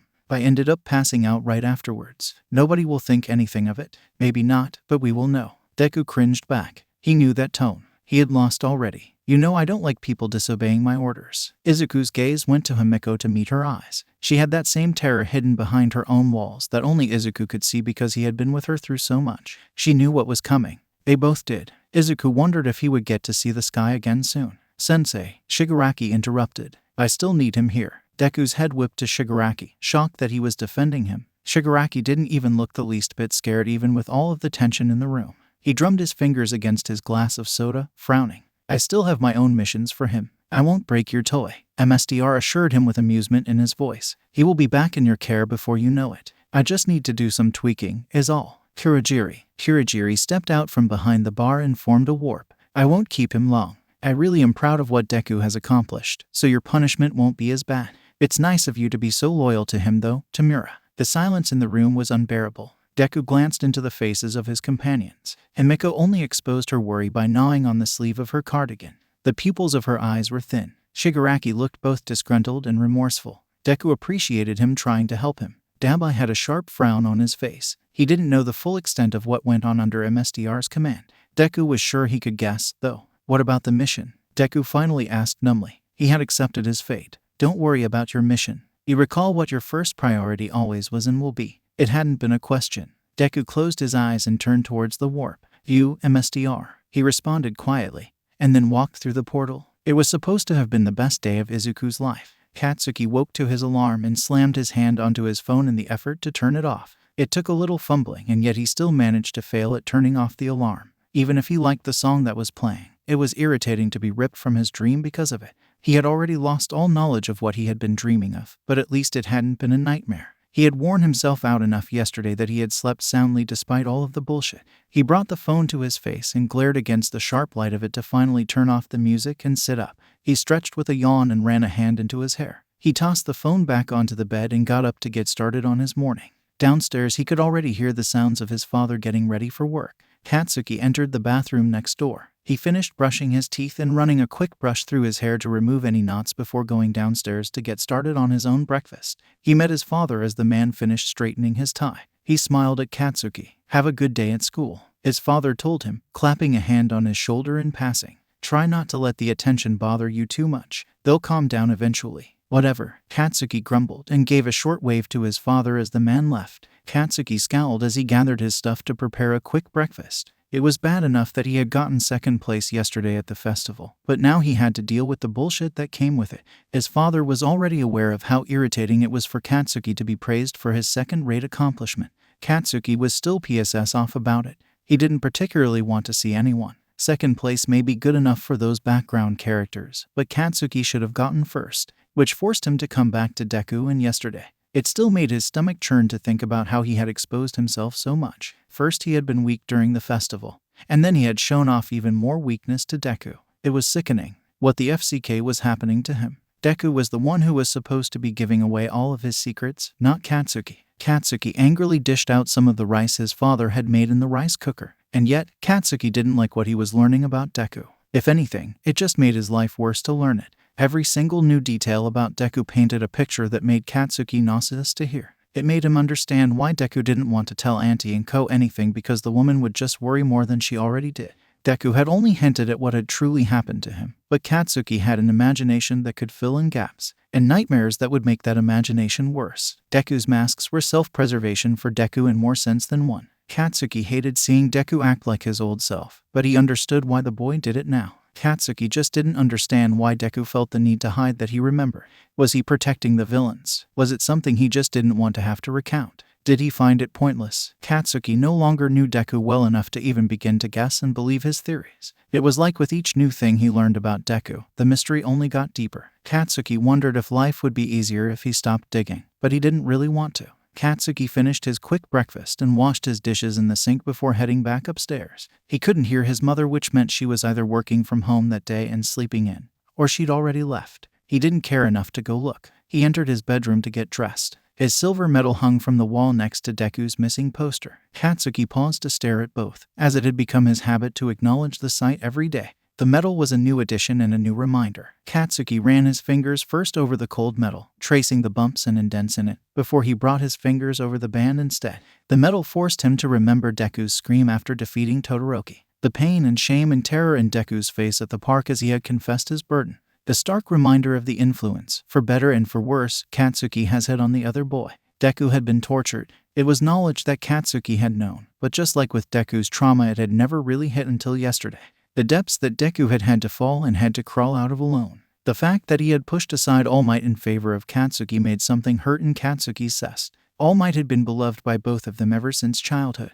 All Might had always been the best because he could never lose. He was a powerhouse that took down any and everyone in his way. He would always win the fight, and that made him the best hero. Katsuki still believed that, but now he was starting to wonder if that was really the point of a hero. All Might helped me too during that time. He was hope. He always was hope for me. That one day I would get out. That someone would come to save me, because true heroes could save everyone. All Might had helped to hold Deku together during his darkest time. When they were kids, Deku had rambled something about All Might being a symbol of hope, someone who was amazing for his ability to rescue and save. Maybe Deku had the right idea the entire time. Katsuki wasn't sure, but he wasn't putting much stock into the strength thing anymore, especially considering Deku had seen him as someone who was a symbol of victory and not all might, someone who could win no matter what. But Deku was wrong. Katsuki couldn't even win against Deku. Deku had grown strong using his memory of Katsuki and his fire and passion. The boy had copied him and had come out better for it. Katsuki couldn't beat that strength. Strength born through the fires of hell. With anyone else it was easy. Katsuki still felt the overwhelming longing to win, the need to take down anything in his path. But ever since that talk, there was a disconnect. Katsuki had come home and rewatched a couple of his favorite All Might videos and only saw them differently. He couldn't quite put together that image of a victorious hero when all he could see were the victims that All Might had saved.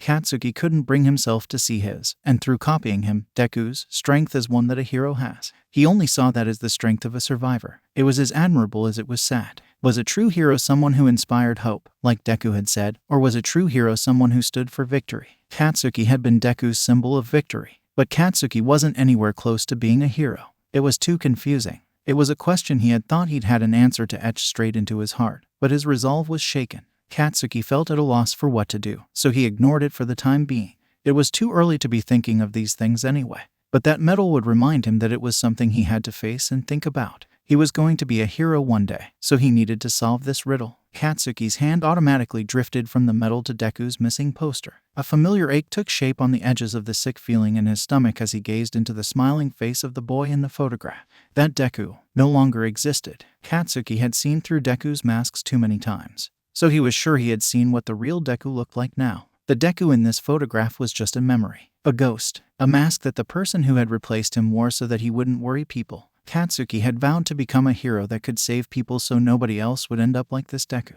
He had to uphold that promise, in memory of that Deku. But was that the right resolve anymore? He could only remember Deku's funeral when he looked at that image now. The sound of Auntie and Co crying. The silence of Deku's room, void of occupancy for half a year. The threat of vacancy from that moment on. The taste of his own tears as he'd read through Deku's hero notebooks. His hatred for Deku's dream turning inward because his hatred didn't matter anymore, but it needed somewhere to go. The understanding of just how stupid he had been to Deku for years and so many what-ifs that had plagued him all the way up to the day Deku was rescued. Katsuki gritted his teeth and hit his head against the wall a couple times as his chest crumpled and he shuddered. He squeezed his eyes shut and then reopened them to glare at Deku's stupid smiling face. He had failed to save that boy. He couldn't fail to save another one, but he didn't know how to do it. He slapped his hand against the wall and straightened to get dressed. He had spent too much time lingering on these FC King thoughts again. He had to get to Deku's house. The ghosts of the past needed to leave him the FCK alone. How was he possibly going to think about the future when he felt like he was being dragged down at every turn? He finished changing and grabbed his bag to shoulder. He shoved his phone into his pocket. He glanced once more at the medal and then finally left. He wondered if he would find the solution to his problem at UA. He just needed some time. I quote him leaving. He yelled back into the house just in case anyone was home before he promptly headed out. He pulled out his phone to double-check the time and saw that he was still doing well on time. He was always a bit early waiting for Deku, but the guy was starting to catch on. He didn't leave Katsuki waiting long before the two would be off. It wasn't like they didn't live only a couple of minutes from each other's houses. When Katsuki arrived at the gate to the apartment complex, Deku wasn't there to meet him. It wasn't unusual, so Katsuki waited. He pulled up a flashcards app on his phone and decided to study in the meantime.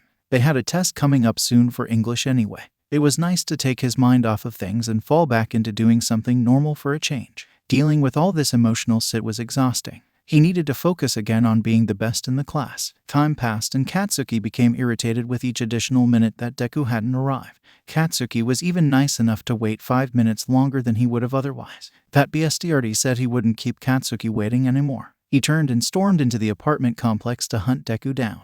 Did that stupid piece of shit think that just because he won first place he could slack off? Katsuki was going to kick his door down and then promptly beat his butt if so. He P&D on the front door to the Midoriya apartment. "DKU, get out here you lazy sit, or I'll shove my foot so far up your butt that." The door opened to the apartment revealing Auntie and Co, and Katsuki drew up short. Oh sit, that was right. Auntie and Co had a looser work schedule too. The woman didn't seem too bothered, though, because she was used to Katsuki's mother. She just smiled. "Good morning, Katsuki-kun. Please quiet down, though, so you don't bother the neighbors too much. It's still early," she said. "Sorry," Katsuki muttered quickly and then said louder, "Is Deku still asleep or something? He's FC King making me late." Though, Auntie and Co seemed surprised. "Izuku's already left. I didn't realize you weren't walking together today. Huh? Katsuki cried and then scowled. That sit went off without him? Was this because of yesterday? It's not like Katsuki wanted to FC King face Deku after that embarrassing and city ordeal either.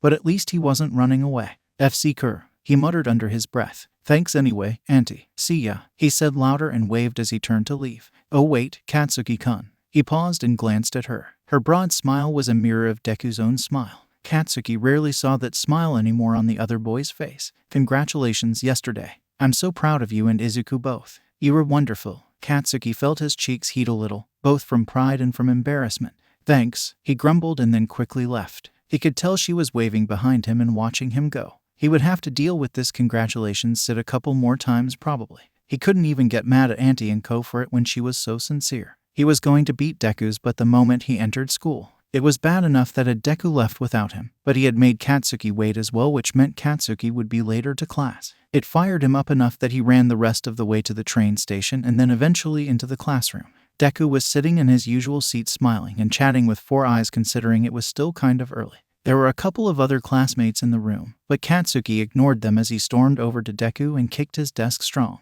Deku yelped in surprise. What the FCK, Deku? Katsuki yelled, fuming. Bakugou, I told you that you cannot kick school furniture, Four Eyes cried, chopping in his direction as if that would cut Katsuki's sit or something. FCK off, Four Eyes, Katsuki snapped, and then turned back to Deku. The boy gave Katsuki a shaky smile, glancing worriedly between Four Eyes and Katsuki.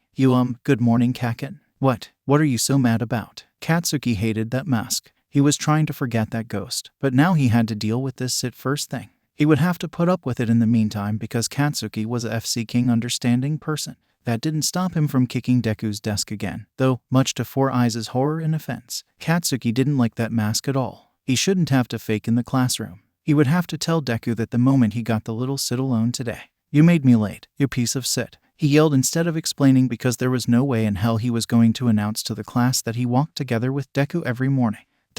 What? But you're on time. Bakugou, stop kicking the desk. Four Eyes insisted again. Oh man, are Midoriya and Bakugou fighting again so soon after the festival? Katsuki's teeth gnashed together as Alien Girl and Pikachu came into the class. Bakugou, don't be a sore loser. Alien Girl teased. Say that to my face, you DMN extra. Katsuki shouted back, spinning on them both, although the two of them only laughed. Katsuki would deal with them first, and then he could deal with FC King Deku. This was priority. There was something weird about Deku. He hated to say it, but he had been watching Deku for too long to not notice when he was being weirder than normal. For one thing, Deku was talking to him more. He never once stopped his pretending as he would turn to Katsuki first to chat with him between classes. It wasn't that Deku didn't talk to Katsuki, but Deku always preferred to talk with Chubby Cheeks and Four Eyes. Deku usually only chatted with Katsuki if Katsuki pushed his way into the conversation. It was unnerving, especially so because Deku would continue to keep up his little act even if they were just chatting between the two of them.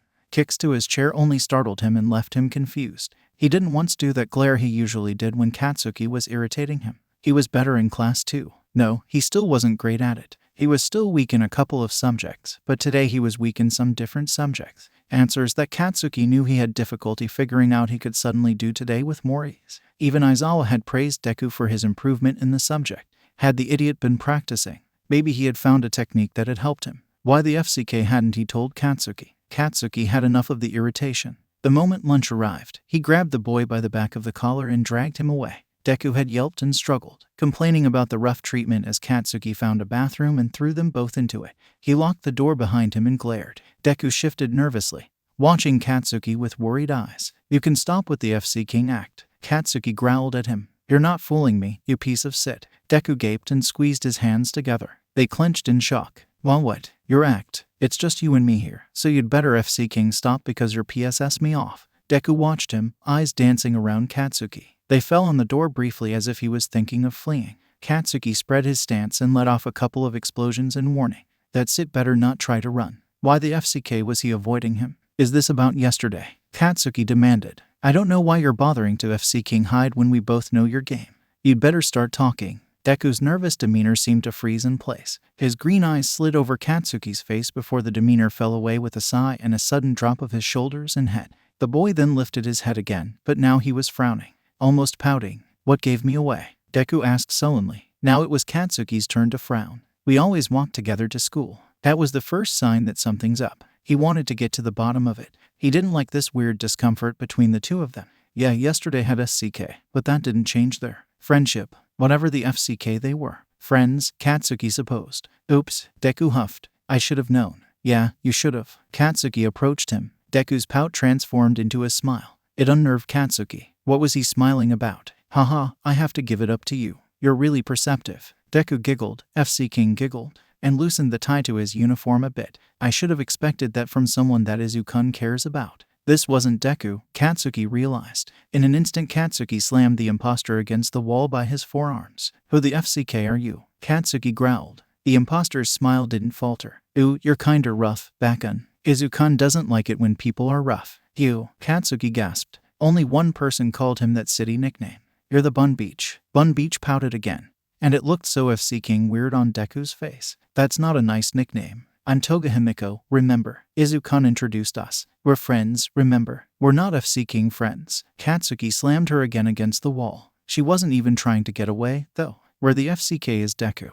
And why the hell do you look like him? Bun Beach looked Katsuki up and down, never losing her smile. It was so wrong on Deku's face. Everything felt wrong. Katsuki wanted to punch the girl, but he couldn't with her looking like that. Got it. Don't be so rough, Bakun. You don't want to draw attention to us, she warned, eyes skipping to the door. There are still people outside of it. Katsuki could hear chatter as students milled their way to the lunchroom. Katsuki only snarled at her. I'm not here to hurt anyone. I'm just playing as Izuku today. Is this her quirk, you beach? You steal bodies or something? Izuku still has his body. I'm just borrowing his form. She LC'd her lips as a sultry look appeared in her eyes. She lifted her hands to brush over Katsuki's arms. Katsuki released her in a hurry, startled. It was absolutely wrong to have someone looking like Deku staring at him like that, like he wanted to eat him. It sent a shiver through Katsuki. Bun Beach ran her hands over Deku's exposed neck and then down over his, no, her, chest. It's such a nice form, too. I love being Izuku. He has, like, such a nice body. Her eyes darted to Katsuki. Don't you think? This was disgusting. Katsuki couldn't stand to look at this display. He grabbed her and attempted to spin her around to slam her to the wall again so he wouldn't have to look at that face. But Bun Beach broke Katsuki's grip and kicked his feet out from under him. She slammed Katsuki's to the ground and pinned his arms behind him, making sure to twist his hands away from her. Katsuki let out a snarl and tried to flip them, but couldn't. Was this her strength and speed, or was it Deku's? It had been so fast that Katsuki hadn't even really seen it. Careful. Bun Beach's voice was no longer playful as her teeth skimmed Katsuki's neck and then his ear to speak. FCK, she even smelled like Deku. If anyone finds us fighting, it would get us both in trouble. I don't think the school would like it if they learned someone was impersonating one of their students. She sat up with a remorseful sigh. Katsuki's arms ached from the strain of not setting off an explosion to get her off of him. I don't want to get Izuku into trouble. He would get so mad at me. Where the FCK is he? Katsuki shouted again. She shushed him and released his arms. Katsuki's immediately flipped over to land ahead on her, but she had flipped away from him to land near the door. Her fingers were on the lock in obvious threat. She no longer had that smile on her face. If anything, she looked more like Deku than ever as sadness laid there. Then it strengthened into something that was similar to worry. Katsuki's heart was racing in his chest. I'm doing Izuku a favor by covering for him in school, so he has one less thing to worry about, you know, she told him. She bit her lip. No, he is okay. He's just not feeling good. So I wanted to help him. Her smile returned to her face, but it was slightly more strained than her previous ones. So please don't out me. I promise I'm just trying to help Izuku. What's wrong with him? Katsuki demanded. He didn't understand. Who was this girl that Deku trusted enough to let her take over for him in class? Where was he that he couldn't do it himself? What had happened in the past couple of hours? Had yesterday really FCK'd him up or something? Another panic attack. He's not feeling good. Bun Beach repeated. She unlocked the door to the bathroom. Wait, Katsuki yelled. Sorry, she smiled broadly, but I have to go to lunch. I promised I would eat with Ochako-chan. She stepped out into the hallway and then paused. Katsuki clenched his fists because there were still people around. He couldn't say anything without outing them both, especially since they were recognizable from the sports festival. They were both getting a couple of stares. By the way, Bakun, Bun Beach murmured. Her eyes were sharp as she watched him. I kinda get it now, you know. Why you're one of Izuku's weaknesses. Katsuki frowned. But I do have to wonder how strong Izuku would be if he didn't have any weaknesses. Like with me. She pressed a hand to her chest. Izuku is my best friend, but he's not one of my weaknesses. And I'm Izuku's best friend, but I'm not one of his weaknesses. Because I'm strong, so Izuku doesn't need to protect me. She tilted her head. I wonder if one day you won't be a weakness. What the FCK is that supposed to mean? Katsuki shouted, but her mask was back up. She squeaked like Deku used to always do in the wake of Katsuki's anger. It made him sick to see. Sorry, I'm gonna go, not Deku said, and then hurried off. Katsuki wanted to take off after her, but he knew he would see her later. He didn't understand anything about their conversation. Weaknesses. What the FCK was she talking about? Where the hell was Deku? FC King Hell. They were the first words that he recognized through the haze in his mind. It was strong to think clearly, so he didn't want to think at all. He couldn't even process anything other than the fact that his head felt swollen with black mist. He chose not to think at all. What did this to him? Is that all his BLD? Is he broken? That was a different voice from the first one. He knew that voice well. It was one that he knew he needed to pay attention to. He couldn't remember why, though. No, I do not believe so. A third voice. But I do believe that is his BLD. Dabai, get some of the spare clothes. The second voice commanded. His finger twitched. It was nice to know he had fingers, he guessed. Where is Himiko? Did you tell her that Sensei has returned him finally? Footsteps on a wooden floor. He realized he was laying on something strong. He could taste iron in his mouth. The air smelled of BLD. He felt very cold. His head felt like his brain was trying to push its way out through his skull and every hole it could reach. I have already messaged her. I will bring her here as soon as she tells me where she is at. She must wait for his mother to be asleep. That woman is annoying. The footsteps returned. Here, these should fit him. The first voice said, change him out of those clothes already. What the hell did that guy do to him? I thought your MSTR said he was going to go easy on him. He whimpered as he was rolled over. His head lolled to the side and his entire body tensed in agony. He didn't have the strength to cry out. SHD, hang on kid. Are you awake? He didn't know how to speak or open his eyes. A strange bell rang. There was movement across his chest and he felt his shirt peeled away. He shivered as he became colder. He tried to curl in on himself to hide against the cold, but his shoulders were pressed back to the ground. He didn't know how to access his own strength. His mind swam and he lost his consciousness. He found himself awake a second time, but with just as little strength as before. Something had woken him, but he wasn't sure what. He was still cold, but not like he was before. He couldn't smell as much BLD. All of you, go away. He knew that new voice. It was a voice that didn't make him feel safe, necessarily, but made him feel safer. It was a voice he could depend on to protect him while he was in this state. She had done it before. It was almost enough to make him relax. He needs to be cleaned up, Toga. We cannot just let a girl. He wouldn't want you to see him in this state. I can clean him up. Everything hurt so much. He needed to wake up, though. He needed to focus. It was so strong to get a hold of. Anything. His mind didn't want to work. He couldn't have access to his body if he couldn't tell which part was what. It took a moment to recognize the noise that had left his mouth. His throat stuck to itself a little with how dry it was. He realized how thirsty he was. There were a series of quick footsteps, and then a warm hand on his forehead. It only made him all the more aware of just how cold he felt because the touch burned him. SHHH. Don't speak. You know it'll just make you feel worse. Himiko, because that was who it was, he understood, murmured. His head was lifted with care and placed onto a pillow that she had placed on her lap. Her hand brushed his hair away from his face. She repeated the motion over and over again soothingly. Deku, that was Shigaraki. He was starting to remember names again. The voices developed names. Open your eyes already. Don't, Himiko warned, and there was something sharp in her tone. He felt the corner of his lips twitch. She couldn't protect him. They weren't allowed to protect each other. But it was always funny to hear her threaten their torturers. He needed to pull himself together. He remembered how to open his eyes because Shigaraki had commanded him to do so. The light was low wherever they were. Faces swam into his vision, but he couldn't connect the names to their faces. He was surrounded by strangers. It made his body tense. Where was he? He had been moved somewhere else. Where had his MSTR gone? Was Kakin nearby? And his mother? He needed to understand, but it felt like his mind was trudging through mud and fog.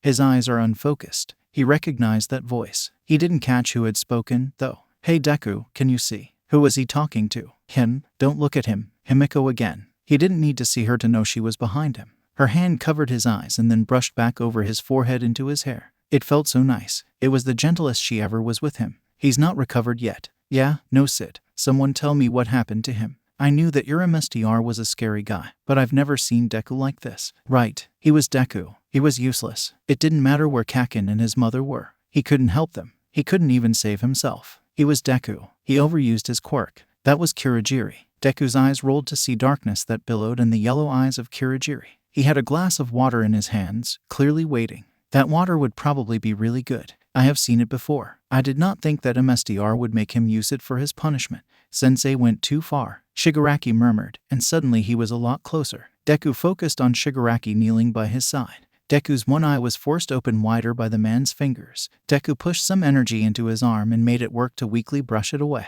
He didn't like the hand touching his face. His hands were dangerous. Deku, why did you use your quirk? His fire quirk does this, Dabai asked. No, it was his other quirk, the one that gives him headaches. Deku, give him a minute. Emiko pushed Shigaraki back. He's barely conscious. You know it's worse each time this happens. Deku blinked slowly in the silence. They were waiting for him to say something. Speech felt impossible, but Shigaraki was waiting for an answer. He needed to figure out how to speak. He knew that he knew how to. We don't know what kind of effect this will leave on him. Sensei wouldn't usually do this. He knows the damage it causes. We want Deku's brain functioning properly, Shigaraki murmured. He held his hand out to Kurogiri, who handed him what appeared to be a wet rag. He passed it to Emiko. She began to wipe it across Deku's chest. It was warm, almost too hot against his skin. It made goosebumps prickle across his body. Deku's eyes followed the movements and saw dark spots painting his pale skin. BLD, he understood. His BLD. Useless. Shigaraki had asked him a question.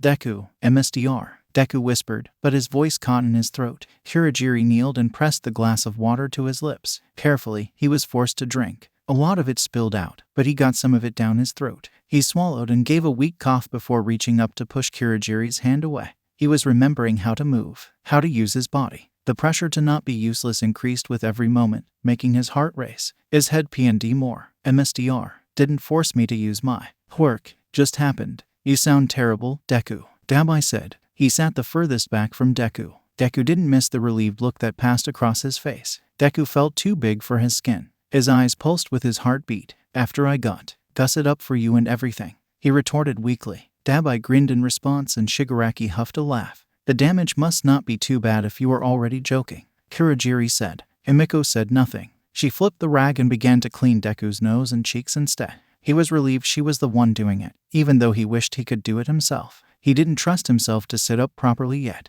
How long has it been? Deku asked. He was shaking badly. He was so cold. The warm rag had only made his chest colder as the water dried. He wanted some new clothes. Only a day. Shigaraki responded and sat down properly on the floor. He looked to finally be relaxing. Deku's vision blurred and he had to squeeze his eyes shut to fix it. He was able to focus again when he opened them. The edges of his vision seemed to pulsate. Are you broken? No, I can still do my missions. In your condition, Dabai said, nodding at him. You can barely move. I'll recover soon enough. He didn't like feeling this weak. He felt exposed. He wasn't even sure this was all real at the moment. The only thing assuring him that it was real was the pain in his head. Zoroichi couldn't replicate this kind of pain. It was keeping him grounded even as he itched to go find his mother and Kaken. They would die soon if he didn't. Deku, useless, good for nothing Deku. He would be better. He groaned a little. No, they would be fine. MSDR had no reason to hurt them. This was real. It wasn't another illusion. His head was in agony. Can you stand yet? Himiko asked, speaking for the first time in a while. She leaned over him so she took up most of his vision. Her yellow eyes seemed to glow in the low light. These moments were the few times he saw her serious. Hidden from the view of the other men, he could see her actual worry for him placed carefully behind a blank face. He wondered if he was back in hell. If Dabai wasn't here with him, he would think he was. Nothing felt real. Deku didn't respond. He didn't know. Deku, Shigaraki pushed Himiko out of the way. She pulled away before all of his fingers could touch her. Stand up. You have work to do. Deku couldn't lay around any longer. He needed to do his work. He couldn't be useless anymore. He needed to follow orders. He rolled onto his side and clenched his fists as his thighs and back screamed at him. The skin was pulling around wounds he didn't remember getting. He had probably hurt himself. Maybe Zoroichi had hurt him. That wasn't their mo. Though, probably hurt himself during his confinement. Deku struggled to remember how to stand. His body didn't want to cooperate. He felt like his feet were numb as he slowly but surely climbed upwards. Himiko continued to kneel there and only watched. Seeking hell. Dabai repeated again as he saw Deku's backside. Deku felt a hand grab his arm to help him and he snarled. It was instinctive to slap the hand away as rage filled him. He wasn't useless. Don't Seeking touch me, he snapped. Dabai held up his hands and backed off, glaring in offense and worry. Deku rankled at that worry. He hated that look. Don't look down on me. Deku's coming back to himself. Shigaraki murmured in amusement. I haven't seen him like this in a while. Shut up and let me concentrate. Deku snapped at him as well, finally getting to his knees and pushing upwards. He wobbled on his feet and caught himself on the bed frame. Finally he could see his surroundings, although his head was spinning. Kurogiri was back with the water. Deku managed to grab a hold of it and drink it with better success. He was feeling a little more normal now. Here you go. Himeko handed him some clothes next. They looked like they might be his, but he couldn't tell for sure. He was at least able to pull his shirt on. It was big on him. Not his clothes, then. Do you need help with your breathe? I'll gladly do it. Toga, Kurogiri scolded. Deku saw through her flirting for the actual worry. He cringed away from it, but it didn't fill him with the same anger. He knew that Himeko didn't look down on him. No, I'll clean your legs, then. Deku ignored her and pulled his breathe off slowly. He didn't have the energy to even be embarrassed about changing in front of a girl. Himeko had seen him in much worse states, and he her. His breath clung to his wounds and tore at them some. He gritted his teeth against the pain and didn't make a noise. All of this because you showed off a little too much. Damai asked, staring at the bruises and various small cuts across Deku's thighs and back. Kurogiri left and returned with another wet rag. Himeko did a quick washing this time. The worst of it had been on Deku's front from the hemorrhaging. For disobeying, Shigaraki corrected. Deku is not allowed to disobey an order from Sensei or me. Didn't he want him to win? Dabai asked, crossing his arms. It was my choice to win, Deku said dully, remembering his tweaking and his punishment. It was all coming back to him now. His memory was realigning. I was wrong to think I was allowed to go over 20% just because MSDR had agreed with my decision. Seems like bullshit to me. Dabai grumbled. MSDR's orders are priority to any will of my own. Put your breathe on already, Shigaraki said as he too stood. Deku pulled his new breathe on. Deku wanted a shower as well. You need to go home and continue your mission. Of course, he had missed a day. Only a day. He could have sworn 2 weeks or so had passed. He didn't know what to think. He was scared that he was being fooled. Stupid, useless Deku. Be better. I won't fail again. He promised. I know you won't. Shigaraki agreed. He lifted his arms in a shrug. I had no problem with your show at the sports festival. I liked watching you destroy those little fledgling heroes. I wish I could have seen more. Deku smirked. Maybe you'll see more later. Shigaraki returned it. I would like that. Deku wanted to please. Shigaraki liked watching him fight. Deku would like to fight again. He hadn't been able to fight back for weeks, no. All day. It had only been a day. He hadn't been able to fight back. He wanted to fight again. Kurogiri, return me to the usual spot, Deku ordered, turning to the man. I need to go home. I'll take you home. Himeko quickly added. I need to fill you in on what happened while you were gone. She wrapped her arms around his arm. He felt her leaning just a bit into him, supporting his weight. He didn't have the strength to push her away. Deku, I have an update for you as well. Dabai added. I'll text you. Let's meet up. We'll go together. Himeko agreed with a grin. Kurogiri formed his warp. Deku said nothing else as they both entered it. Deku couldn't for the life of him remember the trip to his apartment, but he knew that he had to have traveled there because he was suddenly in his bed. He sat up quickly with a terrified gasp only to have Himiko's hand clap over his mouth. It was the only thing that held back the sound of his curse of terror. He took one look at her and didn't believe for a moment she was real. He didn't move and waited for her to attack him, maim him, laugh at him, anything. But she did nothing and slowly dropped her hand away from his mouth, dragging her fingers over his lips and chin before dropping away. Her other hand played with the hair at the back of his neck, steadying his body. She was sitting next to him on the bed. Where were Kaken and Auntie Mitsuki and Uncle Masaru and his mother? Were they safe? Dead? Did Himeko kill them? Or did Deku have a chance to save them this time? He had won this kind of scenario in the past. It wasn't like Shiroichi to repeat scenarios no matter how much they liked them.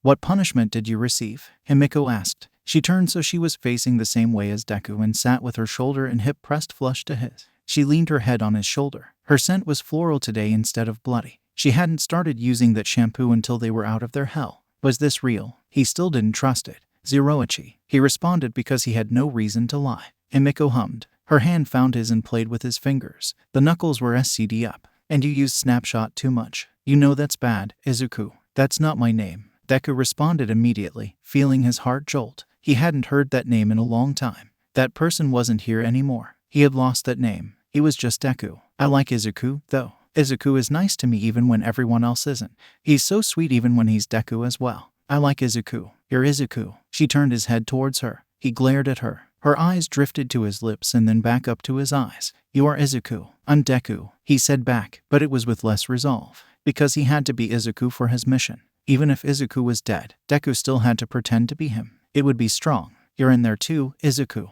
Don't let MSDR take him away from me. Izuku is mine, after all. She brushed his cheek. His head hurt so badly. He wanted to sleep. The darkness was comforting. MSDR can have Deku. Tamura can have Deku. But Izuku is mine. That didn't sound right, but he remembered her telling him that before. Maybe she was right. Deku didn't feel like going around in circles anymore. What happened while I was gone? What's the status of my mission? Himiko smiled brightly. I took over for you for a day, Izuku. It was super fun. I liked meeting all of your classmates. Deku knew he should be more alarmed. Some part of him shivered with terror. Himiko could have ruined everything. But that part of him was so small and weak. Deku wasn't weak, so he ignored it. He refused to show any weakness. Not until he was certain none of this was fake. Although, you should have told me more about Bakun. I told you that I won't do that. Deku snapped at her, narrowing his gaze. She wasn't supposed to know much about Kaken. She pouted. Yeah, but because you didn't, I couldn't be you perfectly. She huffed. He saw through my acting. He's seen your Deku side a lot, hasn't he? Did Kaken know about him? He couldn't remember much at the moment. He was pretty sure Kaken did. Something about the situation felt scary. It wasn't good that Kaken had seen through Himiko's disguise. He latched onto that. What did you tell him? He demanded. Not much, she admitted. I don't think he really understood me. I told him you weren't feeling well and that I was just filling in for you for a bit. He knows my quirk now, though. You idiot. He tried to get to me after school too. She continued, ignoring his scolding. He scowled, wanting to hit her over the head. How could she screw up like this? But I made sure to act really sick in front of your mother. She didn't let Bakun see me because of it. That would give him a good excuse for tomorrow when she saw him looking and feeling like utter shit. Did he tell my mother anything? No, I don't think he wanted to expose me. I wonder why. She paused, and then her face became curious. She tilted her head as she gazed at Deku. Her eyes were sharp as she said, Bakun knows a lot about you, doesn't he, Izuku? Deku struggled to remember. His head only hurt more and more as he thought. He probably needed to sleep some more. He was a little nervous to sleep, though. He hoped he would wake up properly tomorrow. Kaken knows what I was like when I was Izuku, so he can tell when I'm being weird. He told her. I remember Izuku well too, she said, her gaze never wavering. Deku felt exposed. He wanted to shift away but didn't. I know I acted like you perfectly, but he told me that you don't hide in front of him. You don't act in front of Bakun? Oh right, Kaken knew that he remembered his time with the villains. FCK, Kaken knew a lot. SHT. Deku shrugged instead of responding. He couldn't expose this knowledge. This might not be Himiko. Was his mother in the house? Or was this a fake apartment? He couldn't see past his bedroom. Himiko huffed a sigh. I like Bakun, you know, so you can tell me about him. I won't hurt him because he's Izuku's friend and he's my friend too. You've hurt me plenty of times. Deku pointed out to her, uncomfortable. He didn't want to talk about Kaken anymore. He could barely think through the throbbing in his eyes and head. The darkness helped the worst of the pain. He could only see Himiko through the light coming from his window. That's different, she protested. You're fun to fight with, and I like you when I make you bloody. I wouldn't do that to Bakun. I only love you, after all. Deku couldn't help but blush at the confession. It didn't matter how many times he had heard it. A confession like that always embarrassed him. He turned his head and glared at his lap. He was under the covers. He was wearing his pajamas now. He had no memory of putting those on. He needed to change the topic away from Kaken. He knew that he would have to make up some kind of excuse for Kaken in the morning when he went to school. He didn't know how he was even going to function tomorrow. School would be hell.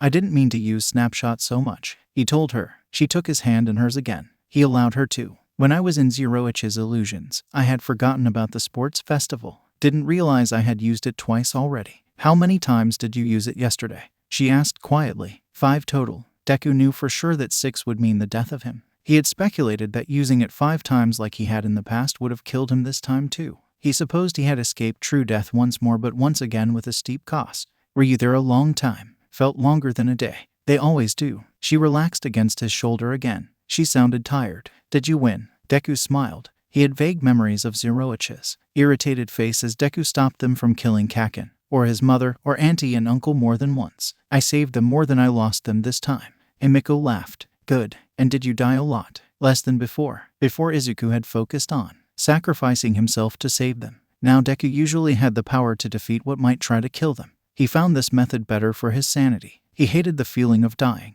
But you used snapshot too much. Deku shrugged. She sat up and climbed off of the bed, but didn't let go of his hand. Her eyes were wide as they gazed into his own eyes. Do you think you're still there, Izuku? Deku said nothing. Himiko leaned forward and pressed her lips to his. Deku didn't embrace back, but he relaxed at the touch. She pulled back with a sweet smile. He was certain now that he wasn't with Zeroichi anymore. Zeroichi didn't know about this face on Himiko. Zeroichi had used Izuku's memories and not Deku's memories the entire time he had been with them, so they didn't know that Himiko could show this face. She had only ever shown it to Deku. She knew that. It made his heart hurt because it was moments like this that made him wonder if he could love her back. She was so pretty smiling like that. Reassured of reality, Deku sighed. Thank you, he told her. Of course, but I have to leave now. You need to sleep so you can go to class. I left notes in your bag on what we learned yesterday. Wait, Himiko paused before she could head for the door. MSDR. He called me an aborted Namu. She spun around with wide eyes and gaped.